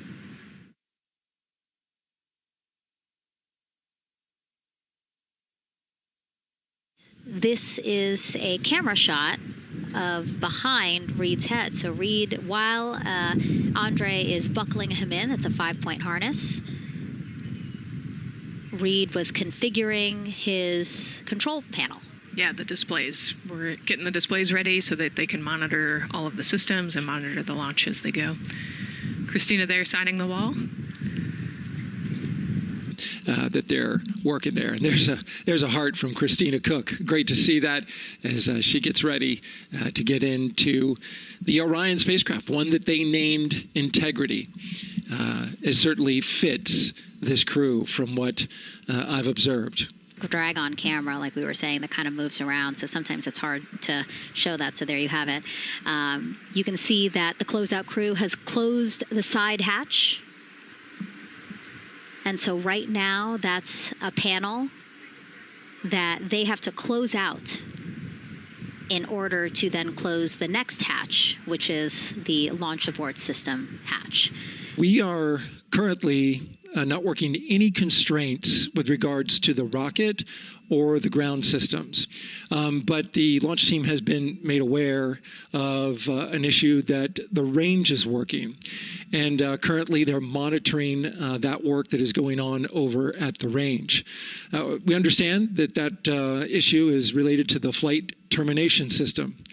Now, the flight termination system, just to give you a quick explainer, every rocket has a flight termination system. It's the system that the Eastern Range here uses in order to send a destruct signal to a rocket in case it veers off path. So it's a very critical, important safety component.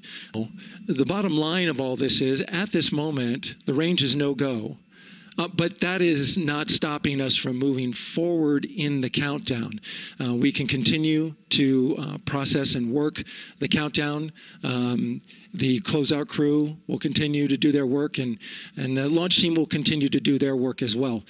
We're just getting an update, in fact, about what I was about to report out on the range, and the good news is the range is go. As we see now, live inside of the White Room, at the launch pad, the closeout crew has closed the launch abort system hatch.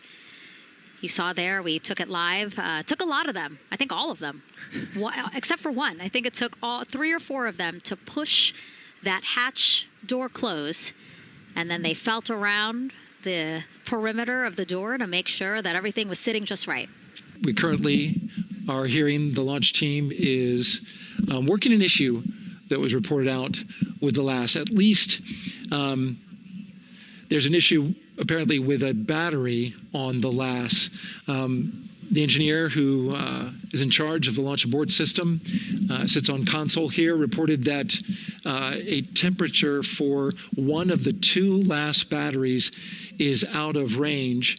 And although it's not a constraint for launch right now, it would be when that temperature is checked inside of T-minus 6 minutes, which is inside of terminal count. So right now, the team is working some troubleshooting on this issue. Going to follow, of course, along closely with what they learn. But again, a battery temp for one of the 2 batteries on the LAS is out of spec, and the team is working to understand, first of all, whether or not this may be a sensor issue, or is there an issue with the battery itself. For one big NASA team, one big NASA family, and we have one major message before we launch tonight. Okay, guys, what are we going to say? 1, 2, 3.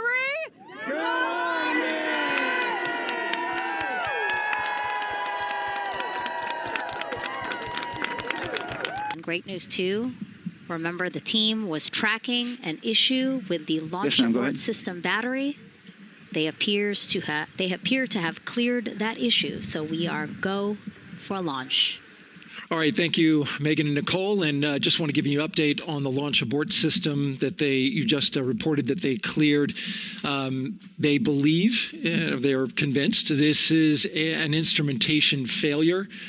So there are 2 batteries on the LAS. The LAS, of course, and with the help of my 2-year-old son's model rocket, Daniel said I could use this, so it's okay.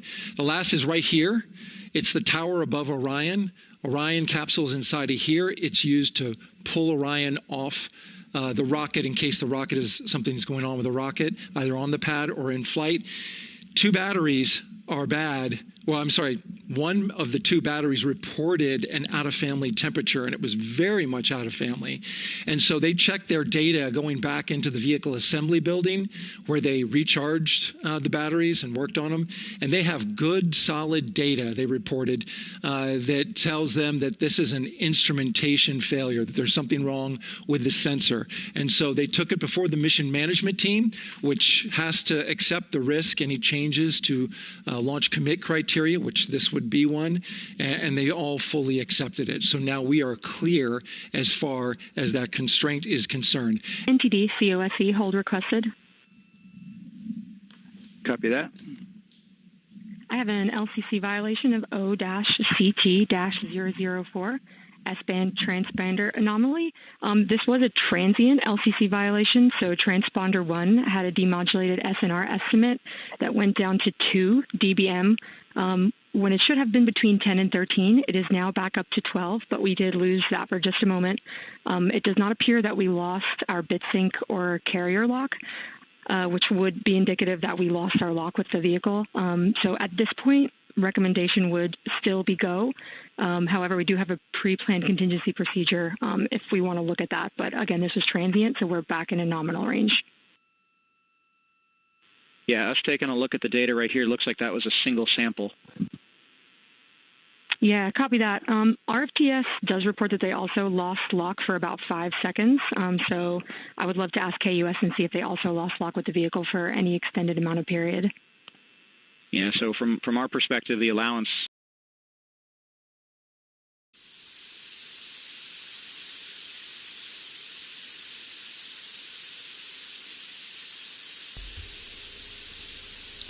Hey everybody.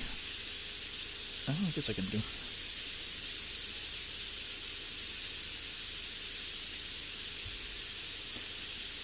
Hey everybody, back for a little while. We still have, as you're mentioning in chat, we still have several hours until the trans-lunar injection burn. I thought I would. I've had a chance to, well, actually, so it's been a while since the, let's see if we can go back a little bit.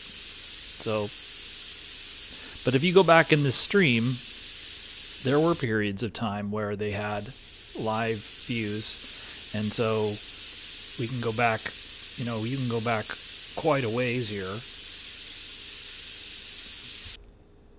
This is before I woke up.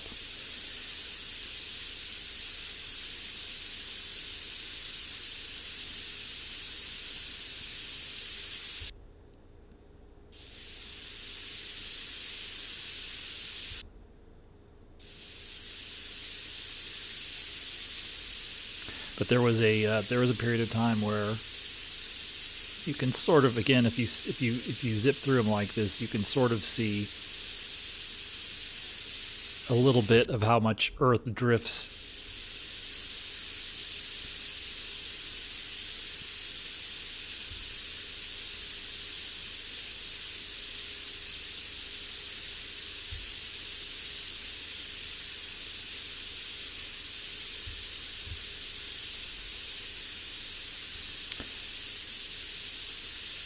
So that's about 7.5 hours ago. So right now there isn't any live downlink from Orion. the crew's still in their second of 2 nap periods for their first sleep period.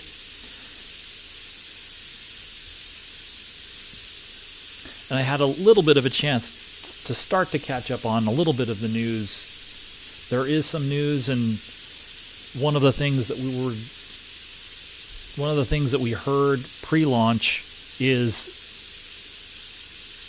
how much of the Artemis III hardware is being prepared for either shipment to Kennedy Space Center or is at Kennedy Space Center under production and is going to be hopefully delivered to Exploration Ground Systems for integration, also known as stacking. And one of the things that we saw, let me see if I can...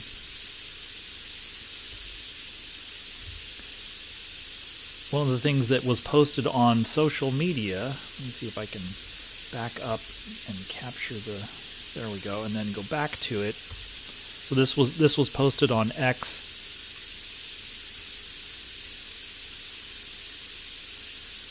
Let's see if it will load. See what the time was. So this was last night. I imagine the image was taken. This was taken yesterday, presumably, and so you can see the poster says this was taken outside of Evanston, Wyoming. And one of the things that I would say is implied by this, pardon me, let me go into the, let's go and actually pull the, no, that's not it. Well, alright, do this, close that. I mean, it's a picture of a picture, but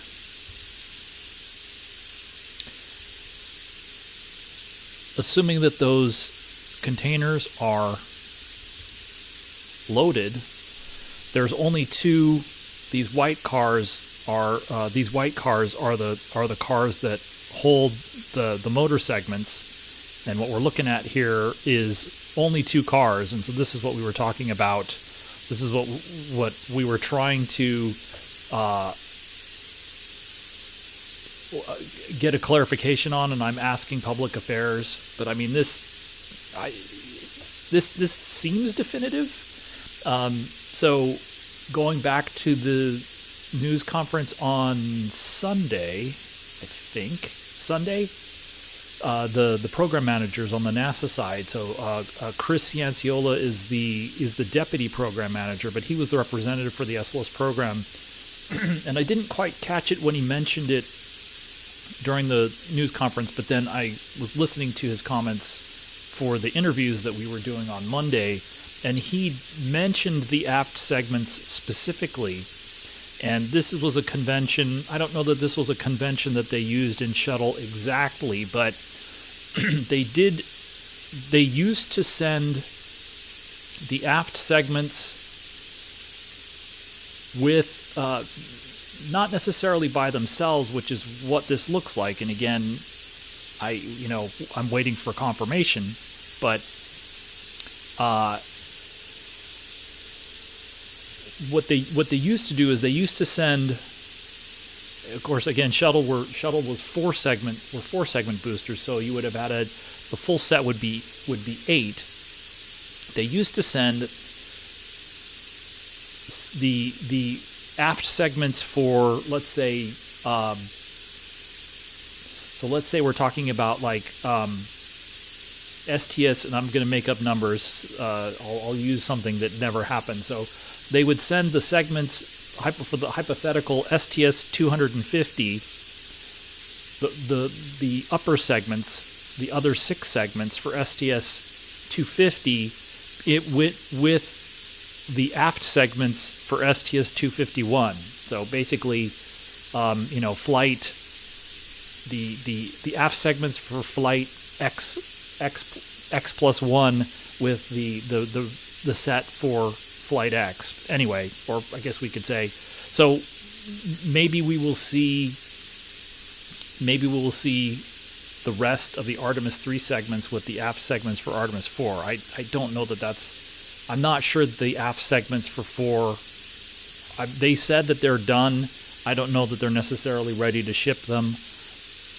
But again, with this very aggressive schedule that they're talking about for 3 and 4, they're going to need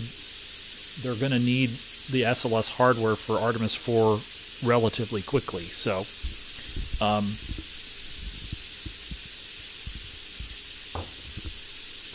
let's see if I can... Well, that's fine.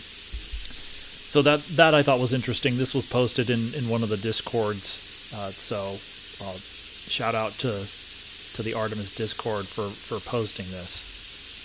Again, it wasn't posted. It was posted on YouTube, as you can see here,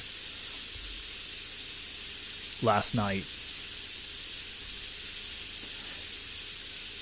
For the first two, for Artemis 1 and Artemis 2, they shipped all 10 segments at the same time. But again, those were, under those circumstances, there wasn't necessarily this push to increase the launch cadence. So I just thought I would point that out. We'll see if it appears that we're still in a sort of loss of video signal from Orion right now. And again, the crew's not up right now, so.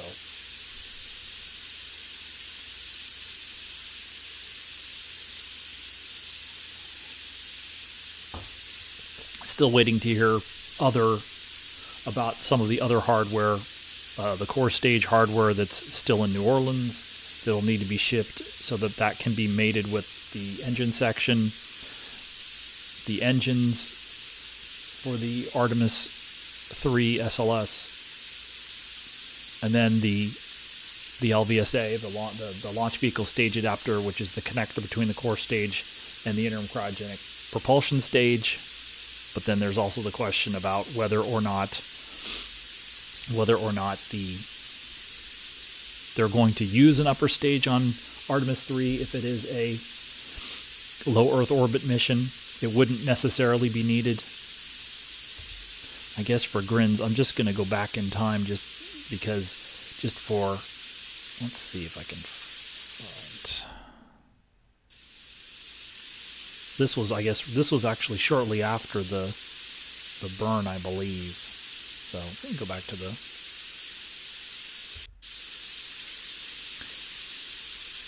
Again, this is whatever. This is about 7 hours ago. So it's not live. This is just not a live view. It was live as broadcast, but this is just again for.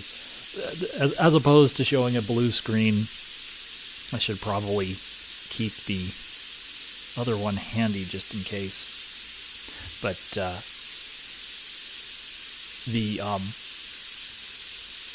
that was again one of the impressions that we got pre-launch was that they were going to move out on Artemis 3 preparations as much as they could. And so those are going to be the things that we're going to be looking for in the next month are the status of the mobile launcher post-launch and when the aft segments for the Artemis 3 boosters get there and how quickly they move into doing the build-up for those segments. So they have to integrate the hardware for the aft assemblies, which includes the aft segments, the aft skirts, the exit cone, which is basically a nozzle extension, and then other hardware like the core stage aft attach ring.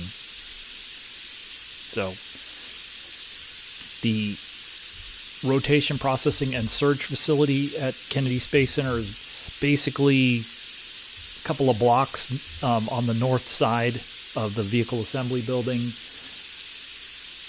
There is a rotation building where most of the processing and hands-on work goes on.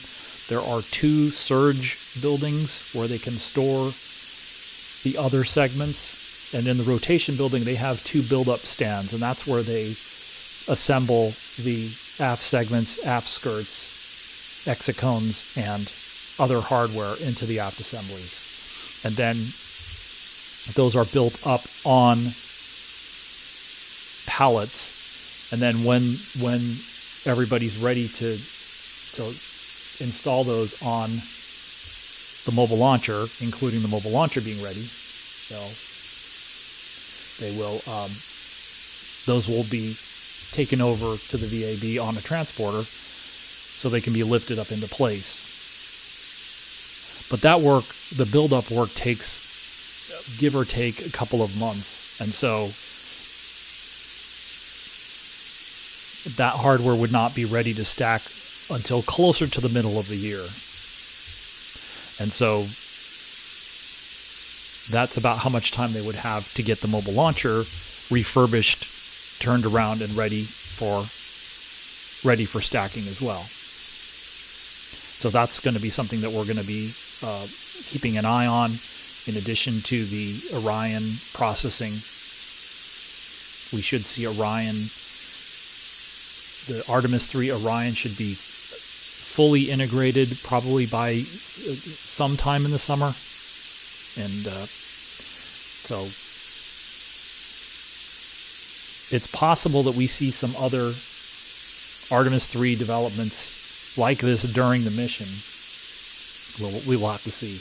I guess that picture of the train could have occurred before the launch itself, but it was certainly within hours, I would imagine. But if they're going to launch this many missions in this short of a period of time, they would be shooting to launch 3 missions in about 2 years. So Artemis II, Artemis III, and Artemis IV by this time in 2028. And they would be targeting 4 missions, so Artemis II through Artemis V by the end of 2028. So there will be a lot of overlapping activity.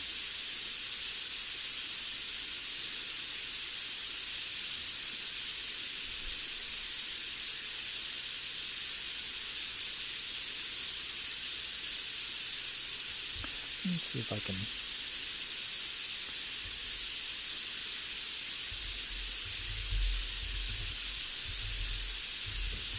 And I'll bring up I can bring up the summary timeline, kind of coming back to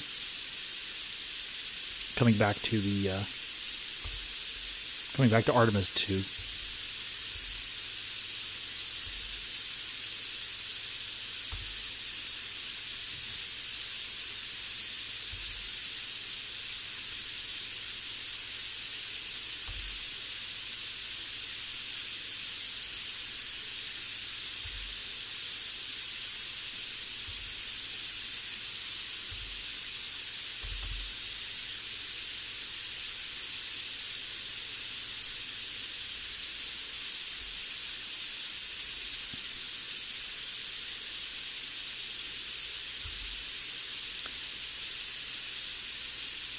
So let's bring this back to live blue screen and go ahead and catch that up.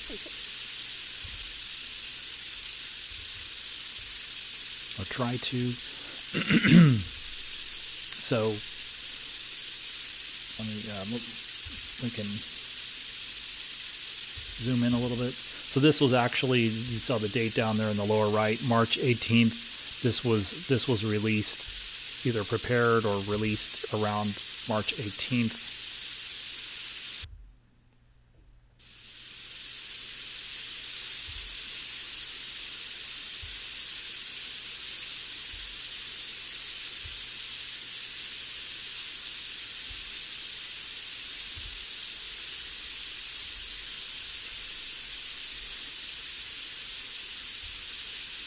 So this is the this is the summary timeline, and we're just looking at the first 3 flight days of the mission. We would be over here in the second crew sleep period, And so after the crew gets their wake up call, which will be here when you get this transition to this gray area, is essentially their post sleep period, and then they'll get into the work for the day, and that basically will run in between the gray. So this gray over here is post sleep, and this gray over here is pre sleep, and then the solid blue is the work day essentially. So we can go ahead and I'll go ahead and zoom in a little bit farther on that.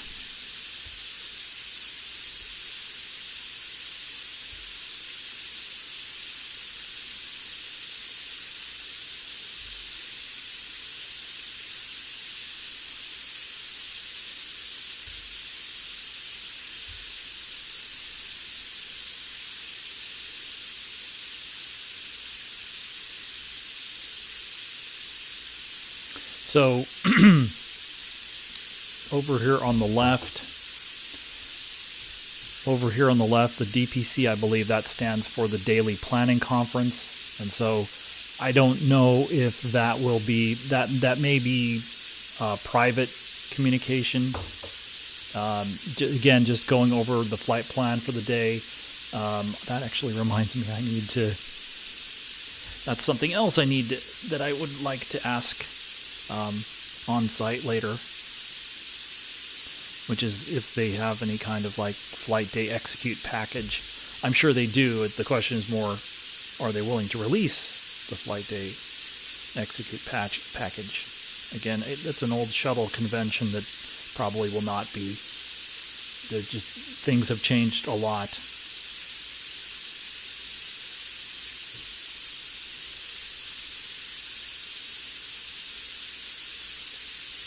But that provided a detailed look at the flight day.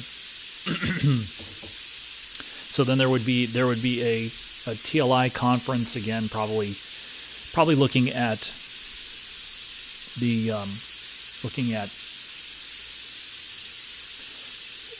I guess anything, looking at it kind of from a management standpoint. Are there any issues? Are there any constraints? Is there anything that would be in the way of doing the TLI burn? And then you can see as we get, there's I guess a little bit more post sleep here in the gray, and then there's an exercise test. As there's an exercise test. National Geographic has an agreement with NASA, so they have, I believe, imaging equipment, video cameras, etc., that are on board, and so that looks like that's a setup. They're setting that equipment up. Pardon me.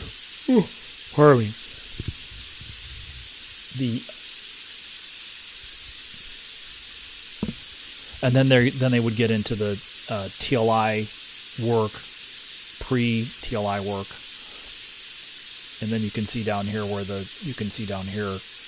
where that chevron is indicates essentially where the TLI burn occurs. And then they would have a meal, and then they'll be doing other flight test objectives. And then there's a public affairs event at around mission lapse time of 1 day, 4 hours. And then they probably are doing an inspection of the windows to see if there's anything that was deposited on the outer panes during the launch. And then over here at the end, private medical conference, flight director conference. Those are the PMC and the flight director conference are possibly optional or maybe short. It just depends on if they have anything to discuss. But that's kind of the upcoming flight day, and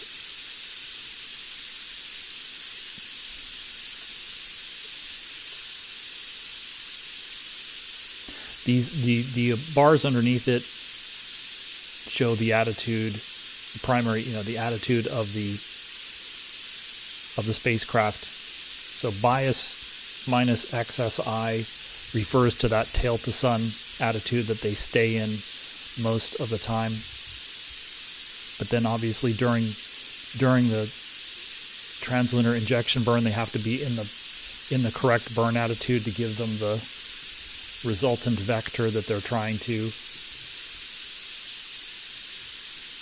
burn towards.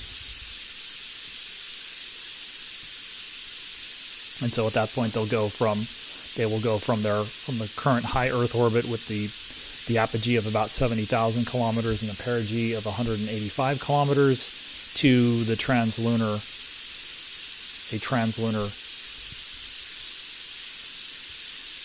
phase of flight where the apogee will be out at lunar distance and the perigee will essentially be suborbital again. And so that trans-lunar injection burn serves as the deorbit burn for the mission in addition to setting up a free return lunar flyby trajectory.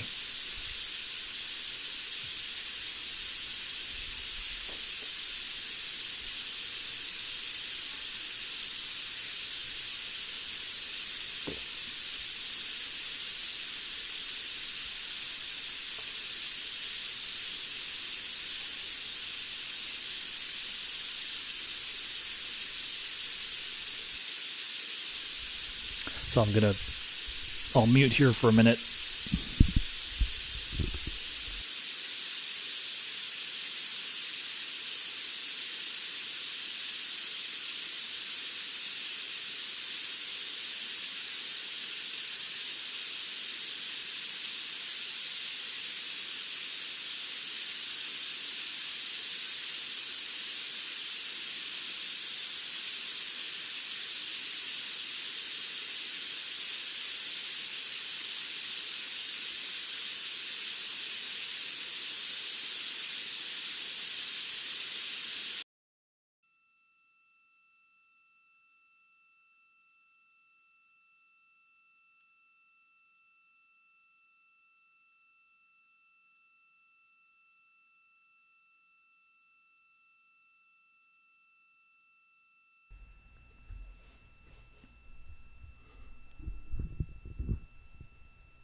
We can see that the velocity has increased a little bit and the distance, the altitude above Earth has decreased a little bit from about 43,000, a little bit under 44,000 miles altitude now, and we're now down to 35,800 and decreasing.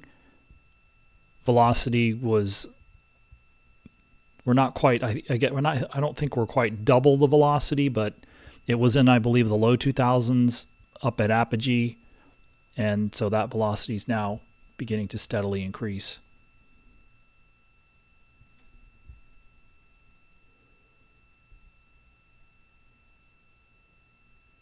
The emergency communication system is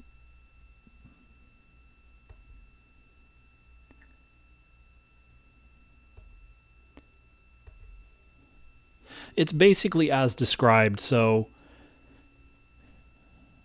it is an emergency backup if you were to have a serious issue with the Orion communications and all of the those are some number of fault tolerance.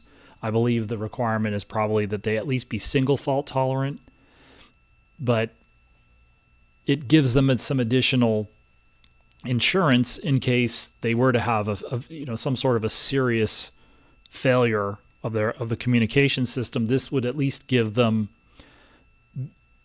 an independent method of contacting the ground. So, and it uses, obviously, as the name implies, their DSN emergency comm. It goes through the deep space network because Orion is going to be well beyond even the high Earth orbit that it was at trying to think how many hours, but several hours after. Well, it'll take that long. It took 12 hours to get out to the 70,000 kilometer apogee, so something similar to that. But within a day after the TLI burn, the spacecraft is going to be well beyond even this high Earth orbit, and they will hand over communications again when they get back down inside the Van Allen belts and down to inside of the geostationary, geosynchronous orbital altitude where the TDRS network is. They'll probably hand down to TDRS for communications, and then on the way back out, they'll do the reverse again, which they did yesterday, which is they'll hand over from TDRS to the Deep Space Network again.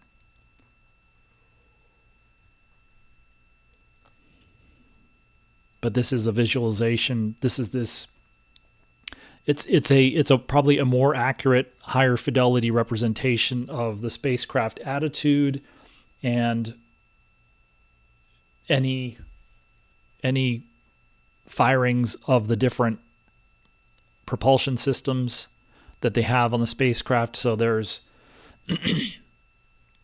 have a set of reaction control system thrusters that are mainly for attitude control, but can also do very low magnitude translational burns. Then they have auxiliary thrusters that have more performance and can do medium-sized translational burns. And so those aux thrusters actually did the Perigee raise burn earlier this morning. And then you have the Orion main engine, which is the old shuttle orbital maneuvering system engine. And so these engines, the engine on Artemis I and this engine on Artemis II, flew on the space shuttle multiple flights. I think this one had a shorter flight history. I think it flew on approximately a half dozen shuttle flights, and then it was taken out of service. And I think there was some sort of maintenance that needed to be done. It was taken out of service. And let's see if we're getting any commentary. We're still a little ahead of the crew wake up, although probably not too far away.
Okay, that goes back a little ways, but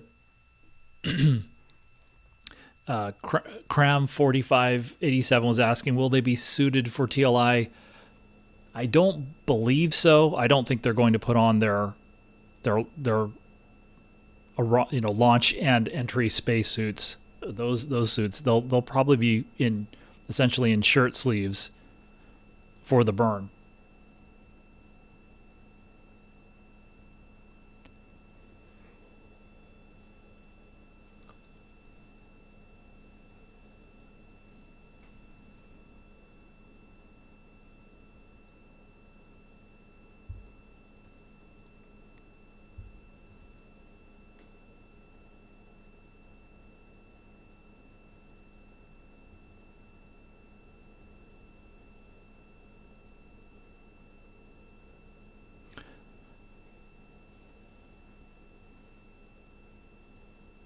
What I'm thinking probably is that I'll continue this stream until closer to the TLI burn. And today there's a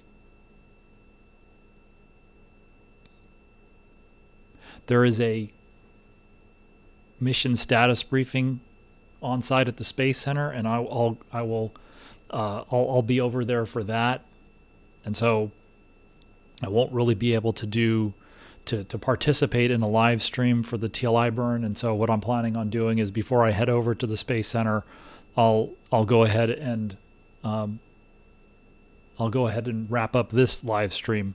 But that's going to be a little while from now.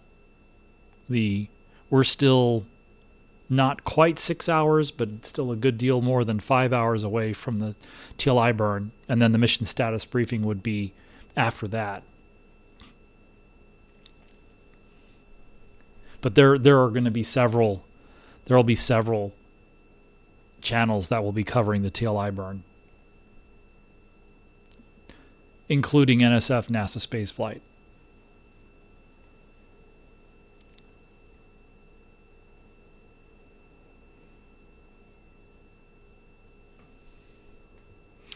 I'm not sure.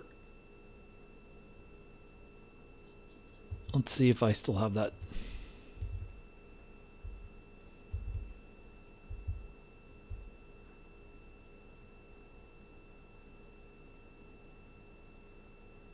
I'm not sure what the flywheel day in the life is referring to.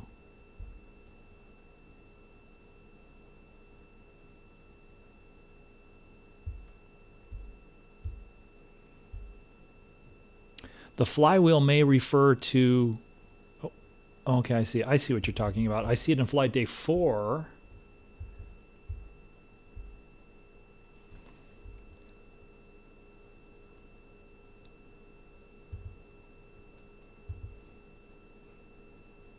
You can see what references there are.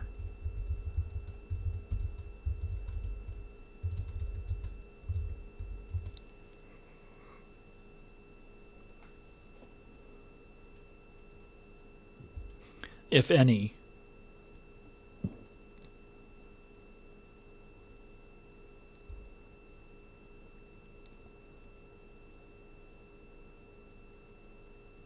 And so, yeah, I see the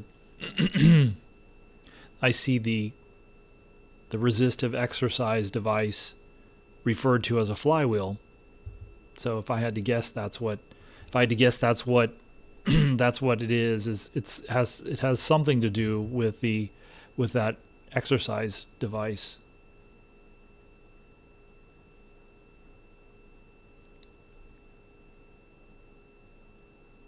But I'm not sure why it's referred to that way.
We're coming up to the top of the hour. It'll be 1 p.m. Central Time, 2 p.m. Eastern. I think we are getting closer to the crew wake up, and so we may get live commentary beginning here at the top of the hour and carrying through rather than another flight day highlights, but we'll see. another run of the Flight Day 1 highlights. I did not see a YouTube video of the Flight Day highlights, but I did see one on the images.nasa.gov site. They released that recording over there, so that can be downloaded in multiple resolutions.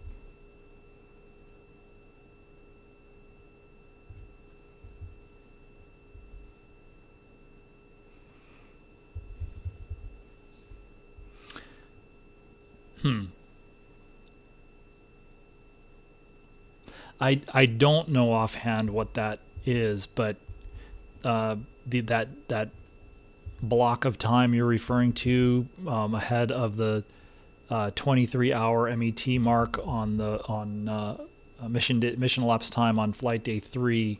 Let's see. One thing to look for there would be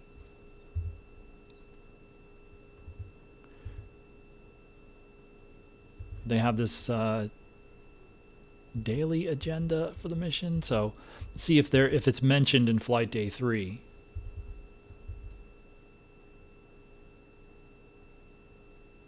So they talk about it's green colored or greenish colored. So it's either a development test objective or a flight test objective. And so what it says here right now is they first talk about the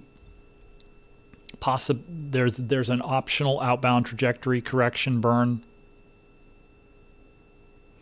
And then it says the rest of the day, this being Flight Day 3, will include a variety of checkouts and demonstrations.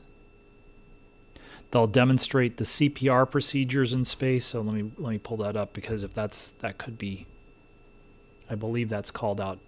Yeah, that's called out separately. So it's not that. It also says they'll check out some of Orion's medical kit. I believe we see that in there. They'll be doing some more testing of that Deep Space Network emergency communications system.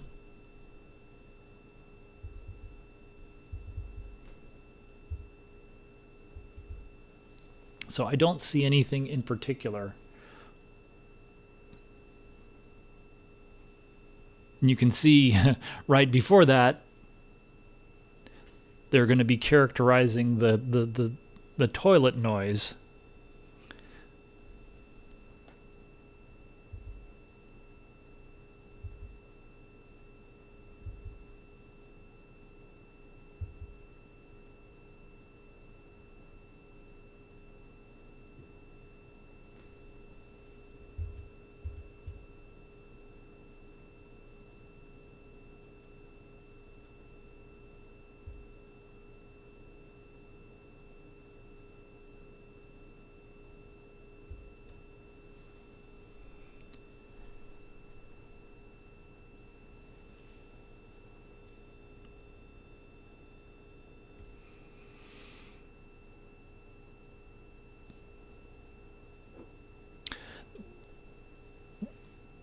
The generic reason for not showing live views from the spacecraft is that they don't have they're not able to get a signal downlinked all the way from the spacecraft to another spacecraft that's either another spacecraft that's orbiting Earth or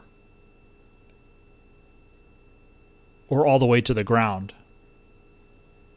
So typically when they downlink data, including video, that'll go through In this case, it'll go through the Deep Space Network. Well, those are ground stations, but they'll also use, when they get closer, when they get back down to sort of more conventional altitudes for spacecraft, which would be, down around geostationary transfer orbit or geostationary geosynchronous orbit. Then they would use the TDRS system, which stands for Tracking Data and Relay Satellite. There's a system, there's something like a half dozen, although many of them have been retired, something like a half dozen of those.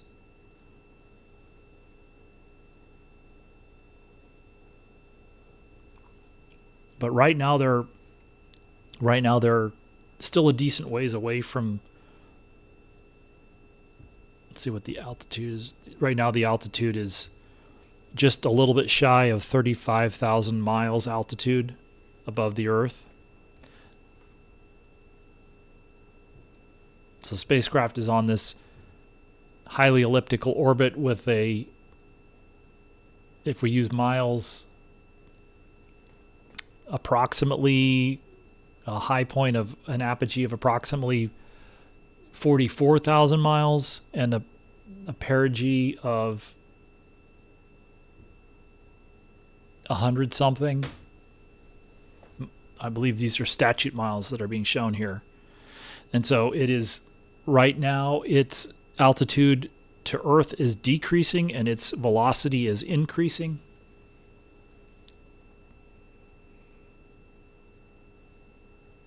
And these numbers, I believe, are measured relative to Earth.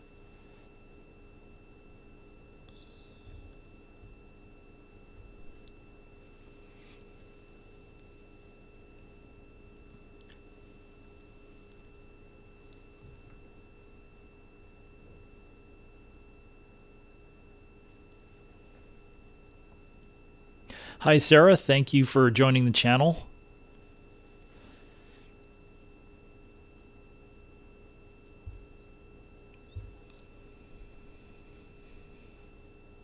Did I accidentally? Well, that might be old. Let me make sure that I'm more or less up to the live.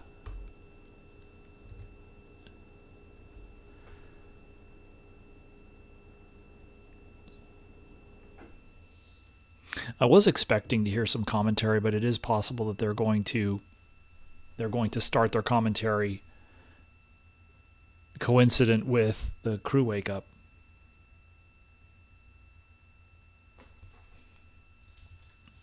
Let me see if public affairs mentioned the wake up time specifically.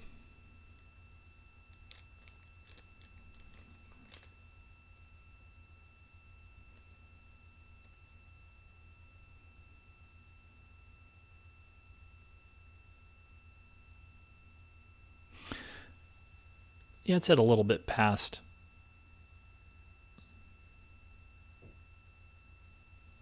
It says a little bit past 1 p.m. Central, which is kind of where we are. So somewhere around here is when they're gonna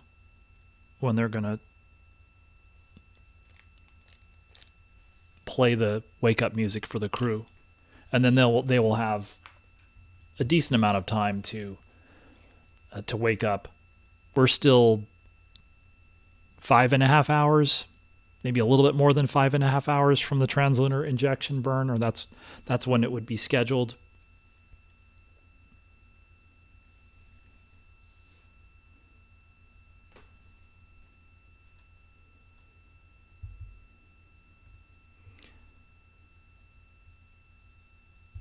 I'll check over here, but I'm not still seeing no downlink from no video downlink from the spacecraft. They are getting other data.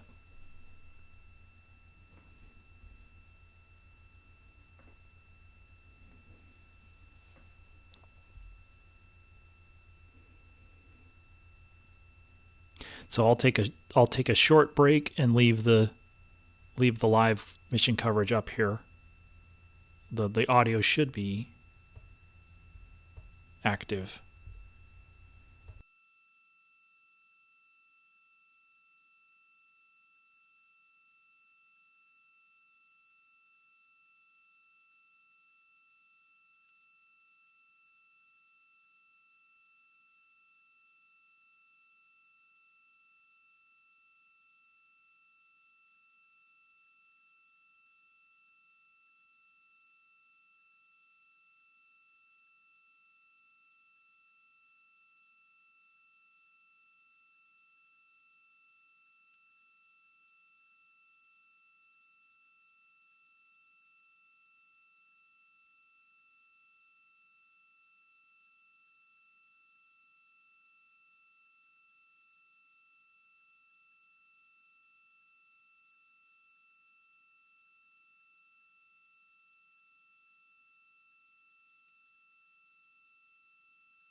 Well, they did not run the Flight Day 1 highlights package again at the top of the hour, and I'm remembering now that the crew requested their wake up, I think, at an MET of 20 hours. So that, I guess, makes it about 15 minutes from now. So a little bit more than just right after 1 p.m. Central here. We're at 1:22 p.m. Central right now. So yeah, I guess crew wake up is in the next 15 minutes or so.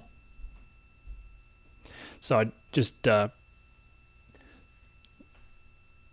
little earlier, I was going through one of the social media posts. Somebody posted a picture of a couple of the Artemis III solid rocket booster segments on a train in Wyoming, and just looking around to see it. NASA Administrator Jared Isaacman posted a shot of the mobile launcher deck taken from the umbilical tower, and it does look like there are workers on the deck, and that's a much better sign than the first time, because they couldn't allow people to go out there because of the pneumatic line that was busted, and that was leaking gaseous nitrogen, which is an asphyxiant. And so that would at least suggest less damage to the pneumatic lines, and means they can get into pad washdowns more rapidly. And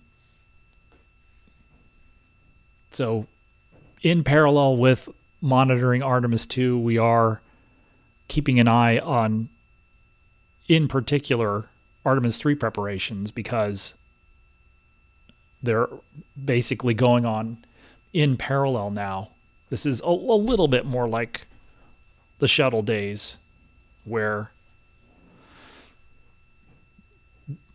the current mission would be going on and the folks at Kennedy Space Center would have quickly moved into refurbishment and turnaround of ground hardware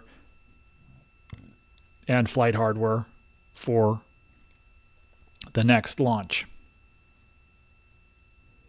I believe TLI time is around, I think the time that we'd heard was 6:49 p.m. Central, which would be 7:49 p.m. Eastern, which I believe would be 23:49 UTC.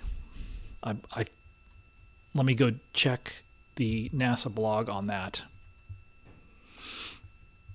So if that 20 hours mission elapsed time for the crew wake up is correct, we would be looking at that wake up music to be broadcast in about 10 minutes, a little bit more than 10 minutes.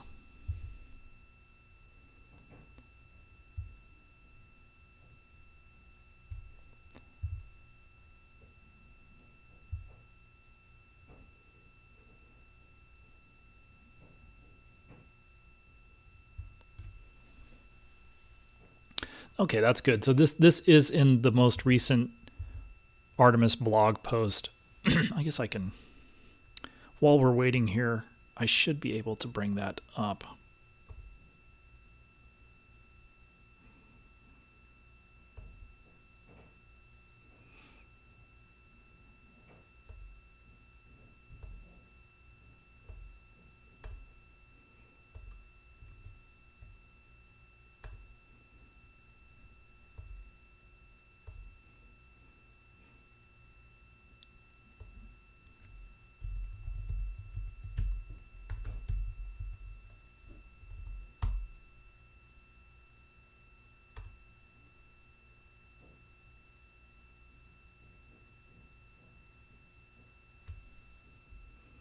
I'll leave the live mission coverage up over on the other computer, so we may hear, if I can, I hopefully can get this done more quickly. But there's a few notes in here that are useful. It's the second to last. So this does have that timing for the TLI burn. It's somewhat preliminary, but ignition would be around 7:49 p.m. Eastern Daylight Time, 6:49 p.m. Central, which is where I am in Houston. And they have here the duration of the burn, so a little bit less than 6 minutes, and a change in velocity of a little bit less than 1,300 feet per second.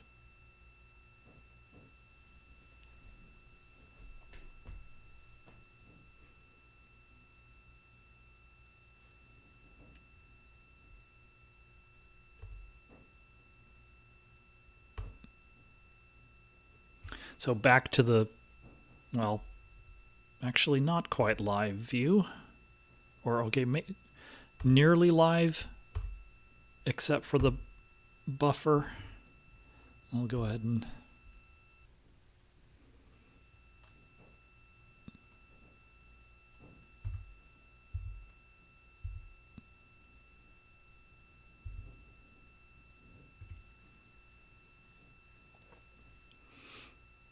but I'm planning on going into the Space Center for the mission status briefing. I think for the most part, everybody gets the same amount of coverage of the mission. It's not like we can go over to the observation room or the viewing room above the flight control room. That's for VIPs. They are going to allow us to go in there to get some imagery, but only during crew sleep. So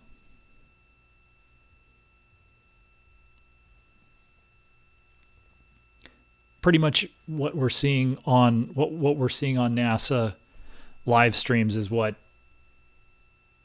everybody gets to see. But we do get the opportunity to talk to one of the flight directors, I believe.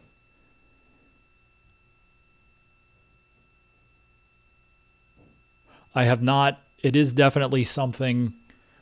Launch replays is definitely something that I think a lot of us are looking for. So I definitely will put myself in that group with you, Alan. I don't know how quickly they're going to turn that around. We will see. It took them quite a while for Artemis I, so I'm not sure how long it's going to take, but hopefully launch of Artemis I was mid-November 2022. I think we saw a large release of video footage, I want to say in January, so it was a couple of months, and to be fair, a decent amount of that time was probably due to the holidays. And yes, and so one of the cool things about being a broadcast organization like NSF, NASA Spaceflight, is they could collect all of those fiber feeds that NASA was giving them, and they could replay them immediately. But we will get, and then of course some of the photographers like Max and D and some of the others had their own cameras out there. In fact, let's see if I have time. I think I have time. There's a couple. NASA has released a couple of pictures. There's just from a. No, I don't want to do that. One of the ones that I saw that was just interesting in terms of behind the scenes a little bit. There's a shot that basically was taken from behind a row of cameras. I'm sure there are many like this, but let me see if I can.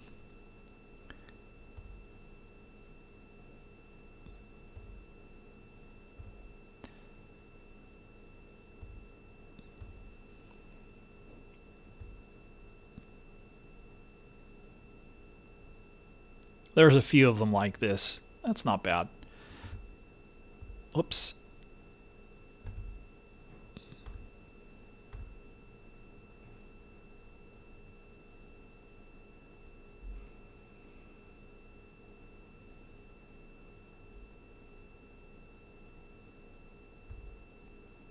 It's a little slow loading. So one of the downsides of hotel Wi-Fi. Maybe if I goose it, or for some reason, well, of course there could be a lot of people that are competing for this imagery. Let me see if I can open the... I'll take it. For some reason, it's having trouble loading it into the... It's having trouble loading the landing page. But this is the image itself. But you can see obviously down here all of the remotes. Maybe it could be, maybe it's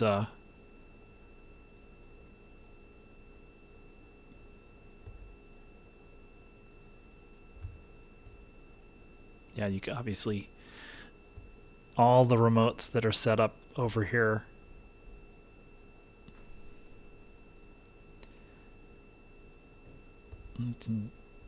We have a, let me, okay, that's, let me well, I'll probably hear it. So only a few minutes away here from an MET of.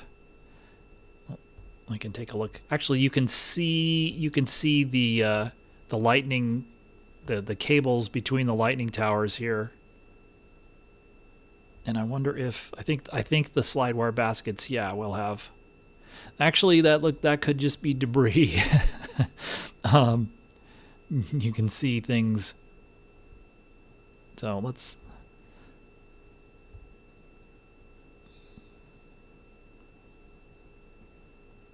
But yeah, it was.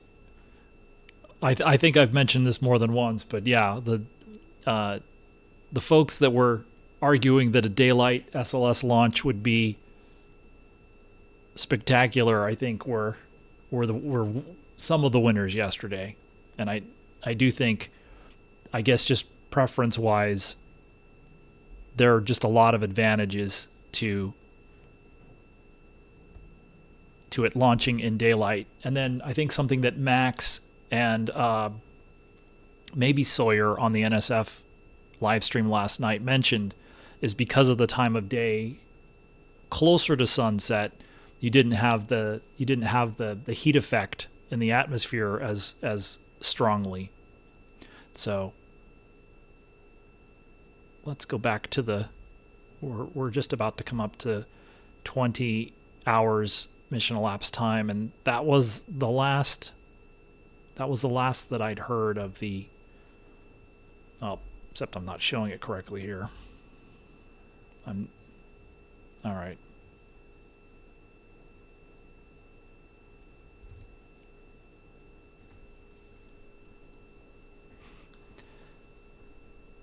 So it may get a little bit of a, not sure if these feeds they're probably not in sync, but we should hear, if it is at this time, we should hear something here. All right. I think I can mute this because yep, here it comes.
Artemis II crew, while you're soaring beyond Earth, we're sending a little piece of home your way. Here are some messages from your NASA team to brighten your flight day. From your friends in your R3 Flight Systems branch, we are go for exercise.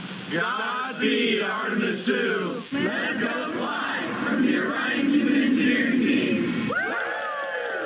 Wishing you an excellent mission around the moon from the Huntsville Operations Support Center's Systems Engineering Team. Go Artemis! From the Marshall Space Flight Center Earth Science Branch to the crew of Artemis II, we wish you success, bringing back some perspective. We just wanted to wish you a safe trip to the moon from your JSD SWAT team. From the Wallops Island Radar 5 crew, go Artemis, Godspeed. Good luck from your Orion Mission Planning Team. IMAP team wishes you a safe journey. Go Artemis II! From all of us at NASA's Launch Services Program, We're so proud to support the journey to the moon. Go Artemis!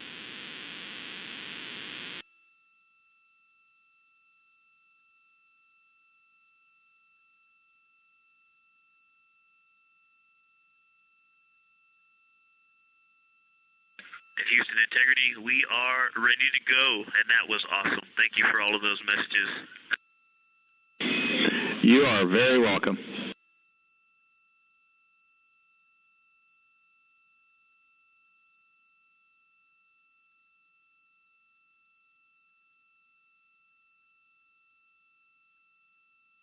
This is Mission Control Houston in the the Artemis Flight Control Room here at the Johnson Space Center. That was today's wake-up call for the Artemis II crew aboard the Integrity spacecraft, marking the start of Flight Day 2 activities. The song you heard just now was Green Light by John Legend featuring Andre 3000, followed by a message from several members of the workforce, wishing the crew well as they kick off their journey for Flight Day 2. At a mission elapsed time of 20 hours and 3 minutes and counting, the crew will now begin their post-sleep procedures and will be following along as they get ready for today's scheduled activities and operations. That includes the go, no-go decision for trans-lunar injection, or TLI. Following the decision, TLI will take the crew on their free drift trajectory around the moon and bring them back to Earth. This is Mission Control Houston.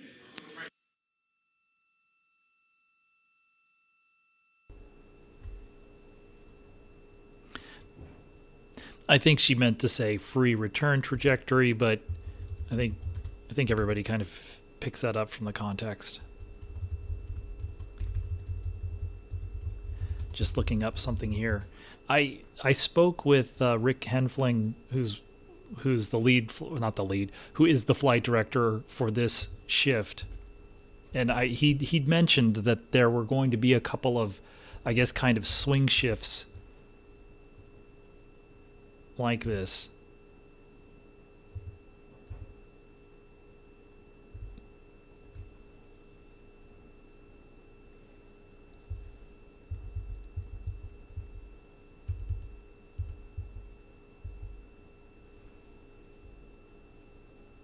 But he was the weather flight director during the ascent shift yesterday, and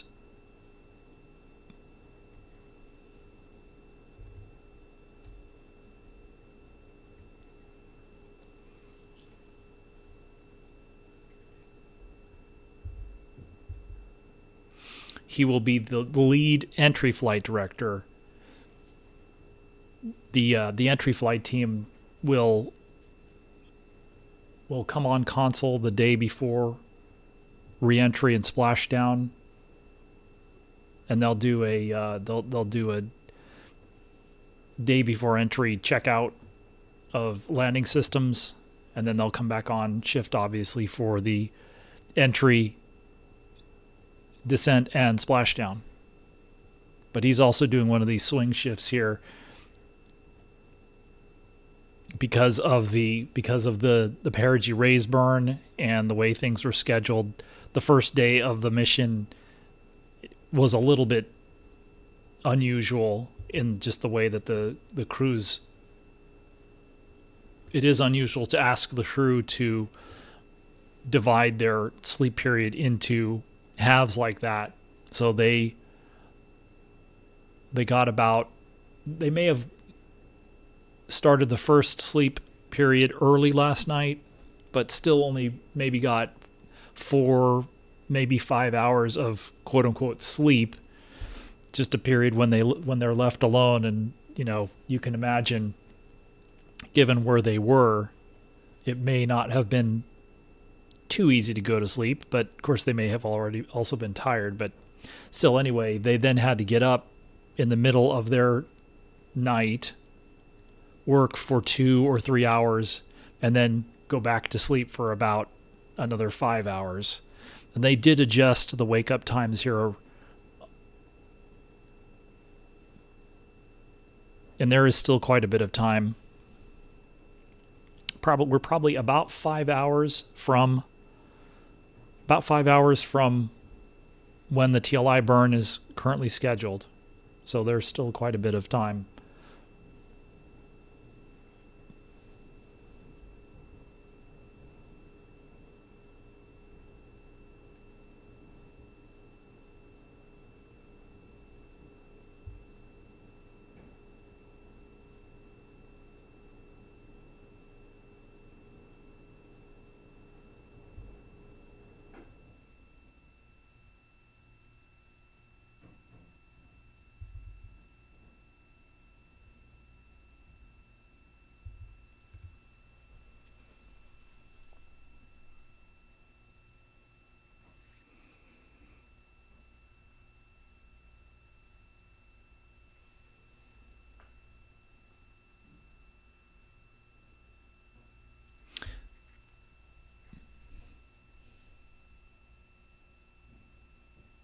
There we go. They took this full. So yeah, actually I believe these numbers are statute miles. So Orion is slowly at first, but then more quickly is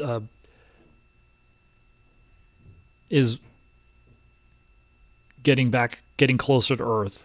So at apogee, they were up around 44,000 miles, statute miles, and now they're now a little bit under 33,000 statute miles, and their speed relative to Earth has doubled from a little bit over 2,000 miles per hour to now 4,400 miles per hour.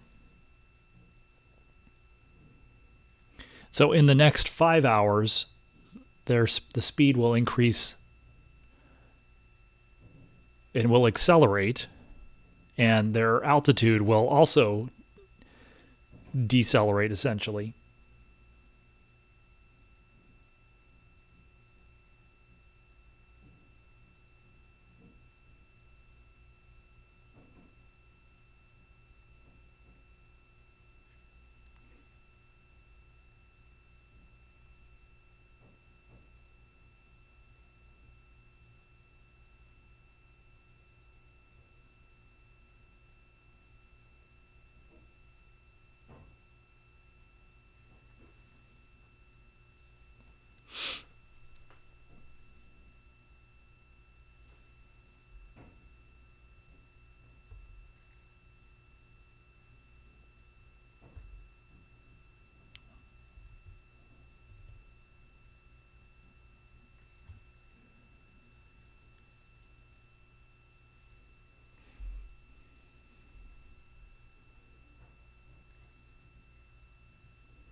Let me check and see if the live views, I don't think so.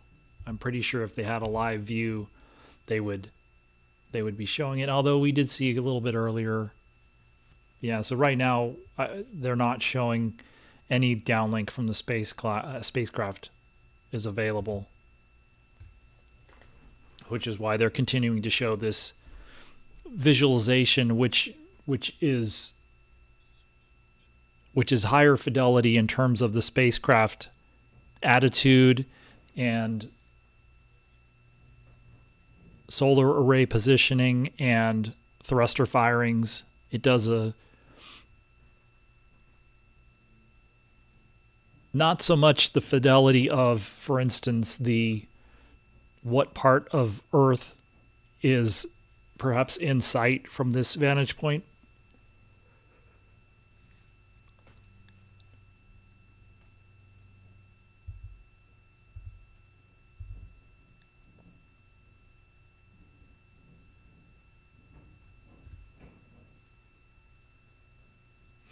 So if they do the trans-lunar injection burn this evening, that would set them up for the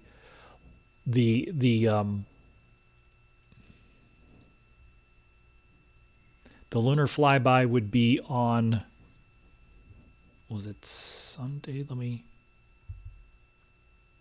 It would be on flight day 6, but it would be at a mission elapsed time. So the closest approach to the moon would be at a mission elapsed time of almost exactly 5 days. It would be 5 days, 0 hours, and 30 minutes. And at approximately the same time, so 5 minutes later, 5 days, 0 hours, and 35 minutes would be when they would be at their maximum distance from Earth. So that would be Monday evening. Since they launched on Wednesday evening, so that'll be on April 6th. Again, assuming that they do this burn in just about 5 hours from now.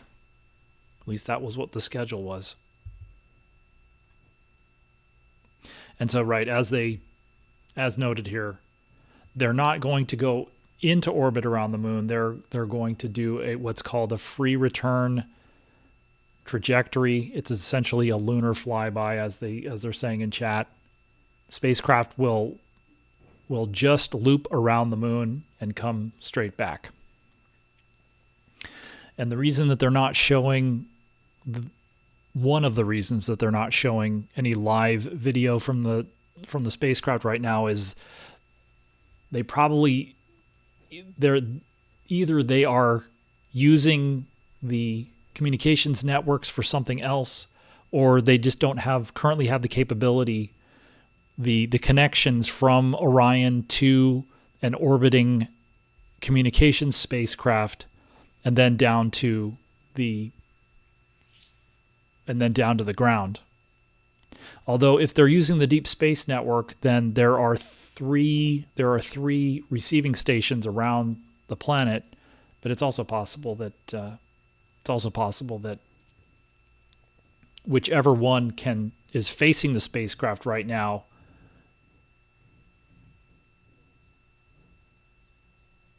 is not receiving any video.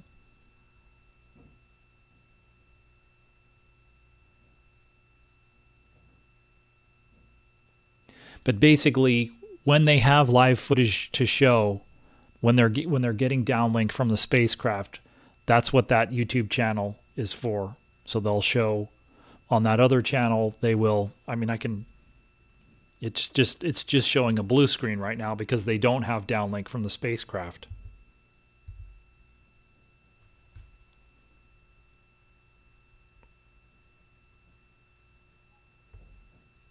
So that's the let me switch over to the I will switch over to the other live stream. Well, that's pretty loud. But I'll need to mute that. But here this is again what they're showing on the live Orion views right now.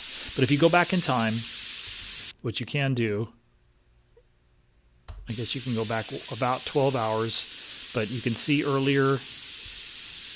This was actually right after I believe this video was right after the perigee rays burn, and you can actually see the moon over here in the distance. Again, this is about, what did it say? It's about 6 hours and 45 minutes ago, and then this video, which is what I saw when I woke up, it's a really pretty view the aft end of Orion. So this is recorded. This is what was this about? This was about 8 hours ago. I can go back so you could see sometimes they have dropouts that are only a few seconds long or a few minutes long. So if I do this at 2 times speed, for instance,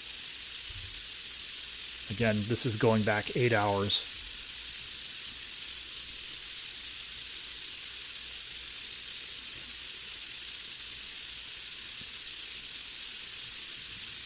I guess I can do this. All right.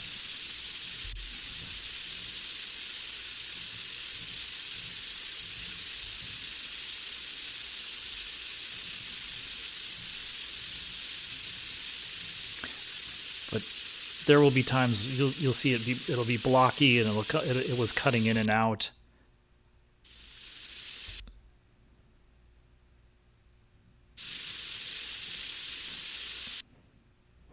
But there was a period of time, so now we're going back a little farther, 8.5 hours. But, you know, again,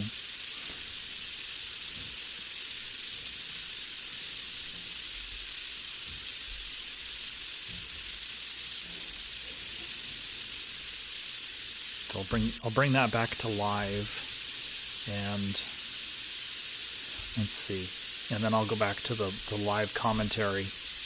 Because they will show live if they have live video downlink, they will show that. Not what I meant to do.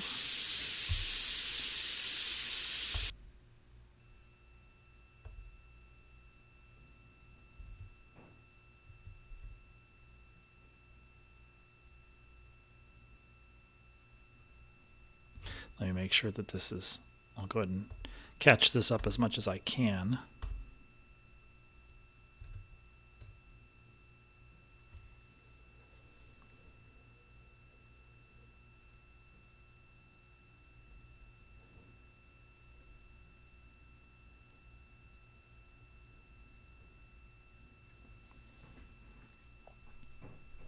But this is typically kind of the pace of events during a particular flight day.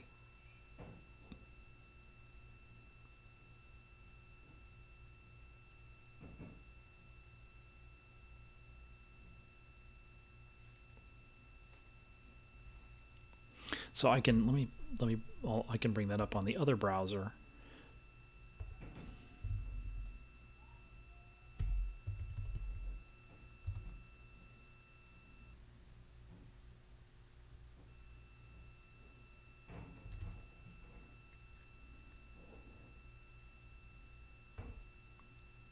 So youtube.com/NASA, and then if you go to the live tab, you can see they have 4 live streams up, 2 for the International Space Station that are maybe not quite perpetual, but pretty much, and then they've got the 2 over here for Orion. And so what we were watching for Crew Wake Up was the live mission coverage, and then over here is the one to the left. This one is right now the blue screen because they're not getting live coverage, but sort of switch them back and forth. Obviously we're looking at this in a browser as opposed to on the phone, but you should be able to find those on the either youtube.com/NASA or youtube.com/@NASA.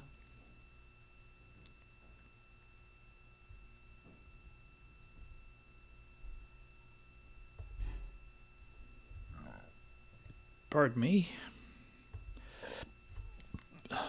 Some repeating here, unfortunately.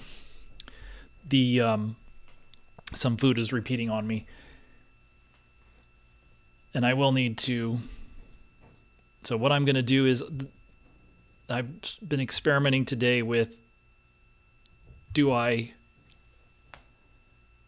Today I'm experimenting with just leaving one live stream up for the amount of time that I can today. So at some point, Yes, exactly. Excuse me with the flipping the pronoun, but I will.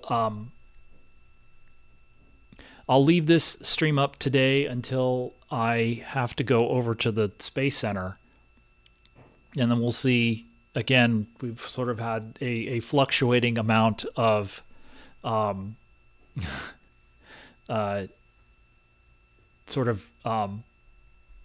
folks ducking in and out of chat with other topics to discuss, which is not really what this channel is for.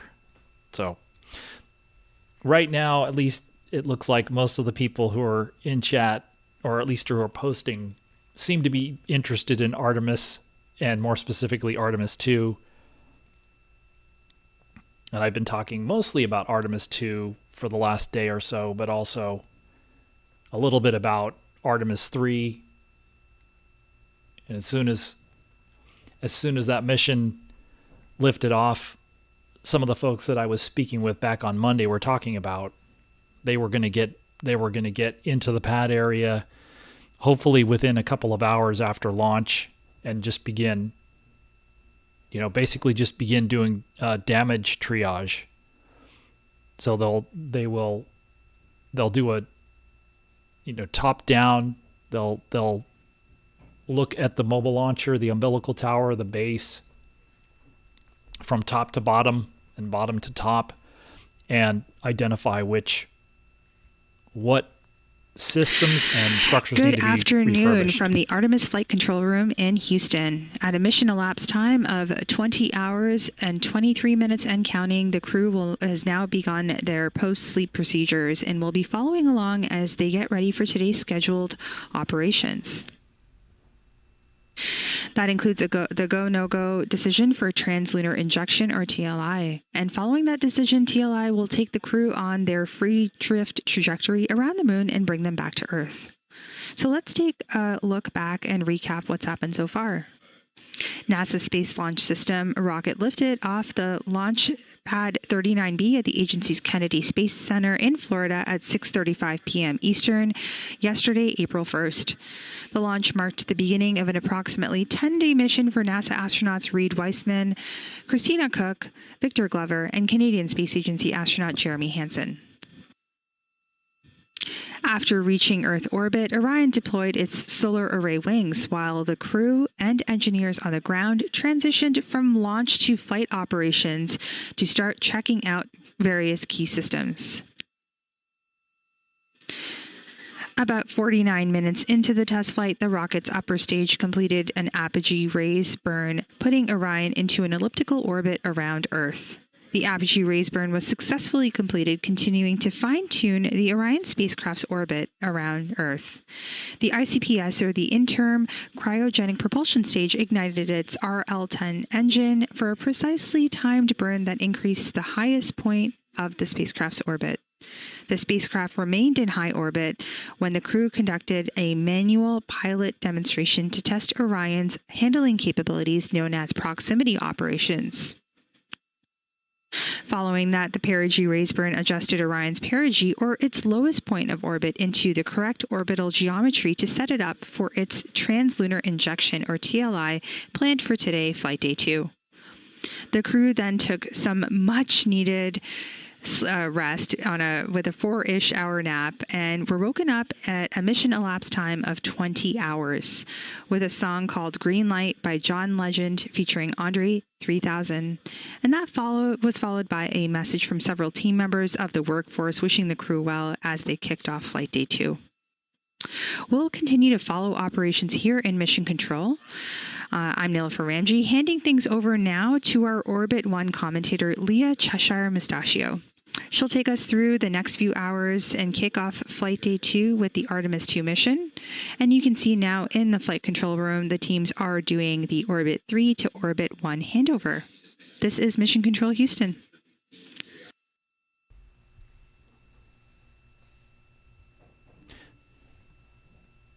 That's a good,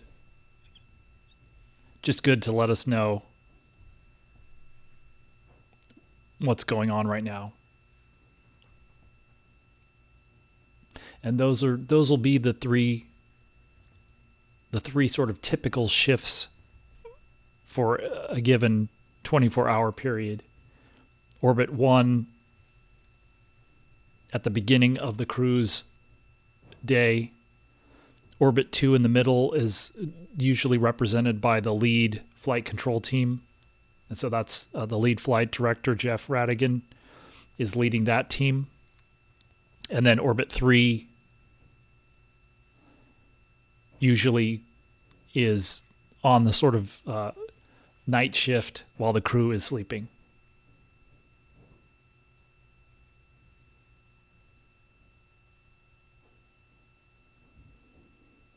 We can see a couple of the public affairs folks. Looks like they're packing up and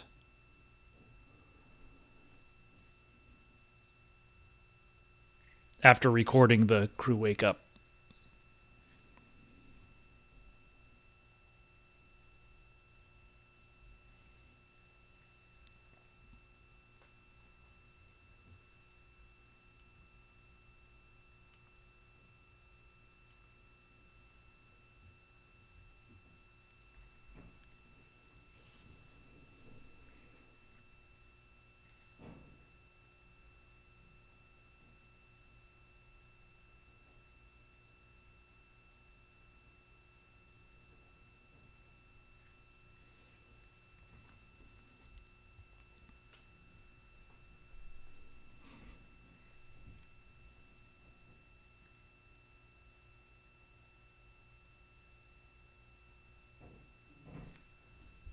I'll continue this live stream for a couple of more hours, probably something like that.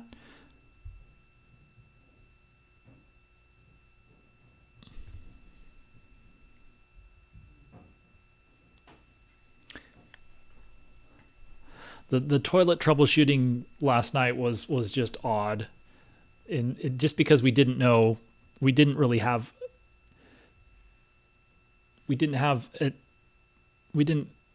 explicitly how critical, but you could sort of tell since they prioritized troubleshooting that last night that it's important.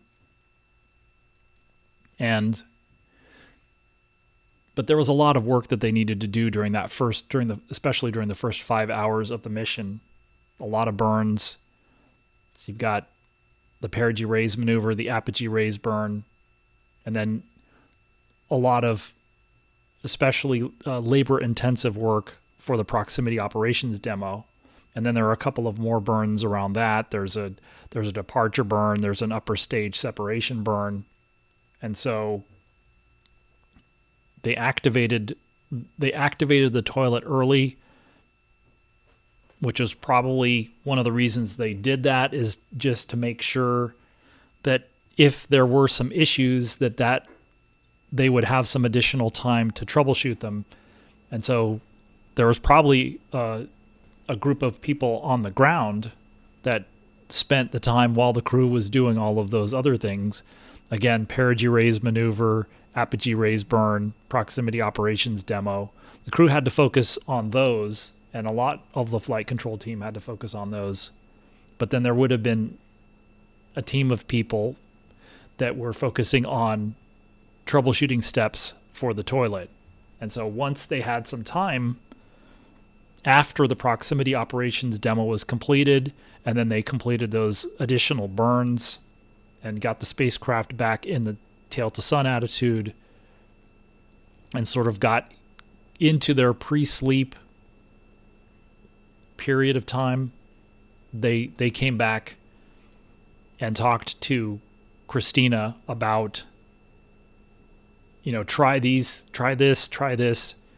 And those steps worked out pretty quickly.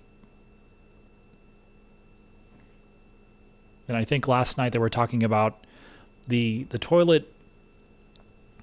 They were having an issue activating the liquid, the part of the toilet that gets rid of liquid waste as opposed to solid waste. And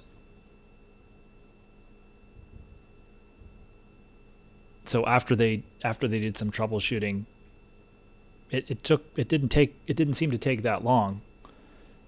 But they probably spent the better part of 3 hours on the ground going through what to do. So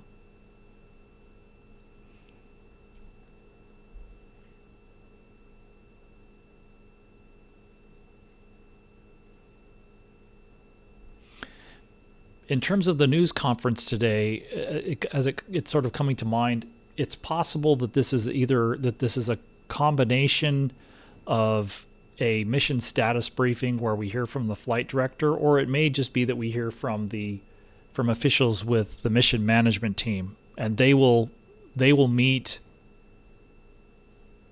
before they do the TLI burn. We're less than 5 hours from the planned ignition time of that burn. That's around 7:49 p.m. Eastern Daylight Time, 6:49 p.m. Central Daylight Time. But they'll meet ahead of that, review the current situation, and then they'll give their blessing to the TLI burn. They'll give their go for it as well, since it's one of the biggest decision points of the mission, whether or not to. Right now, the crew is less than a day from, if something happened, they're less than a day from being home. Once they make the TLI burn, they're going to be several days from home very quickly, and that changes the risk calculations that you have to make and deal with. So that's why it's a big decision.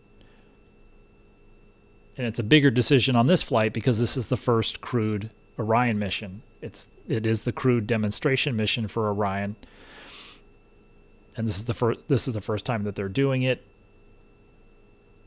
This mission will verify that Orion, and help certify that Orion is crew rated, and then the next time that they evaluate whether an Orion is ready for the TLI burn, they'll have this experience to leverage.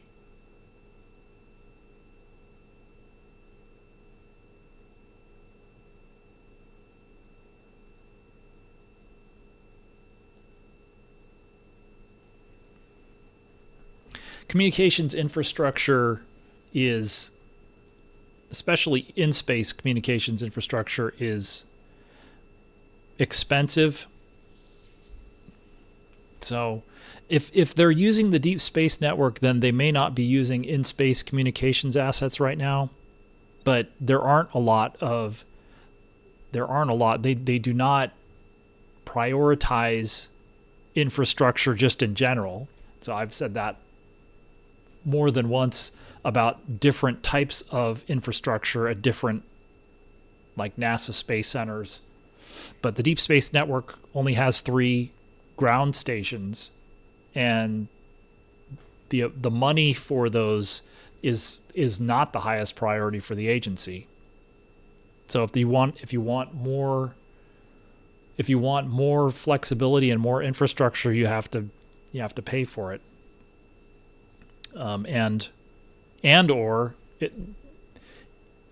If there's a market for it, then a company might be willing.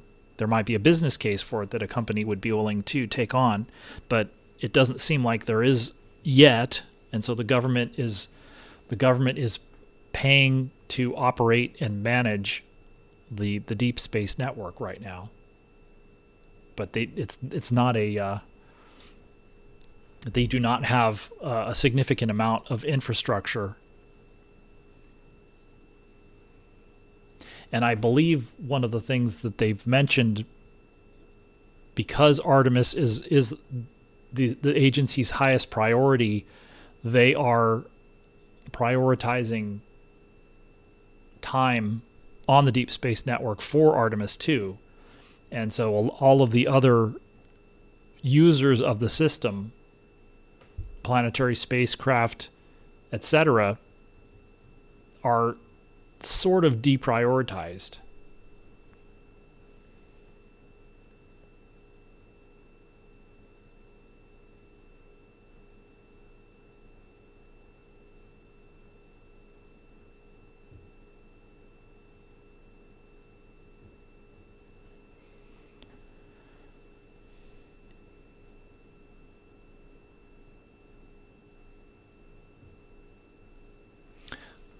I think there will be some time. I don't know whether it will be. The crew will definitely be doing a post-flight full debriefing, but they may talk about that today if they have time, perhaps publicly, or maybe not. I believe there will be a in-space news conference, but that will be a limited.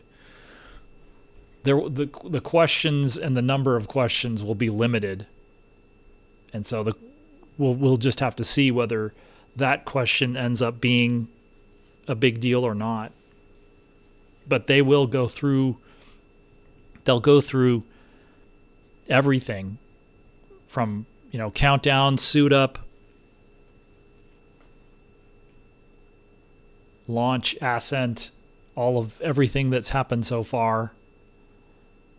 We did get essentially kind of a live debrief, so to speak. So when Victor was doing the manual flying of Orion, and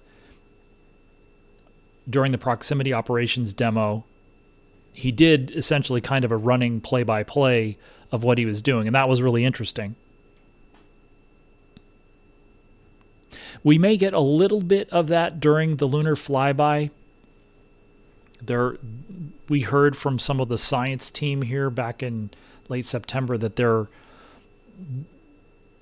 crew may record sort of while a couple of the crew members have cameras and are firing away at the moon through the windows. The other crew members will be trying to capture some of the context, what's going on in the spacecraft, and just trying to contextualize what they're capturing at the time.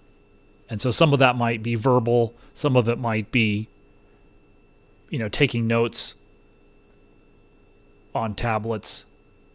But we may hear some of that, and it'll be a different subject, but we may hear something like that during that observation window during the lunar flyby.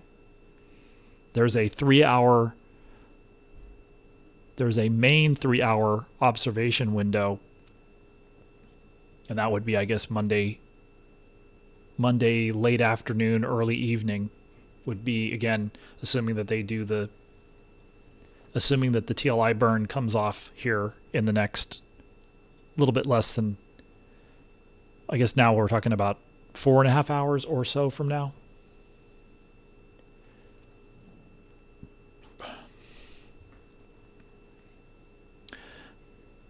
The loss of signal, the complete loss of signal when they go behind the moon. Let me see if it's in here. It's on the order of less than an hour, so it's not long.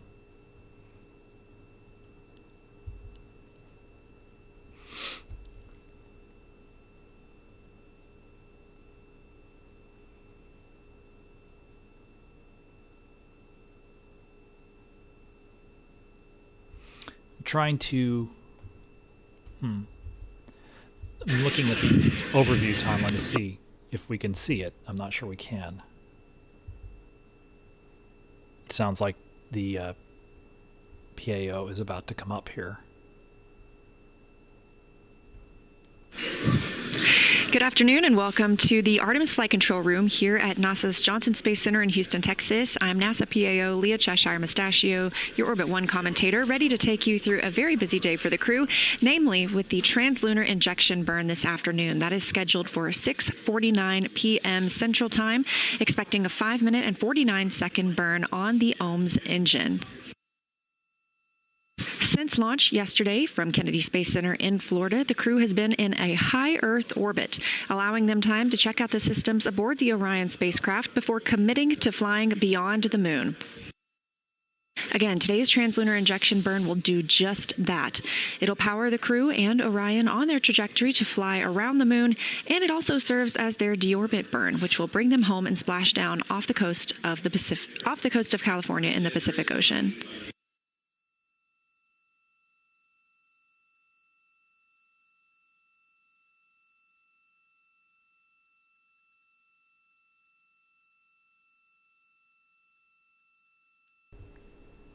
The crew aboard Orion, Commander Reed Wiseman, Pilot Victor Glover, Mission Specialist Christina Cook, and Mission Specialist Jeremy Hansen, are in their post-sleep period of the day, having just been woken up with their wake-up song, Green Light by John Legend and Andre 3000, and some wake-up messages and well wishes from teams here on the ground.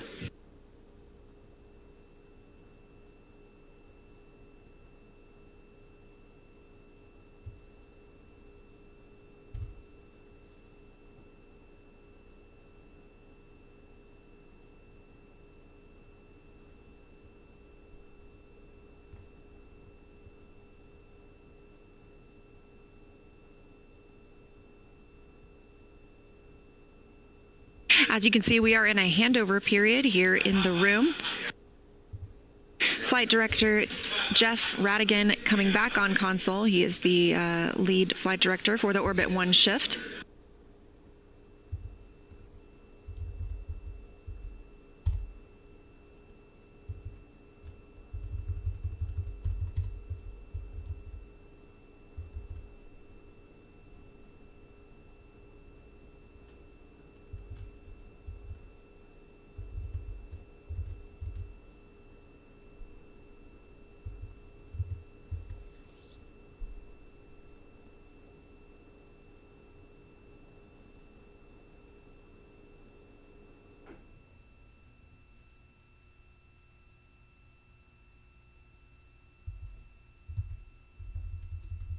Again, the crew lifted off aboard the Space Launch System rocket yesterday at 6:35 p.m. Eastern Time from Kennedy Space Center in Florida. This is a test flight and the first flight of humans aboard the Orion spacecraft.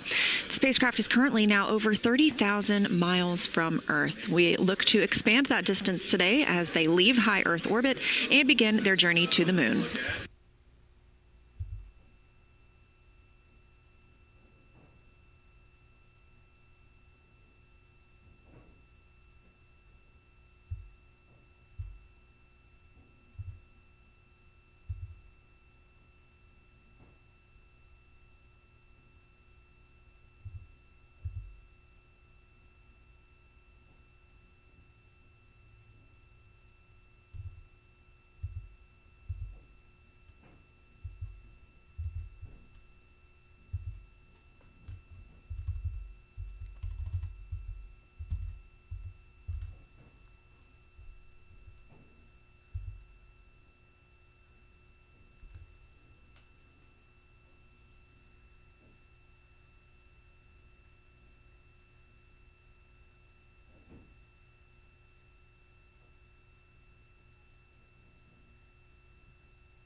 There is a PAO event. Let's see, it is scheduled for an MET of 1 day, 4 hours, so that's actually relatively late this evening. That's almost 4 hours. Well, more like 3 hours. Would be about 3 hours after the TLI burn, so approaching 10 p.m. Central, approaching 11 p.m. Eastern. That might, we may see inside the crew cabin from time to time, but that might be the best bet in terms of live views inside the crew cabin. Yesterday we did see a little bit, but it was mostly during the proximity operations demo, and it was just from that fixed camera position behind the heads of the seat 1 and seat 2, I believe. typically where the commander and pilot sit left and right for launch. For the proximity operations demo yesterday, they switched seats. So Victor Glover was sitting in the commander seat, and Reed Weissman was sitting in the PLT seat. But that's a relatively low resolution camera. So we'll just have to see we'll have to see if and when they take live video inside the crew cabin.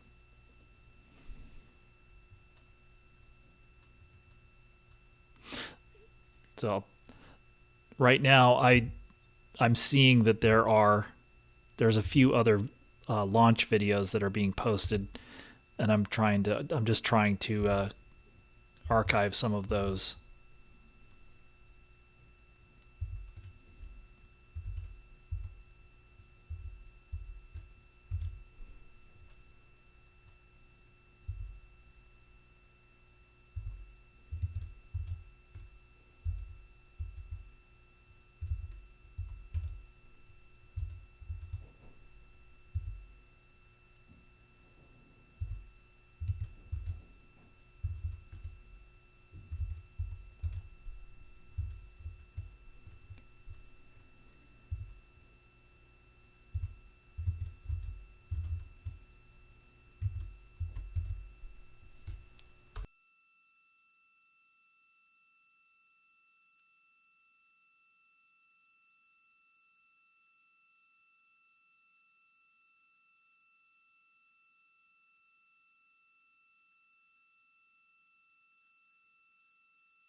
While the crew is in their post-sleep period and we have entered flight day 2, let's take a moment to get reacquainted with who's flying aboard Orion. Commander Reed Wiseman is a Baltimore native. He's been in space once before during Expedition 41 on the International Space Station in 2014, a total of 165 days during that mission when he completed more than 300 science experiments with his crew members. He also served as chief of NASA's astronaut office from December 2020 to November 2022, and back on Earth has 2 daughters. The pilot of Artemis II is NASA astronaut Victor Glover. He was selected by the agency as an astronaut in 2013 while he was serving as a legislative fellow in the United States Senate. He made his first trip to space on the NASA's SpaceX Crew 1 mission in November 2020, where he launched as pilot of that mission as well. Victor is a U.S. Navy captain and naval aviator who served as a test pilot, racking up more than 3,500 flight hours in more than 40 different aircraft.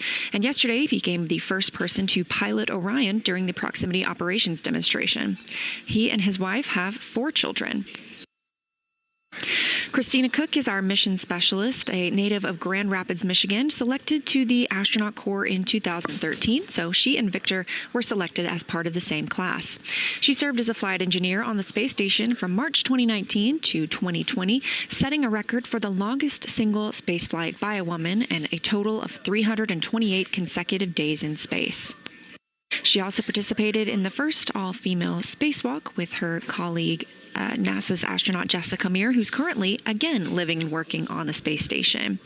Before she became an astronaut, Christina helped build space science instruments and led scientific work in some of the most remote places on the planet. She loves to surf, rock climb, do community service, yoga, travel, and photography. Canadian Space Agency astronaut Jeremy Hansen is a first-time flyer on the moon as a mission specialist on the Artemis II mission. He's from London, Ontario, and was selected as an astronaut in 2009. Since then, he's worked as a CAPCOM in NASA's Mission Control Center here in Houston. CAPCOM stands for Capsule Communicator, and it's the single voice communicating with the astronauts in space. He's also participated in training exercises like living on the ocean floor off the coast of Florida to simulate deep space exploration for 7 days. In 2017, he became the first Canadian to lead a NASA astronaut class, and he also enjoys getting out on a sailboat, rock climbing, and mountain biking. Jeremy and his wife have 3 children. Those are your 4 Artemis II crew members, now over 30,000 miles from Earth, with an MET, or a mission elapsed time, of 20 hours and 51 minutes.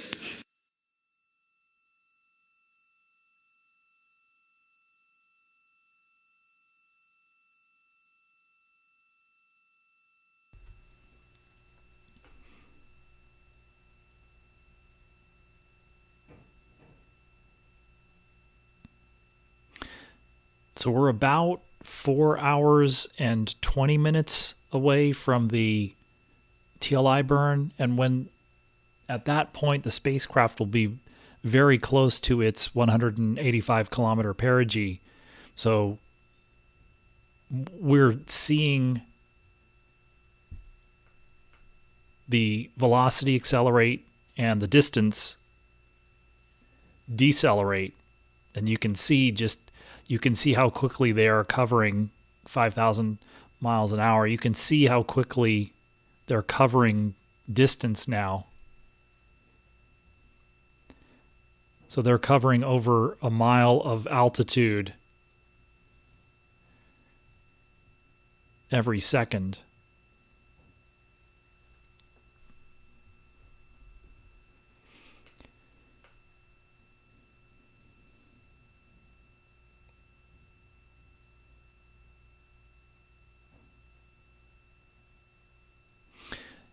Pretty soon, I believe they will hand back over from the Deep Space Network to the TDRS communication system, and that might be one of the points where we'll get more, where we could get better video from the spacecraft, actually get some downlink. They do not have there isn't enough infrastructure yet. They don't have anything like the communications infrastructure that we do here on the ground. But again, there aren't nearly as many customers for high Earth orbit video downlink as there are for terrestrial video live streaming, for instance.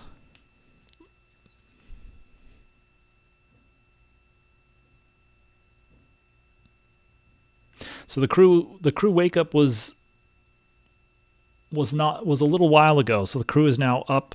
They're in their so-called post-sleep period. Just gives them some time to wake up, basically. Let me go look at the overview timeline. That's it's a decent amount of time, about an hour and a half. But we will hear some communications between the spacecraft and the Orbit 1 flight control team that's now on console, but probably won't hear a lot of activity until they get farther into the flight day.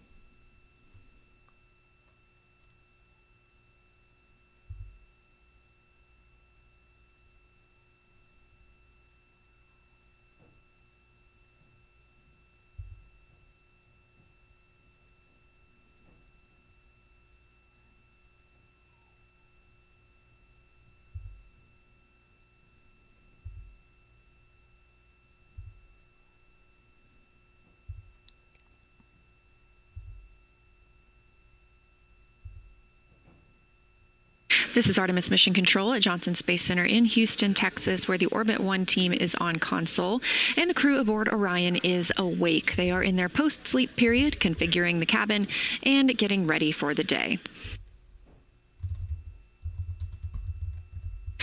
They'll be speaking with the ground shortly for a vehicle status conference and daily planning conference,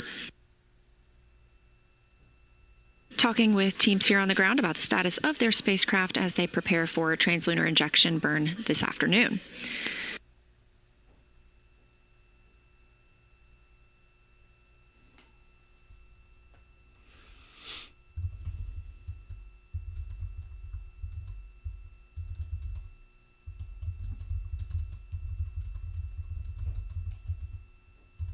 Later this morning, Commander Reed Wiseman and pilot Victor Glover will also set up the flywheel device.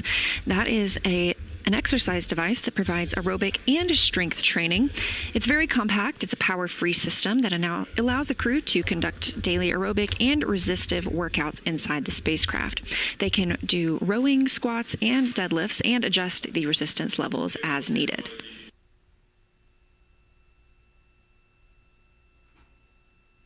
Exercise is extremely important for astronauts while in space to help them maintain their bone and muscle strength while in the microgravity environment and for their return to Earth.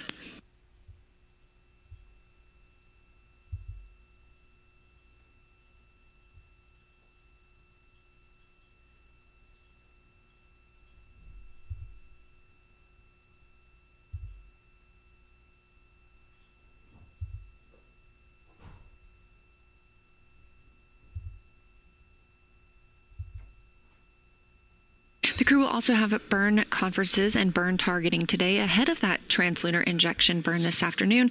Again, trans-lunar injection burn time scheduled to be 6:49 p.m. Central Time.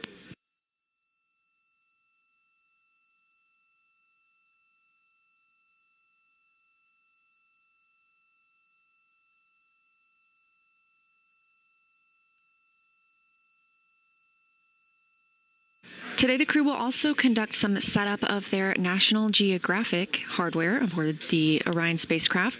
Through a competitive selection process, NASA selected National Geographic to help tell the story of Artemis II. The crew is equipped with multiple GoPros, both Max and Hero 11, and each day they're timelined to film from a shot list provided by National Geographic, which include different portions of their day, including their morning routine, talking with their families, exercising, and thoughts on the mission.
It's a little early in the day for the crew to be thinking about their midday meal, considering they are probably having breakfast right now, but they have quite a selection of food aboard the Orion spacecraft. There are 189 unique menu items, including barbecued beef brisket, granola and blueberries, mango salad.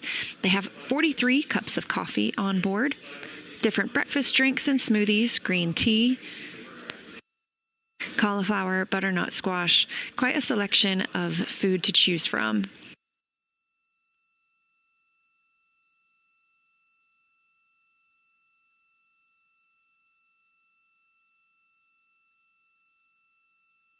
After they have their midday meal, the crew has a little bit of downtime built into their schedule today.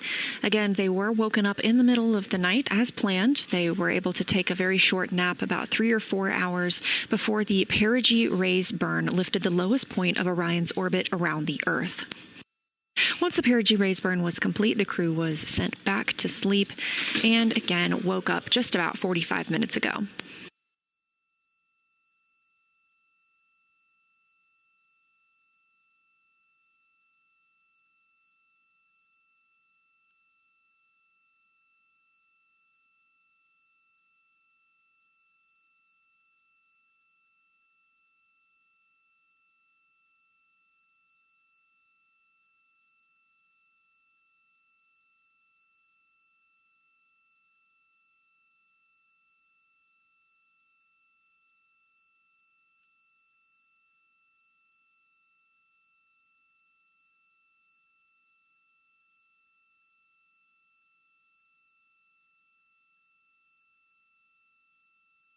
Houston, Integrity for toilet.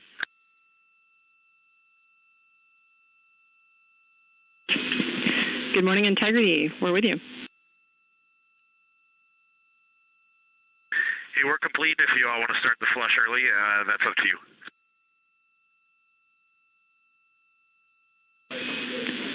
Checking.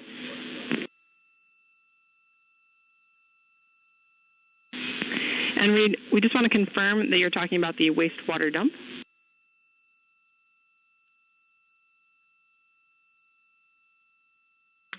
Affirm. I don't know if it's helpful to start that early for you all or just for it always to be on timeline. Just want to let you know we're cycled through the toilet for the morning. Thank you, Reed. And yes, we are enthusiastically excited about doing that early. You are go for that.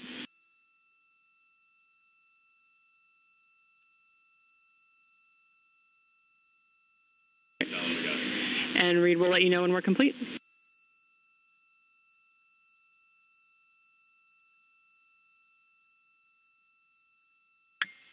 Integrity.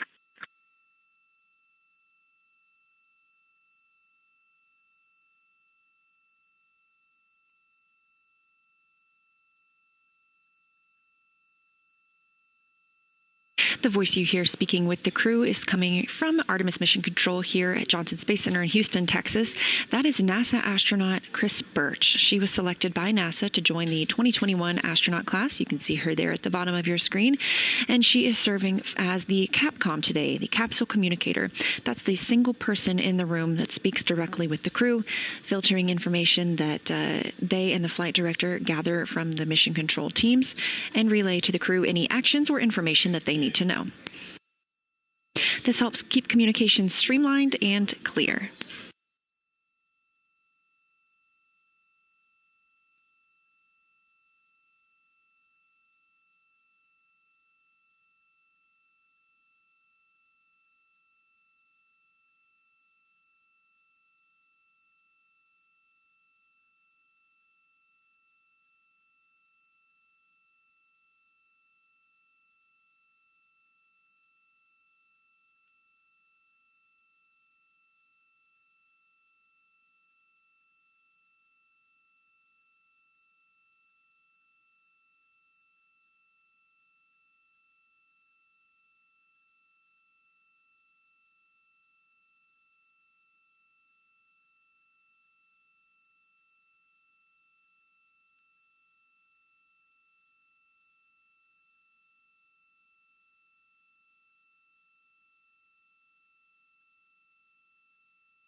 I think if you're referring to some remarks during the post-launch press conference last night, it is true that crews can feel a little unwell the first few hours of the mission.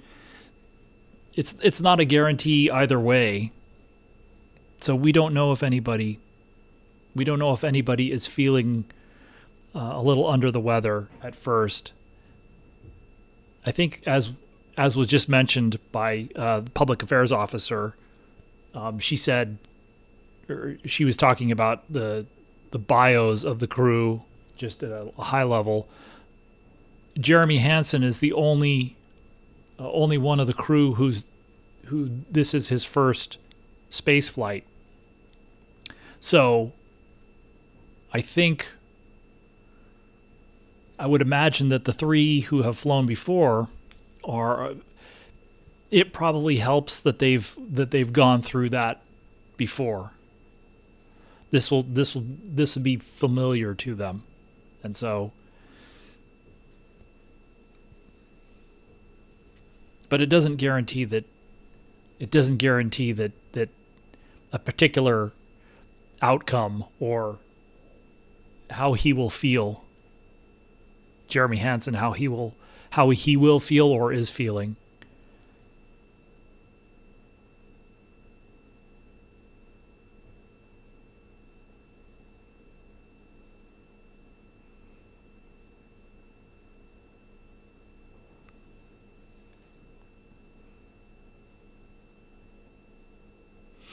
Well, the reason that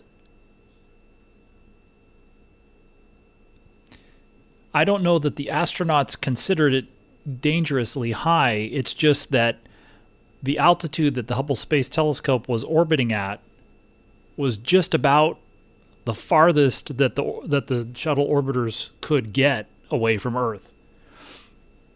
You know, shuttle is Artemis Mission Control. Or was very similar From Integrity, we are to ready to go for the morning conference. Well, Good morning, Integrity. I have a couple of topics for you. First, regarding timeline, we have a PCD uplink in progress, and then you'll have updated flight plans that will end in Victor 2, version 2, as the most current. I have a couple of DU items for you. First, the nominal burn plan has been uplinked, and that is in slot 1. And then second, as we were updating the flight plan to the DUs, we believe it was open on DU2, so it may not show the updated plan. So please, at your convenience, close and reopen the flight plan on DU2 and reset it to the current day's plan. How copy?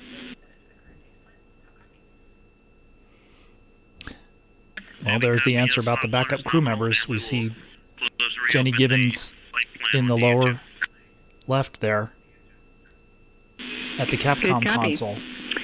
For your essay, during the eclipse after the TLI burn, we're going to rotate to put the CM window 2 facing Earth for about 30 minutes. And then a question for all crew on cabin temperature. Currently the cabin temp is set to 70 degrees, but our actual temp is reading 73. If you'd like to stay at this temperature, please let us know so we can raise the set point to prevent the vehicle from cooling down.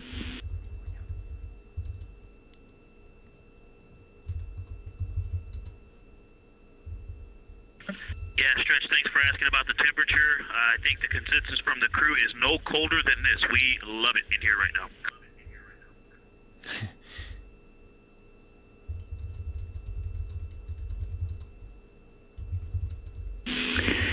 Copy, Victor. Would you prefer us to raise the set point from where it is now?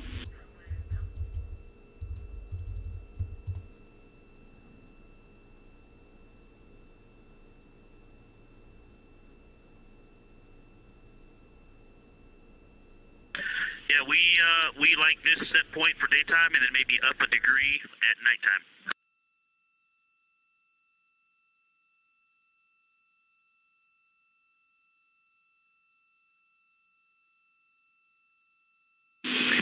Okay, copy, Victor. All right, our plan will be to raise the set point so that the cabin temperature stays at 73, and then we can plan to raise that a degree or two for sleep.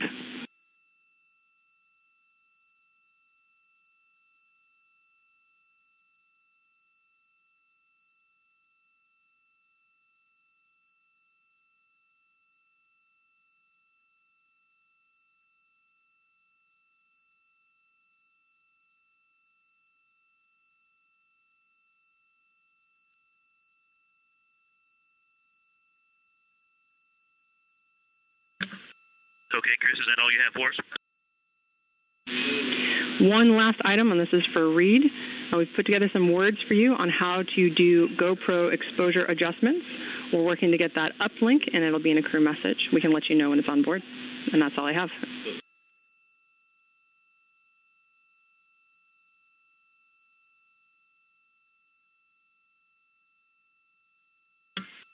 All right, Stretch, thank you for the, Chris, thank you for all the info this morning. We have reopened the flight plan on DU2. Avatar is the same as yesterday for POIC. 8/7/16 is extinguishes out. We also grabbed some AGA readings earlier this morning. We got them at 2018 MET CO2 is 2.4, O2 19.3. Pressure 14.6 and temperature 71.5. Thank you. Happy faces all around on that one. All right, Houston copies.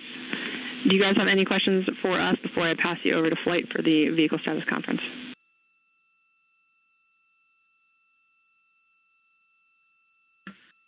No other questions for you, and questions from the mission summary. Active watches were done per the timeline, and the D5 times were already set. Okay, we copy those reports. Thank you very much. All right, I'll pass you over to flight.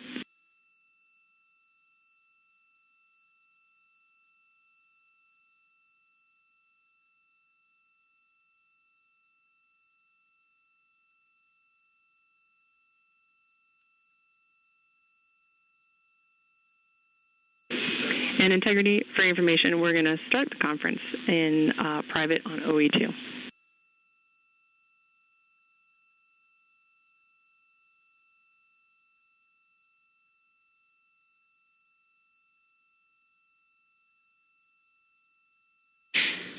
That was the Artemis II crew aboard Orion, also called Integrity, checking in with the ground here for their daily planning conference, getting some report outs from Capcom and NASA astronaut Chris Birch. Birch reading up to the crew that after the trans-lunar injection burn and eclipse, the crew will be able to see the Earth out the window for about 30 minutes. And reporting the temperature inside Orion, currently about 70 degrees, which the crew enjoys and requested it a little warmer for sleep. So teams here on the ground are going to make sure that they keep the temperatures around those levels.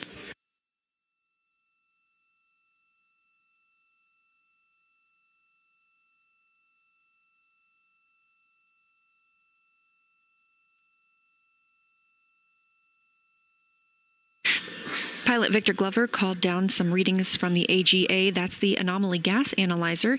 The crew takes these readings a couple of times throughout the day to ensure that the gases in the cabin are at reasonable levels. This is our first flight of an ECLIS system, or an environmental control and life support system, as this is our first flight with crew. So they are testing out how that ECLIS system is working with 4 humans living aboard Orion.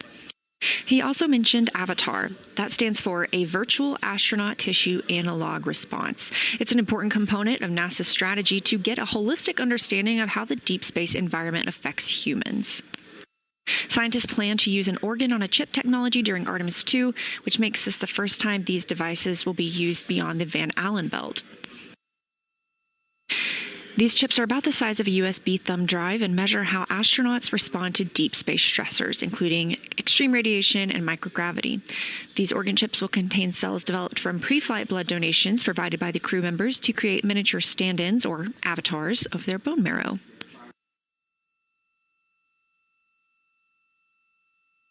A key goal for this research is to validate whether organ chips can serve as accurate tools for measuring and predicting human responses to stressors. So to evaluate this, the scientists will compare Avatar data with space station findings, as well as samples taken from this crew before and after flight. This could inform measures to ensure crew health on future deep space missions, including personalizing medical kits to each astronaut. And for citizens on Earth, it could lead to advancements in individualized treatments for diseases such as cancer. Avatar is a collaboration between government agencies and commercial space agencies, including NASA, the National Center for Advancing Translational Sciences within the National Institutes of Health, Biomedical Advanced Research and Development Authority, Space Tango, and Emulate.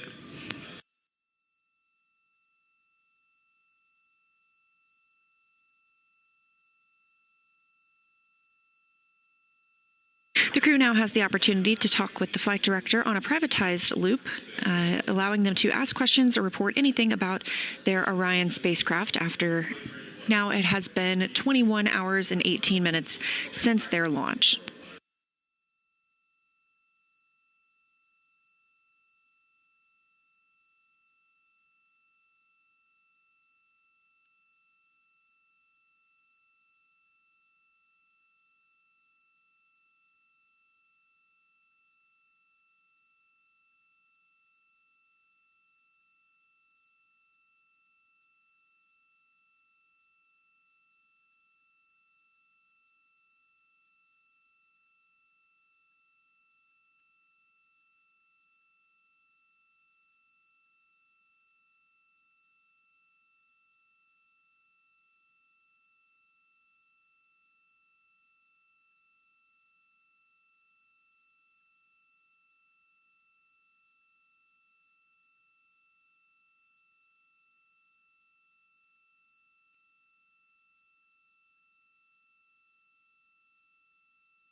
The the mission duration is planned planned for a little over 9 days, but NASA is referring to it as a 10-day mission. It sort of depends on how you count things.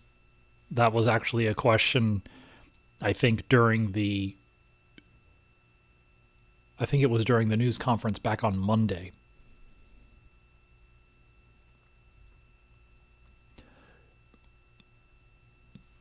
The burn this evening it's a little bit less than 4 hours from now.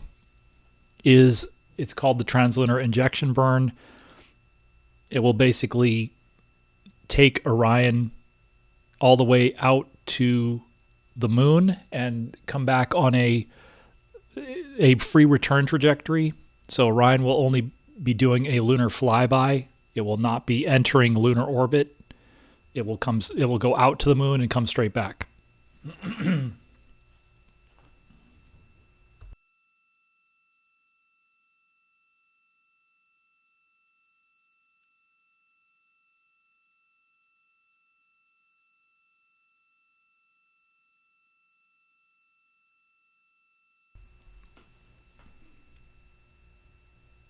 Once they do the TLI burn, it will take, as we saw yesterday, it took quite a while for the Orion and ICPS, to get all the way out to 70,000 kilometers. So it'll take a couple of days for them to get out there. The closest approach to the moon would be not exactly, but very close to 5 days after launch. So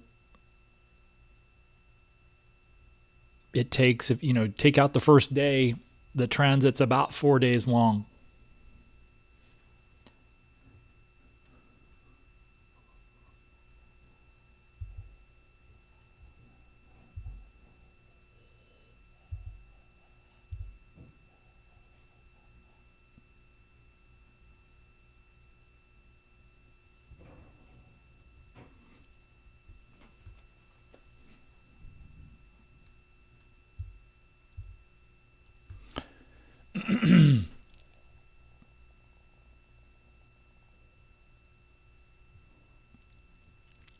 The highest velocity for the mission, assuming they go out to the moon, would be somewhere around entry interface at the very end of the mission.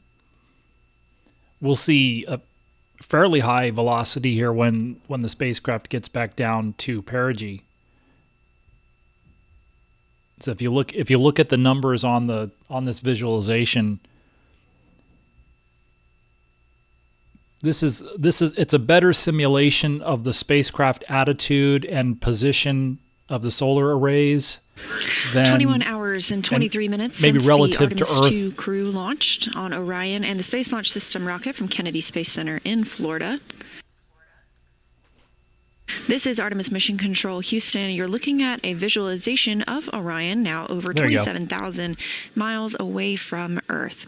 Today is a major burn for the crew. It is the trans-lunar injection burn. We are expecting that in 3 hours and 50 minutes, or at 6:49 p.m. Central Time. A 5-minute and 49-second burn on the OMS engine.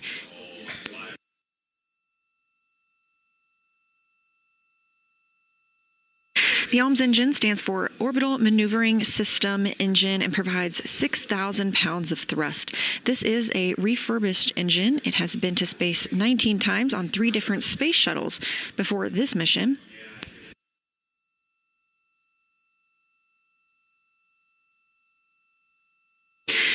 The trans-lunar injection burn is what puts us on the course for the moon and also commits us to a return to Earth and a splashdown in the Pacific Ocean on Flight Day 10.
So yes, the view that we're looking at right now is basically it's taking some real information and displaying it in the lower right as just numerical information, and it's then also taking, again, spacecraft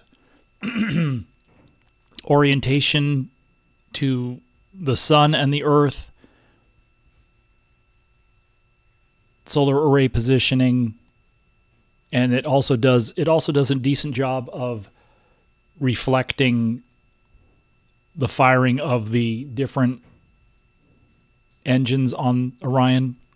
So the reaction control system thrusters, auxiliary engines, and the Orion main engine. But it isn't high fidelity in all respects. And so it is not a real live view. We will get some live video from time to time, but we got more maybe 10 hours ago through the Deep Space Network, and not so much in the last, seems like about 5 hours or so.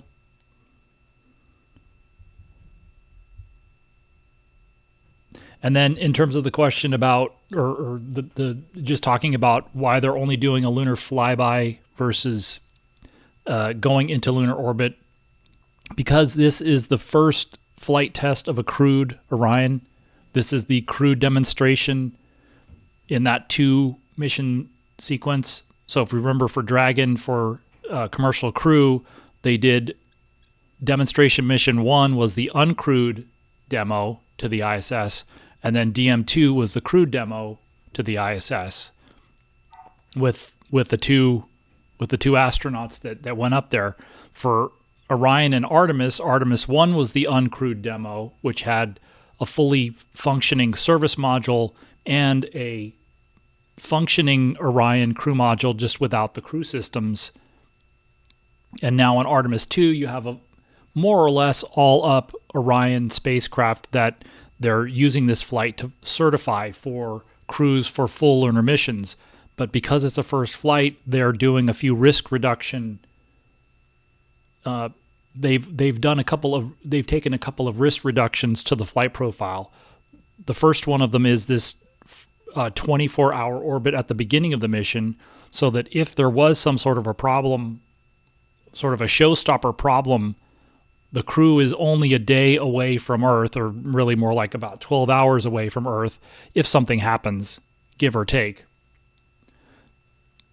And this gives them the ability to take a look at how Orion is performing, and if it's performing well, which it seems to be doing, then they'll give a go to do the TLI burn. Once they do that, it quickly becomes a matter of days, or maybe more like a week.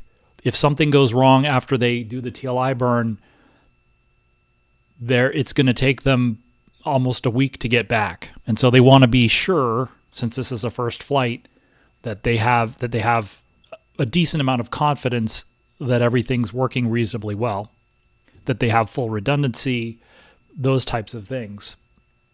And then the flyby is a little bit less risky than a lunar orbit mission, because if you go into lunar orbit and then had some sort of really serious problem with your propulsion systems, especially when you're flying solo like this, like Apollo 8, that was a risk that they took in that case.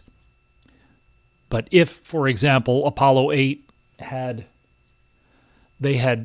fired the service propulsion system engine 4 times, just picking a random number, and then on the fifth time that they go to start it, it stopped working, those 3 crew members would have died in lunar orbit, or they would have crashed into the moon and then died. So that's the idea here, is they wanted more Integrity confidence. Houston Now on back with a comment about the smoke detector. For Apollo 8, they'd just flown an Apollo 7 mission, which was essentially the crew demo for Apollo. So they had a full mission of in low Earth orbit. In the smoke detector signal sense crew wake, and we're guessing that this is probably associated with movement in that area, but we did want to give you a heads up that it seems to be sensitive. How copy?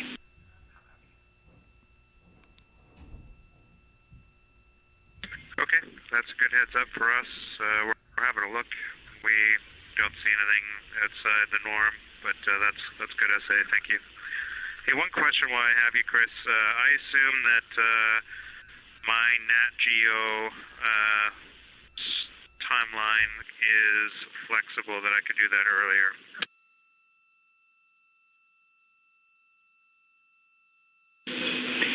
That is a good understanding, Jeremy. You can do that earlier. Okay, thank you.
So yeah, that's correct about the altitude and the velocity. The velocity is accelerating and the altitude is decreasing.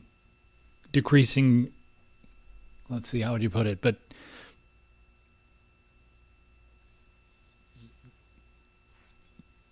we will see the velocity increase, accelerate.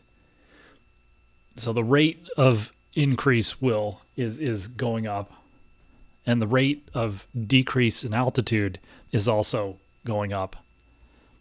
So it is, you can see that they're covering, so to speak, it looks like a couple of miles a second now.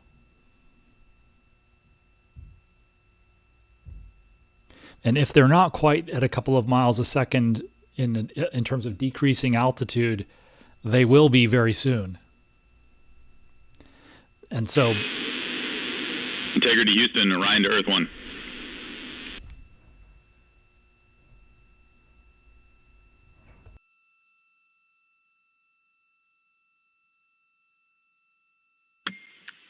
Go for Integrity. Hey, just to make it clear in the open here, we are go for TLI after the MMT concluded their deliberations a few minutes ago, and we're going to proceed down that path and get ready for the burn here.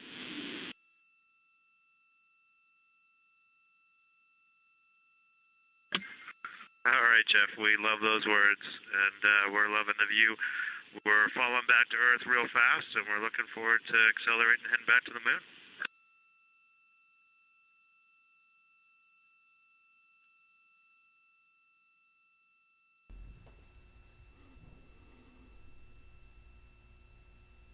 so there you go. That's a nice, quick summary of where we are. Houston, I have some steps for bagging water when the crew member who's going to do this task is ready. So the mission management team has already met, and they're go for TLI. So they passed that along. That's the management go for the trans-lunar injection burn, but... we'll call you back in a few minutes, Chris, for those words. Copy. There will still be a few more communications with. This is Artemis Mission Control. Go no goes for that burn later NASA on, Flight closer Director to the Jeff burn. Radigan called to the crew aboard the Orion spacecraft for the Artemis II mission that the mission management team here at Johnson Space Center has pulled go for the trans-lunar injection burn. We're targeting that burn at 6:49 p.m. Central Time, a 5-minute and 49-second burn on the orbital maneuvering system engine aboard Orion that will send them beyond the moon and commit them to their return to Earth.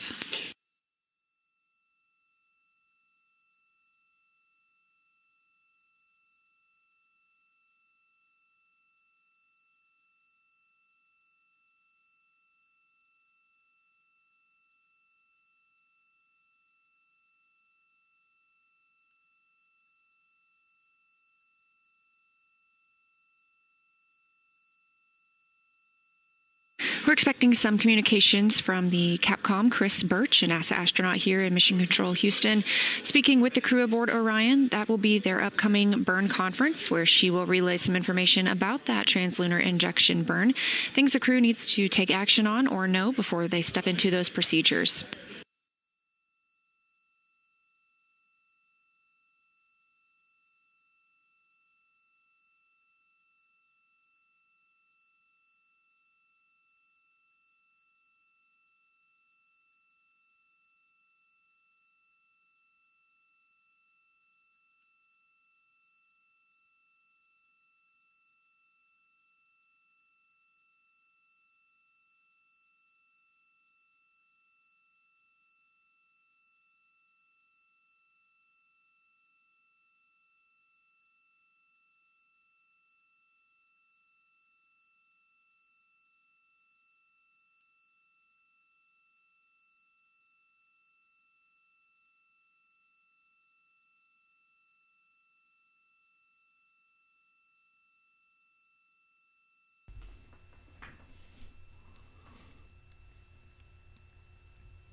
I believe that's correct, Chief Grape, talking about integrity on 1 for water. highest altitude post-Apollo.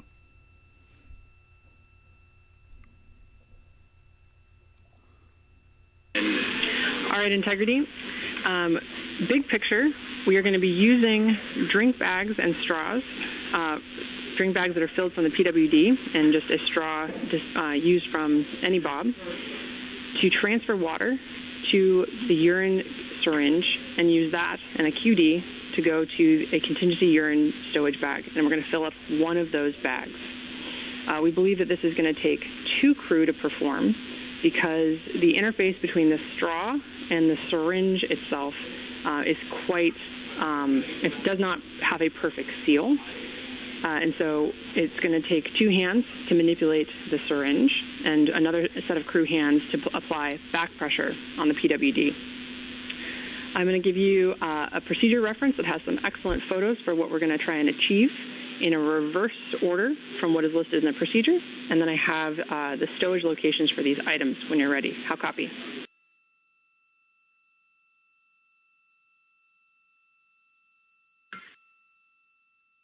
Big picture, I copied. Go with the procedure in reverse order. Reed, I copied that the big picture you understand, and you've got a procedure that'll go in reverse order. It came in a little bit broken there. The procedure we're referencing is 26.7.410, contingency water bag fill. Specifically, step 4 has that picture we're talking about. You'll perform step 4.4 first, but instead of filling the drink bag, you're going to be draining the drink bag into the syringe. And then you'll screw on the QD onto the syringe and perform steps 4.2 to 4.3 to fill the contingency urine stowage bag instead. We expect that this sort of water shuffling is going to take about 100 times to fill the contingency urine stowage bag. It's about 20 liters. How copy so far?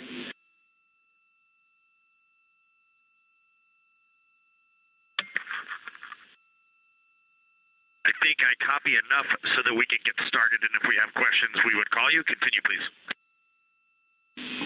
Fantastic.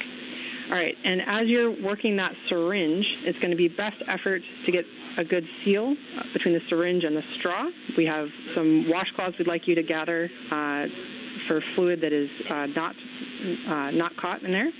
And also best effort to remove air from the syringe before you put it into the contingency stowage bag.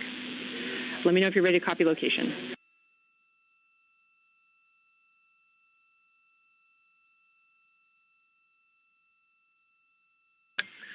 Ready to copy the locations. All right, you're going to gather the contingency urine syringe in locker D, JSB labeled urine bag 1. You're going to gather the contingency urine stowage bag from the same locker, Delta, JSB labeled urine bag 1, same bag.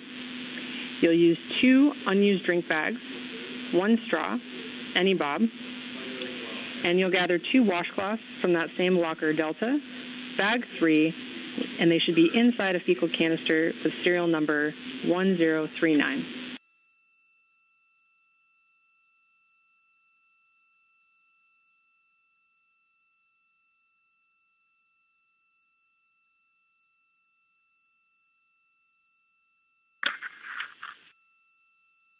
Okay, Chris, I copy all.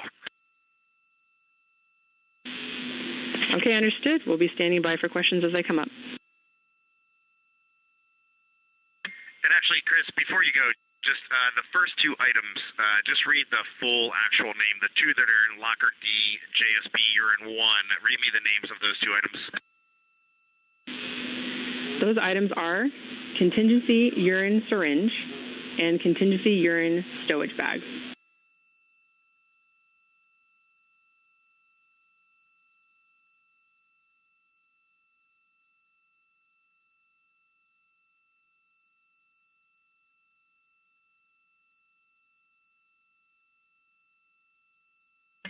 Contingency urine syringe and contingency urine stowage bag, correct? Good readback.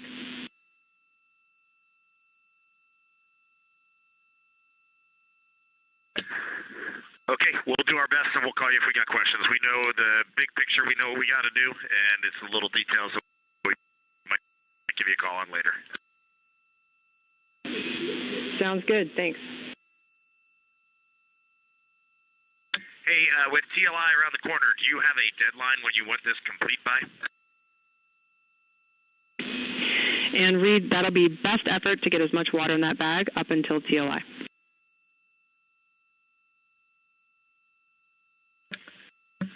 Okay, copy all.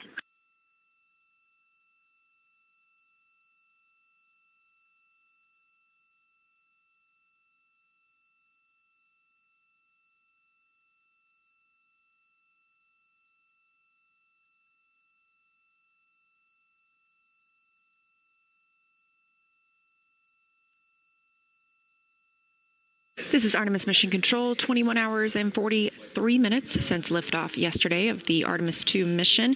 Capcom Chris Birch here in Houston calling up to the crew some instructions about filling water in contingency urinal bags. There was a water valve issue that has since been resolved but noticed yesterday after launch. So the flight control team has determined that the crew should bag some water before trans-lunar injection as a precautionary step due to that issue that they have seen.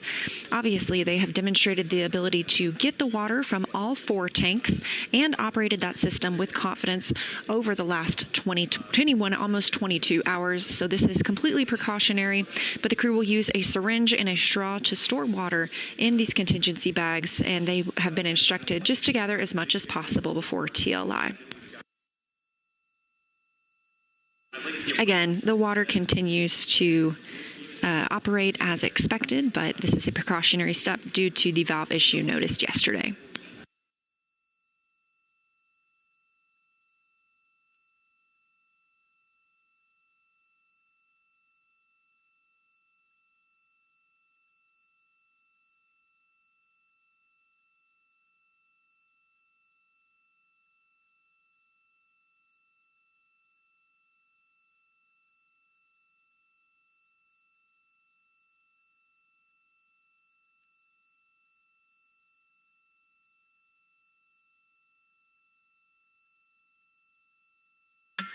Houston Integrity, we're ready for the burn conference at your convenience.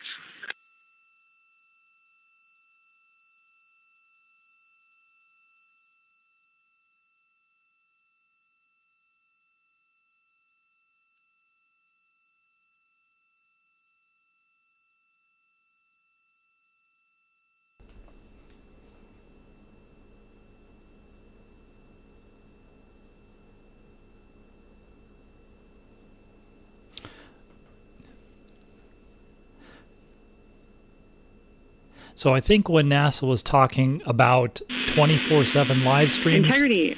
we're watching one right now.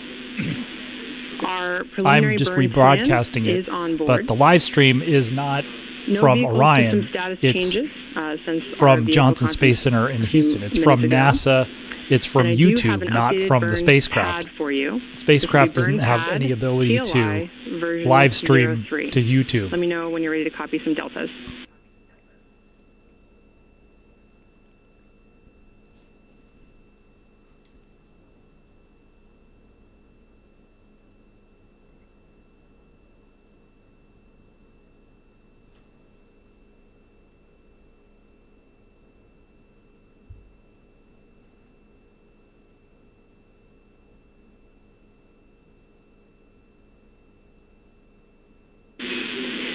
Integrity 1 go back, you will see on board burn pad TLI version 01. UTC of ground generation will be 92 days, 17 hours, 40 minutes, 0 seconds.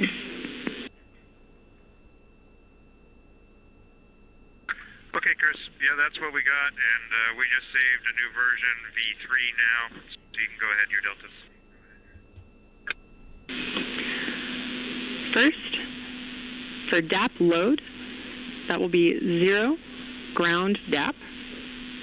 In the guidance solution box, delta V tote will be 1275.4 feet per second. For XYZ delta V, Y is going to be 338.1, and Z negative 273.6. How copy?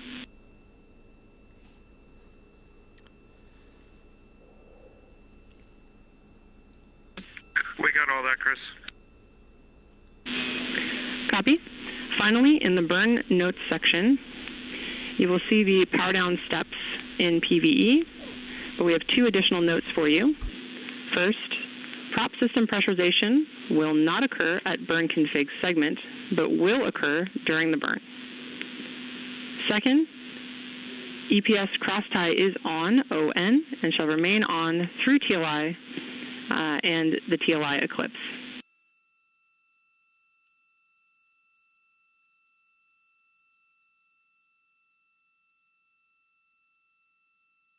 Okay, we copy the prop system config at TIG, and then the cross tie will be on through the eclipse. Good words. What questions do you have for us?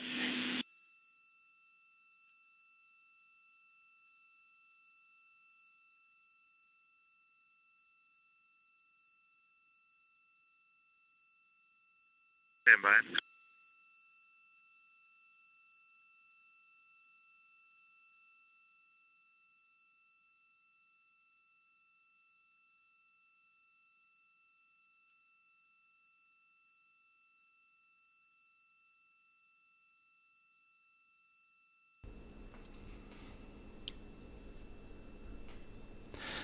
I think the Becca, you're talking about the news conference later. If I had to guess, since they have the live views stream. Okay, Chris, I think we only have one question for you. It just has to do with optocoupler response and who's going to be prime for that if we have good comm. Are you planning to take care of that from the ground if we get one of those? Or do you want us to just execute our trained response if we see that and just run it out of caution and warning? And Jeremy, if we have that optocoupler glitch, we will take the response from the ground.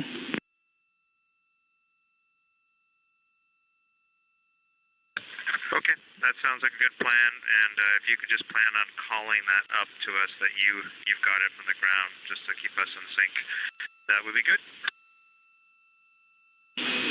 Absolutely, Jeremy. We will inform you we're taking that from the ground if it's applicable.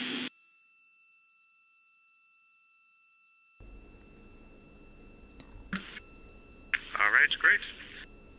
We will start executing this timeline.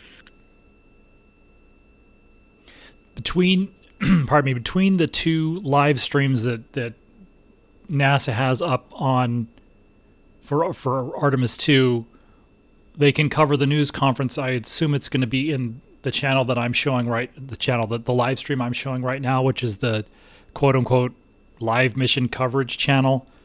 And so if there is any air to ground or space to ground, or I guess they're calling it Orion to Earth communication, they could pipe that in over on the live Orion Views live stream. They don't have any, as y'all have been discussing, they don't have any This is Artemis Mission live Control views there right at now. Johnson Space Center in Houston, Texas. But if you scroll back in that live stream, the live views live stream, Of the go back about 12 conference hours. With the astronauts aboard Orion. All of that information relayed to them by NASA astronaut and Capcom Chris Birch here in Mission Control. Reporting that the trans-lunar injection burn, again, we're targeting 6:49 p.m. Central Time for that. The delta V for that burn will be 1,275 feet per second.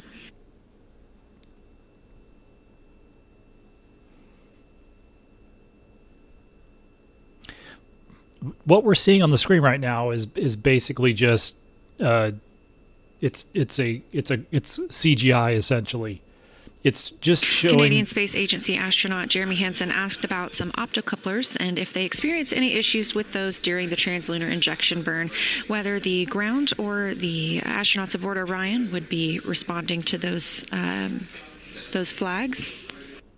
Optocouplers are scattered through both the command module, where the astronauts are, and the service module, avionics systems. Optocouplers use light to pass signals between circuits, but keep them electrically isolated. This allows different systems on the spacecraft to talk to each other without spiking them electrically. So this keeps that electrical noise low, and they're reliable in radiation-heavy environments. The grounder read, if they have good communication with the vehicle, they will take the lead on any optocoupler flags.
Well, that shot of the ascent stage of the Apollo 17 lunar module taking off, there's quite a backstory about that. So if you go take a look at the Apollo 15 and Apollo 16 lunar liftoffs, the coverage wasn't quite so good. Go to run TOT. Because it's not easy with the time delay to remotely operate those cameras. But when they show pictures of a lunar liftoff, they only show that one.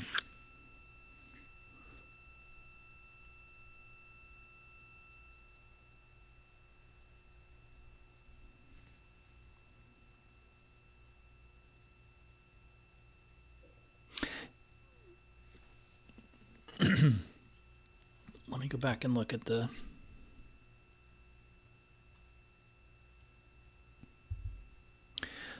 So this visualization is,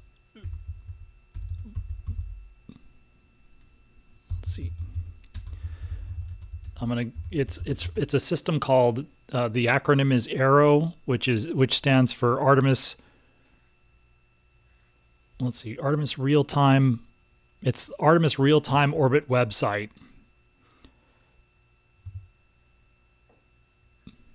And so if you're interested in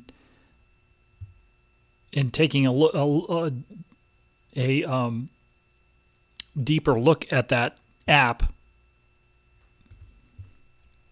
let me get the link here. It's a nasa.gov link. Pardon me. So if you go to nasa.gov/track Artemis, all one word, you can see a version of this application here. So this feed that we're getting through from NASA on their live mission coverage live stream on YouTube, they've, I think, customized it for this live stream. But you can I believe you can do some customization of that visual based on the live data.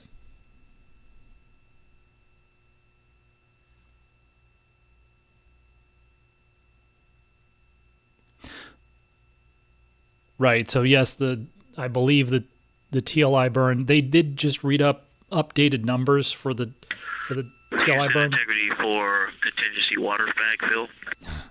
Still talking about that. Houston's with you. But yeah, it's about 3 hours and 15 minutes approximately from now. Question, do you want us to fill from Pry and Sec, or do you have a preferred water source for the fill?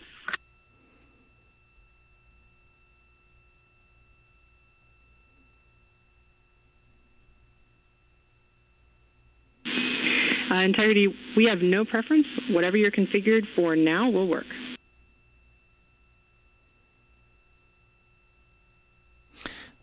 So yeah, the burn ignition time, again, it may change minutes-wise, but around 7:49 p.m. Eastern Daylight Time right now, 6:49 p.m. Central, 4:49 p.m. Pacific, and so that would be 23:49 UTC if I've got that right. Yeah, it'd be, well, I should go back and listen to the burn pad. Okay, Houston, from Integrity. We are going to pull half from Pry and half from Sec just to be ready for any next worst failure. Houston, copies of that plan.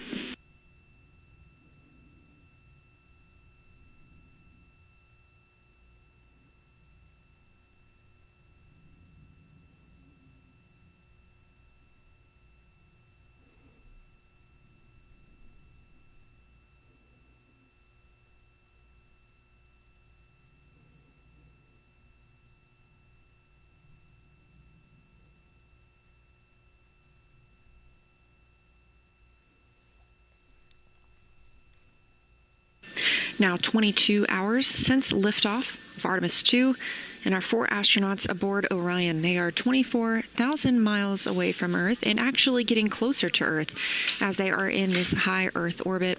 They've been in this high Earth orbit since yesterday, conducting a perigee raise burn and apogee raise burn to keep them in this orbit around Earth, allowing them an opportunity to test out the systems aboard Orion before committing to flying to the moon.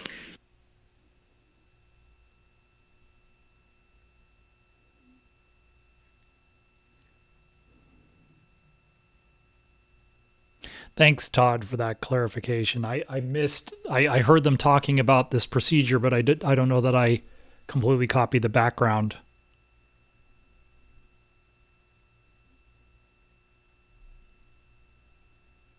So somebody was asking about a higher resolution stream. Currently aboard the Orion spacecraft, Commander Reed Wiseman and pilot Victor Glover are going to be setting up the flywheel hardware. This is an exercise device. Each astronaut will dedicate 30 minutes daily to exercise. This helps minimize the muscle and bone loss that occurs in space without gravity. Flywheel is a small device. It's installed directly below the side hatch. The crew uses it as a step to enter and exit Orion on launch day, obviously. It is a simple cable-based device and allows for aerobic devices like rowing and resistance workouts like squats and deadlifts.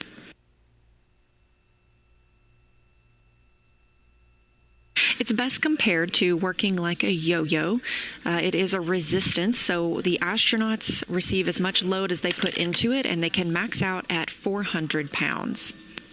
This is a comparison to the International Space Station. This very small device is pretty opposite from what the astronauts have available there. Several exercise machines that collectively weigh more than 4,000 pounds and occupy about 850 cubic feet. Integrity Houston, preliminary targeting is complete, and we have good targets on board. We will continue to plan for no intermediate targeting. So the low resolution. Okay. Integrity copies, good targeting, and we'll plan to skip intermediate targeting. Good copy. The low resolution for the stream is because of hotel Wi-Fi. So I'm much more limited in my bandwidth on the road compared to That being call at from home. Capcom Chris Birch to the crew, letting them know that their burn targets have been uploaded and they will not need the interim targeting that is on their timeline in about an hour. That interim targeting time would allow them to make any necessary changes before they execute the burn. Again, TLI, trans-lunar injection burn, slated for 6:49 p.m. Central Time. Okay, there you go. So that's the most up-to-date time for the TLI burn. And so yes, in terms as Becca was saying, Artemis II is now planned as a low Earth orbit rendezvous and docking test flight, where Orion would practice automated rendezvous and docking with one or both of the lunar landers, a prototype for one or both of the lunar landers. So either Starship, Blue Moon, or both. It would actually be, if both of them are available, then that would be an even more interesting mission. But it would be here in low Earth orbit.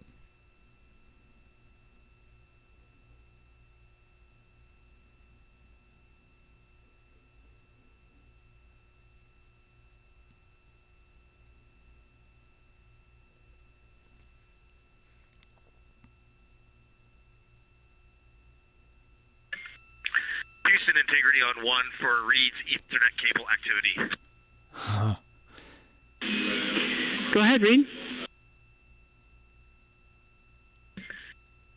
The PUF-1 Ethernet port right now is being used by the docking camera. Do I have a go to just disconnect that Ethernet cable there and connect the new Ethernet cable over to the 4K encoder? I'm checking.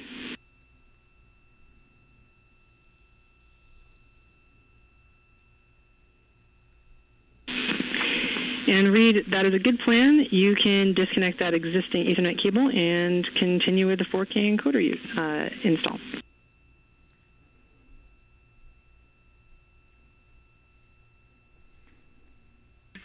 Good work, thanks.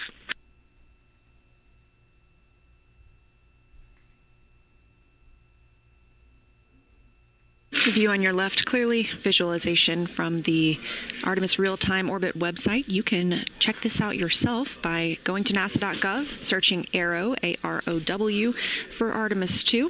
It allows you to see where the spacecraft is at in relation to the Earth and the Moon. Again, currently 24,000 miles away from Earth. Down in the bottom right-hand corner of your screen, you have your Capcom NASA astronaut Chris Birch, who's been speaking with the crew, preparing them for their events today. To Birch's right is Canadian Space Agency astronaut Jenny Gibbons. She will be serving as the Capcom on Flight Day 6 during the lunar flyby. She's also a backup crew member for the Artemis II mission.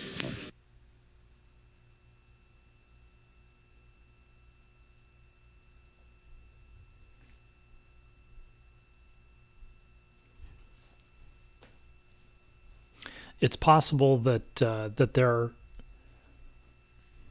they're going to use one of those Ethernet cables for two different purposes at separate times in the mission. So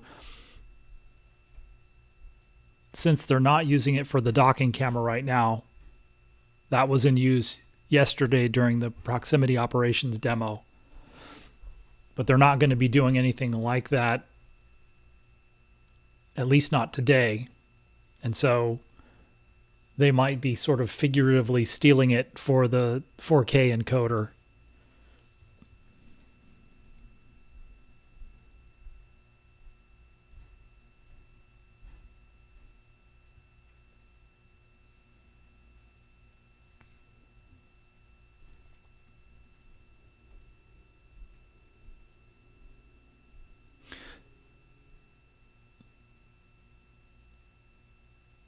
So what I'm thinking right now is I'll probably continue this live stream until about the top of the hour, so another 20 minutes or so, and then I'm going to head over to Johnson Space Center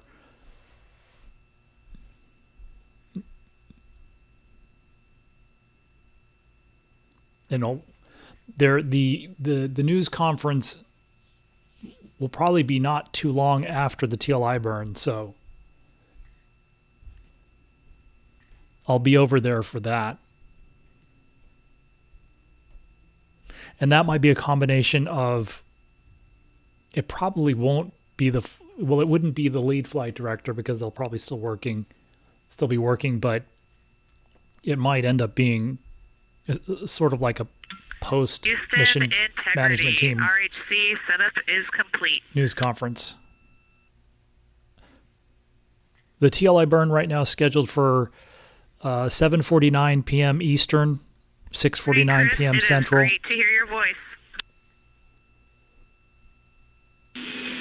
Thanks, Christina. Great to hear yours as well. And sitting next to me is Jenny, who's going to be helping me out on console today.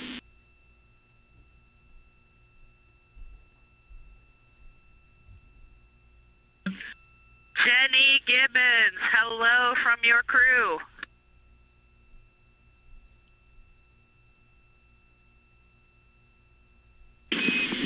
Christina and Integrity crew, it's a pleasure to be with you.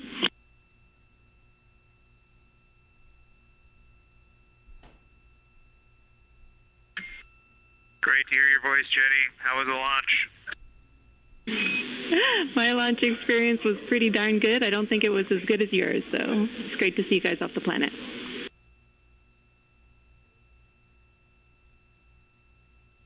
Yeah, I'm glad you were there to see it with the family. Thanks, guys. Good work up there.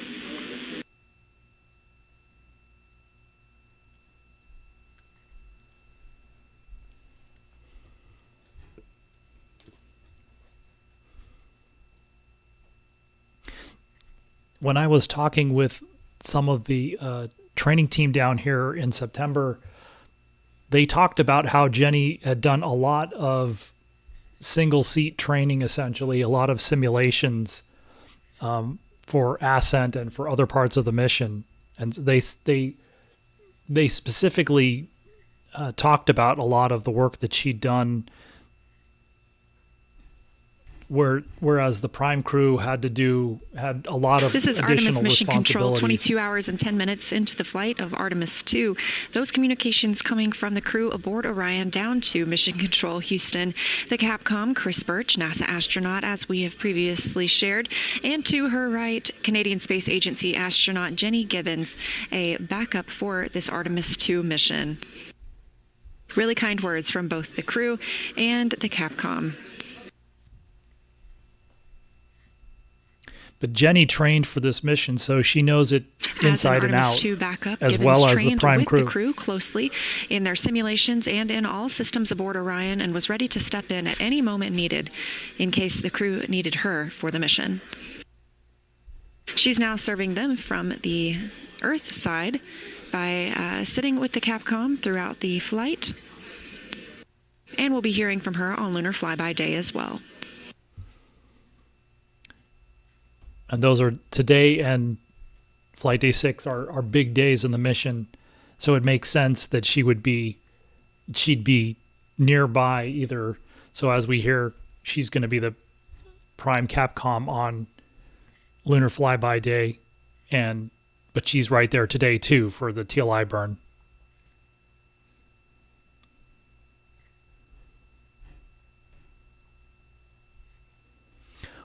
Hopefully there will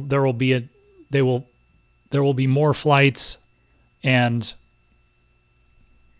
she will get an opportunity to fly more sooner. But it may also be that there are more available seats to go back to the International Space Station too.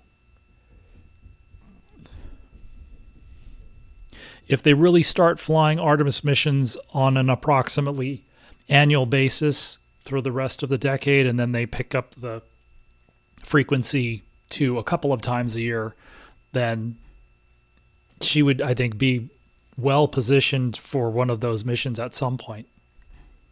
And it would be, I think obviously the vision is that future Artemis crews would all go down to the surface and work on the moon. And so maybe an upside to This is Artemis flying a later Control, mission. and again, today is a big day for the Artemis II crew aboard Orion as they are targeting the trans-lunar injection burn at 6:49 p.m. Central Time. Ahead of the flight, we spoke with mission specialist Christina Cook about the trans-lunar injection burn. Let's hear what she has to say. The Artemis II mission, at its heart, is a test mission of the Orion space capsule. This is going to be the first time that humans have ridden inside that capsule and that everything on board keeps us alive. The mission itself consists of a couple big orbits and very high orbits around Earth, and then doing a trans-lunar injection burn to the moon. Our TLI burn, the burn that gets us going to the moon, is also our deorbit burn. And what that means is as soon as we take that burn, we have bought off on basically the rest of the mission, save a couple options to do a U-turn burn that are in there as well. But the truth is, we are re-entering before and at the moment we do TLI. And recognizing that our team has to be ready for that full mission as soon as we buy in, that is a really interesting risk posture. And that's why I'm so glad we have spent so much time with our team, super integrated. It's been quite a journey getting to have the technical know-how on this vehicle as much as we have. And as an engineer, I've really loved that process.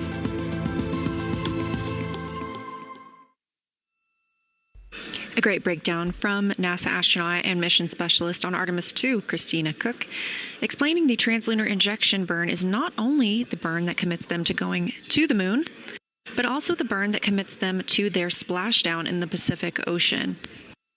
She mentioned there are a couple of options for a U-turn. If that was necessary, teams on the ground do have a couple of options previously discussed in briefings ahead of the mission where they could bring the crew home potentially a little bit early, but this really is the decision point. And earlier today, the mission management team gave the go for the Artemis II crew to perform that trans-lunar injection burn and continue with the mission.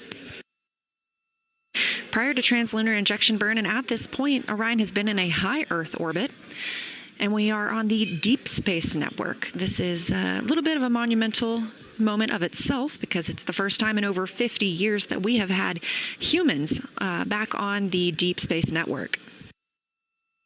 Because the International Space Station is in a low Earth orbit, we use the tracking data relay satellite systems to communicate with those crew members. But because the Artemis II crew is traveling so far from our home planet, we are taking advantage of the Deep Space Network available.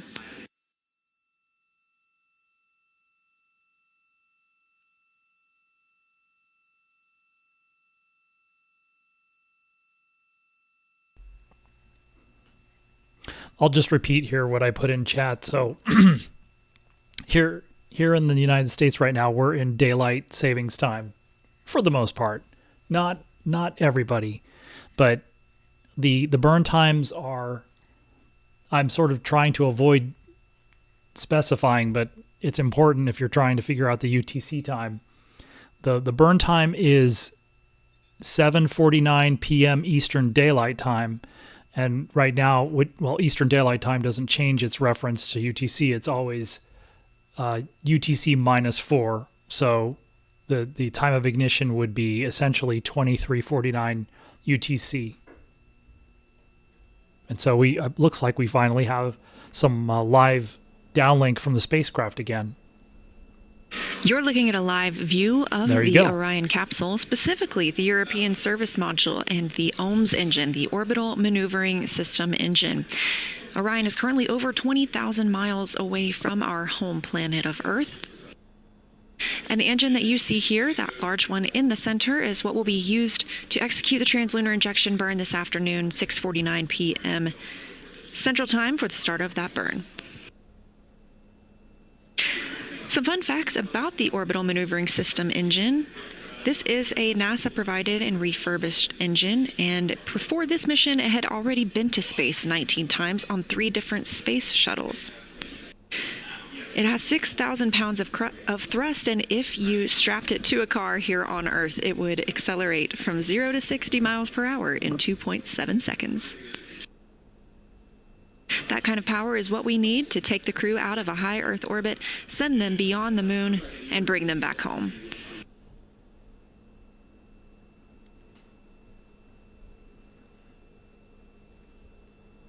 That's an interesting question about the ground track. I'm not sure. I guess I can put... Well, maybe we'll get lucky and they'll show some of the displays in mission control. But they do... Those displays provide a little bit of additional... the visualization that we've been looking at for the last several hours, it's useful just for some things, but again, maybe I don't know if it's creating it's confusing people. Maybe it would be better to use something even lower fidelity, but that is just showing the ground track, for instance. The display, I don't believe that they put that display up in the flight control room. And so to me it's more interesting to see the sort of where daylight is over the planet and the ground track. This view coming to you live from Orion. Now 22 hours and 19 minutes into the Artemis II mission, approximately 10-day mission. The view you see is coming from a camera on the tip of one of the 4 solar arrays on Orion. Again, 4 solar arrays, and each panel, there are 3 panels per wing. Each of those is 6.5 by 6.5 feet. So each array length is nearly 23 feet total. And each of those arrays provides enough electricity to power 2 3-bedroom homes.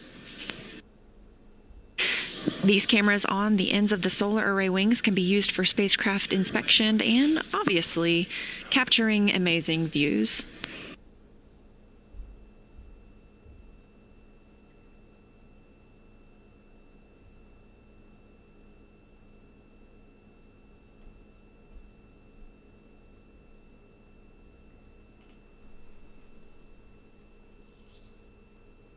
These cameras on the solar arrays are not the only cameras aboard Orion. We had great views from the docking camera yesterday as it was focused on the interim cryogenic propulsion stage while pilot Victor Glover was piloting the Orion spacecraft.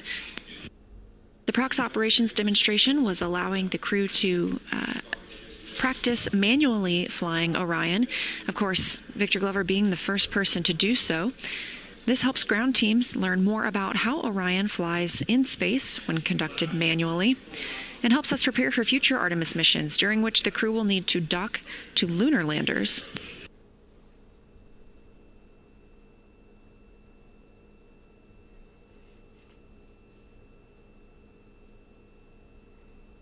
We also have plenty of cameras inside the spacecraft, whether they are iPhones or Nikon cameras.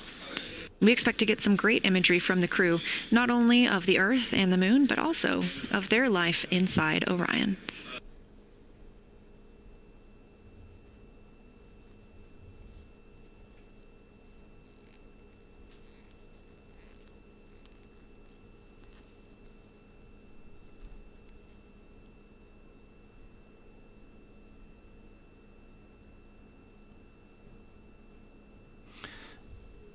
I believe the velocity on that real-time... Integrity Houston, for information only, we are updating the deadbands on the vehicle, just in case you see a small maneuver.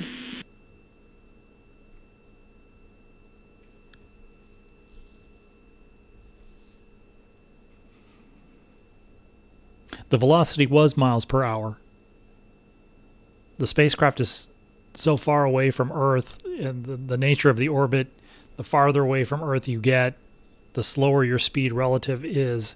And so this Orion is actually, the altitude is decreasing quickly and the velocity is increasing quickly, so accelerating. And so even though it's still around 20,000 miles altitude, by the time that they do the TLI burn, it'll only be a few hundred miles in altitude, and the speed will be obviously much faster.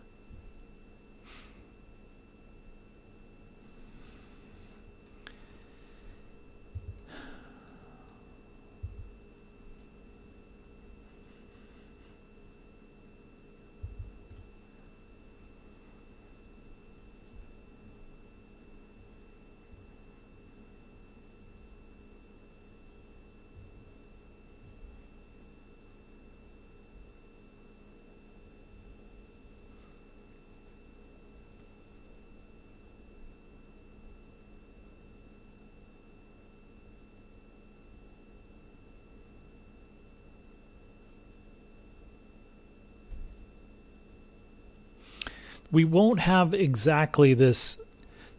The solar arrays will be repositioned for the burn, so they will be slewed forward towards, I believe, towards essentially away from the engines to keep them away from there's a little bit of a blast wave when they start. So for safety, to protect the hardware, they will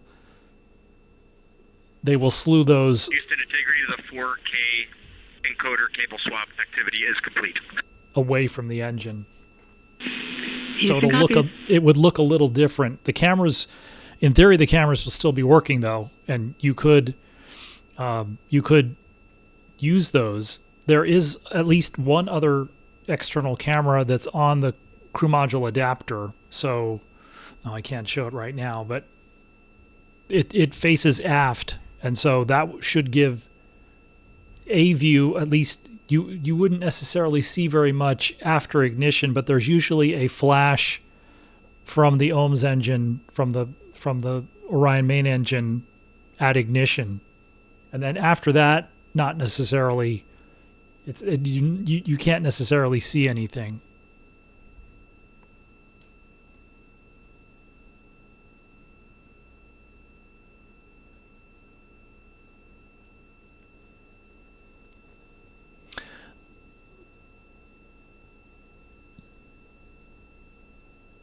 I think collectively everybody is a little more selective about when they're going to allow people to come inside the cabin, because we're basically looking over their shoulders, and so I think they want to make sure that the crew is aware of that and is comfortable with that when it happens.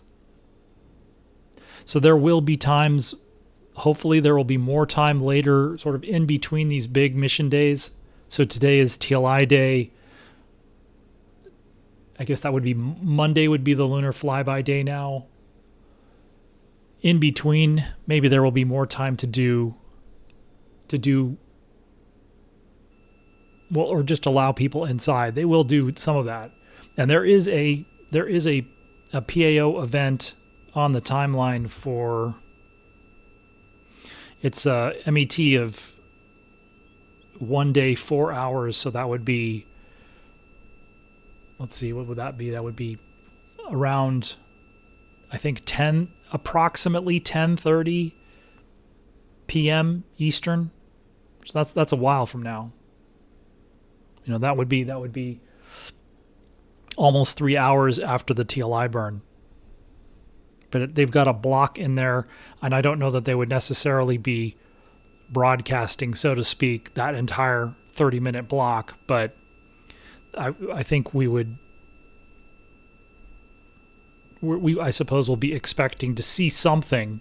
And since we are getting views from the external cameras, we have gotten several hours of views from the external cameras. There's probably going to be more interest in seeing the crew, perhaps a little bit more informally. Yesterday we saw them during the proximity operations demo. 22 hours and 27 minutes into the flight of Artemis II, we heard a call from the ground to the crew that they were turning off dead banding. Dead banding is, and that they may see some motion with that. Dead banding, if you compare it to lane assist in your car, helps you keep traveling on the straight and narrow and keeps us within the path that we are intended. Team let them know that they were going to turn that off for the time being and that they could expect some motion. That's a good analogy.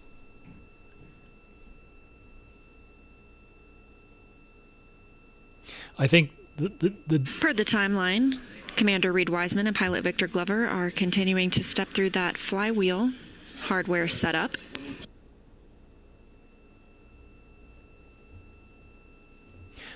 The difference sort of with dead banding is that there are different dead bands, and so it would be sort of like if your lane Ahead of assist... the trans-lunar injection burn, the crew is also using a syringe and a straw to store water in some contingency urinal bags. There was a water valve issue noticed yesterday. It was resolved, and the crew has been able to get water from all 4 tanks and operated that system as expected over the last now 22 hours and 28 minutes. However, this is a precautionary measure ahead of the trans-lunar injection burn to take some of that water and store it in these bags.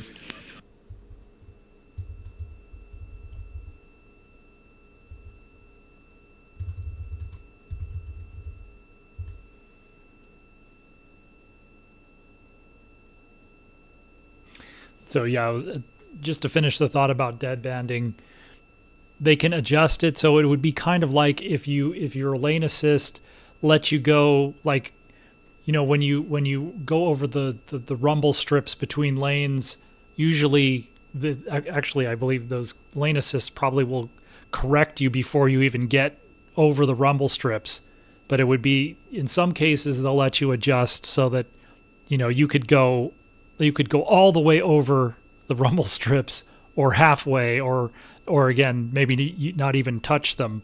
It's like as soon as you get really close to them, you correct. You could have larger dead bands, in which case you would go all the way over. You'd let the car go all the way over those. The reason that they would want tighter ones or looser ones in orbit is because they want to save propellant.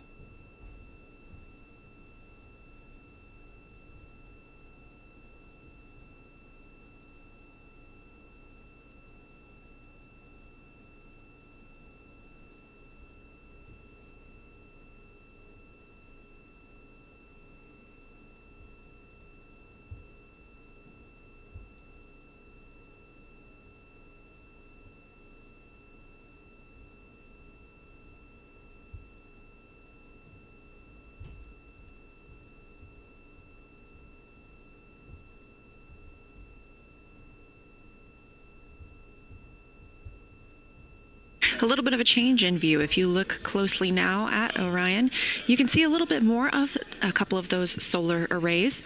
Because the crew members are setting up the exercise device and preparing to get in their required exercise for the day, teams make sure to park the solar arrays. This helps prevent any loads being imparted on them that could potentially damage them while the crew is exercising in Orion.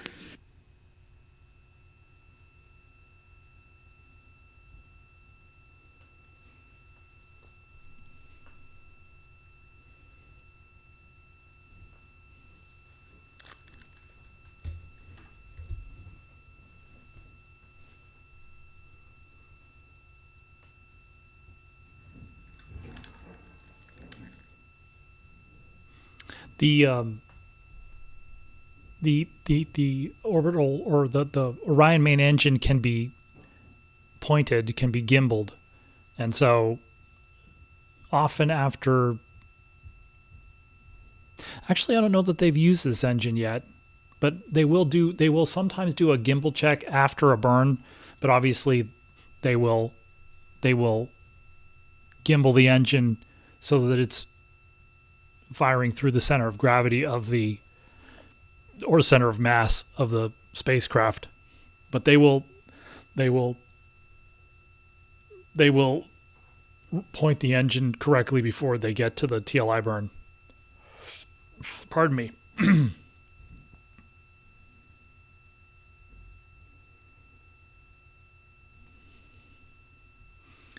So I'm going to go ahead and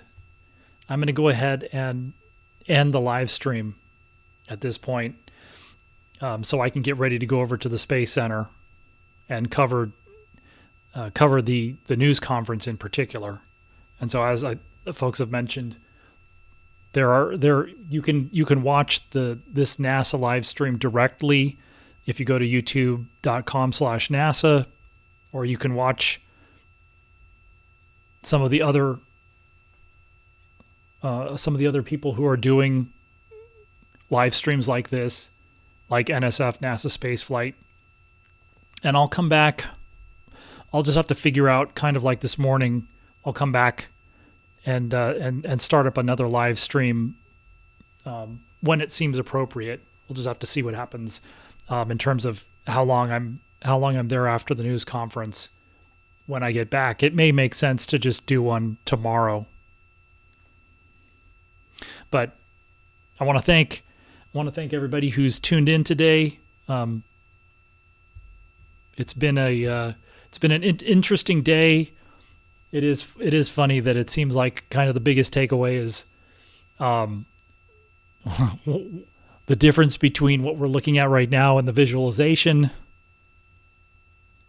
But the views when we have seen them from these cameras have been pretty spectacular. It would be actually kind of cool if we could see Earth right now. I don't know if they can do that, but anyway, thanks again for everybody stopping by the live stream, and I'll certainly see you guys tomorrow if you're interested in stopping by again.